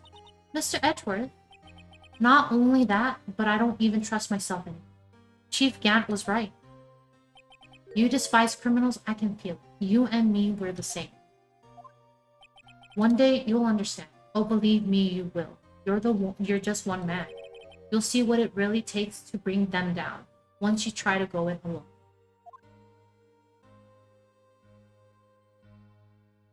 I do despise criminals. I plan to dedicate my entire life to fighting them. But in order to fight crime on my own, I'd need a weapon. It's scary, but I've known that to be true for quite some time. But Edgeworth, who knows? Given enough time, I might have tried to pull something like Chief Gant did. That thought terrifies me. That's why I can't continue on as a prosecutor. No, don't listen to that monster for real. Alright, I have to repeat the same thing of last case because this case has been added after Trilogy was made and we have to reconnect. Edgeworth, don't you understand? Damon Gant and your mentor, Manfred von Karma, were both the best of the best when it came to fighting crime, but they both made the same mistake. You said in order to fight crime on my own, I'd need a weapon. That may be true, but think back to today's trial. You weren't alone. You were working together with Mr. Wright. And because of that partnership... Yeah, Lana, be the voice of reason, right? You were able to present evidence that otherwise would have gone undiscovered. Isn't that right, Mr. Wright? Huh? What? Oh, yeah. What is this, a pop quiz? Yeah, romance. Come on, Mr. Wright, show him what Lana's talking about. Evidence, huh? Something that neither Edgeworth nor I would have been able to find on our own. Which is, where is it? This thing. That's the picture I drew. Our attack began with this. You had one half of the evidence list and I had the other. Apart, we wouldn't have been able to completely restore Emma's picture. That didn't just happen by chance, Mr. Edgeworth. It's time for me to go. Mr. Edgeworth, if you'll excuse me, there are still some loose ends that needs wrapping up. Take care, Chief Prosecutor. Edgeworth, what will you do now? Well, whatever you do, just remember. You can let what happened kill the prosecutor in you, or you can let it help you grow. In the end, it's up to you. I know. It seems I owe you my thanks too, but what I face now is my problem. Edgeworth, I'll be waiting for you in court. Farewell. Oh my god, yeah. I'd better be going to. Okay, but I'll be by to visit soon. It seems we both have a lot to learn and catching up to do. Here, this is a little something for you. Scientific Investigation? It's the first book I ever bought. Study it well. Thanks, sis. I will. No, I don't want to lose anymore. It's sailing, yep. And so, another case came to a close. As for the sisters, I have faith. Yeah, a science book of 20 years ago. Very useful. I think it was less than 20 years. I mean, she's only, what, 27? Right? I think she's the same age as Mia, actually. What is this? Oh. Where is she? She's 29. And she said she started being a senior detective 5 years ago. So it was probably from a book that's like 10 years old, maybe. Faith that lives that their lives have only just begun. And so for me, I think it's time I start a new journey on my own, a journey to rediscover myself. Very useful. Well, don't go trekking off just yet. Huh? What is it, detective? There's just a little matter to be resolved about the chief prosecutor. You see, she isn't supposed to be out of jail like this. But I thought you said it was okay. Yeah, well, it may be okay with me, but the folks at the prison are a different story. Huh? Basically, I had to bribe a guard in order to sneak her out for 30 minutes. Oh my god, Gumshoe. Alright, Gumshoe is the new assistant now. Believe me, it wasn't cheap either. Huh? Way to go, detective. I didn't know you had a wild side. Yeah, well, you see, Mr. Right here's the one who'll be footing the bill. Oh my god. Go away, Maya. Who's Maya? I'm Emma. Shut up, Maya. Huh? Huh? What, you think I could afford it with my salary? You gotta be kidding me, pal. Huh? Huh? Thank you, Mr. Wright. You're the best. Why is it I suddenly feel like I want to scream? Hey, I got an idea. Why don't we all go pay it off together? Yeah, that's a great idea. Come on, guys. Let's go. And there it is, guys. The end of... Technically, the faux end of the first game. I arranged for a friend of mine in Europe to take care of him. I hope she'll be pleased to study under a top coroner. As for me, this affair has pretty much ended my days at the prosecutor's office. Still, I'll manage to find my way back to the field somehow. Then I'll be able to investigate crimes together with Emma. Aw, that's so cute. That's so cute.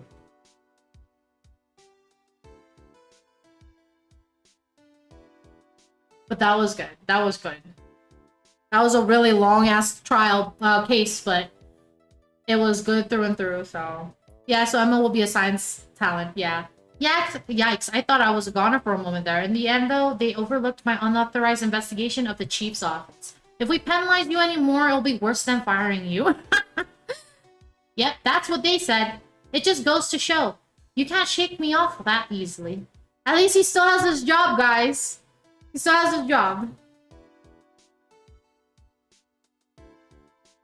But we'll look through this. I snoozed the ads because I don't want ads to start.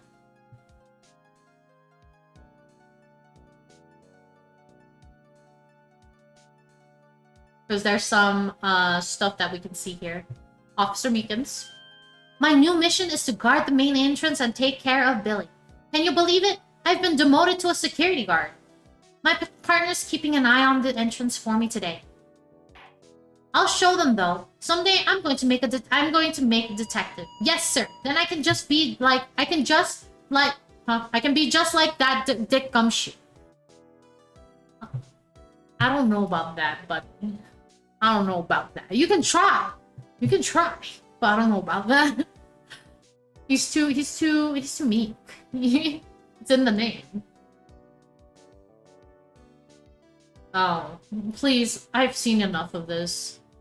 I've seen enough. Can we not? Can we pass this? Why are you showing me this? Oh. It broke. Okay, that makes sense.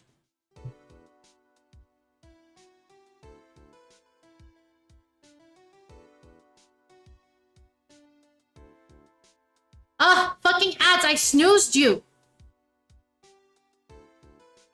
What is it? Can't you see I'm having a showdown with a fake lunch partner? Miss Star managed to sneak this in for me. She's seeing one of the guests. Well, Cowboy, looks like you did it. You even gave Bambina back her smile. Can you make sure Billy and the gang gets their water? Someone else is watching after your plans. I'm sorry.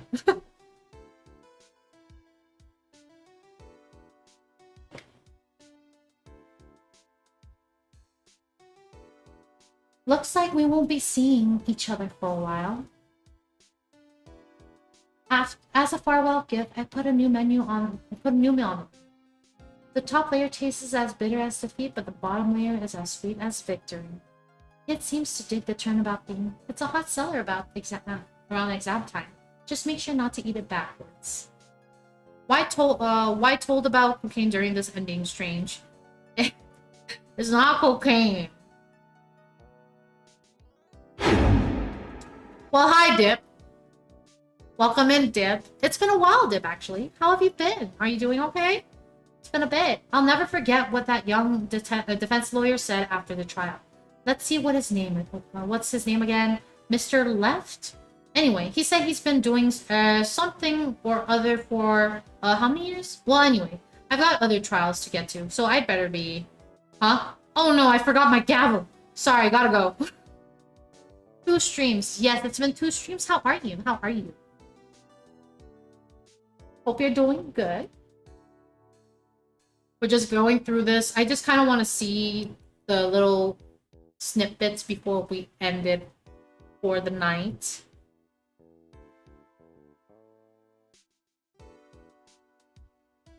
So was a bit occupied. I had exams and my brother came yesterday. Oh, all good, all good. I hope your exams went well.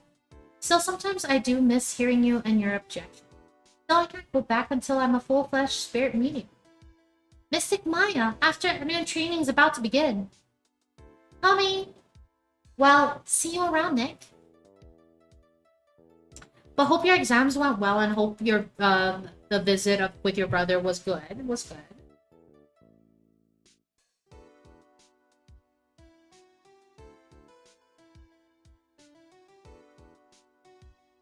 Well, we got to see Maya. We got to see, I think just Maya from the past pieces. Oh, there's Edward. Mr. Edward. Mr. Edward? I bought you your tea. What's going on? Oh, nobody told him? The hamburger detective Meekins. Exams are about a subject I know a lot, but dislike the class, so it probably went well. That's good. That's good. He wants a kiss from Edgeworth like April did. Oh my god. Thanks for coming to see me off. I can't believe I'm going to Europe. Thank you, Mr. Ryan. Thank you so much for everything. I'm a little sad, but I'll be alright. Whenever I want to see Lana, all I have to do is open this book.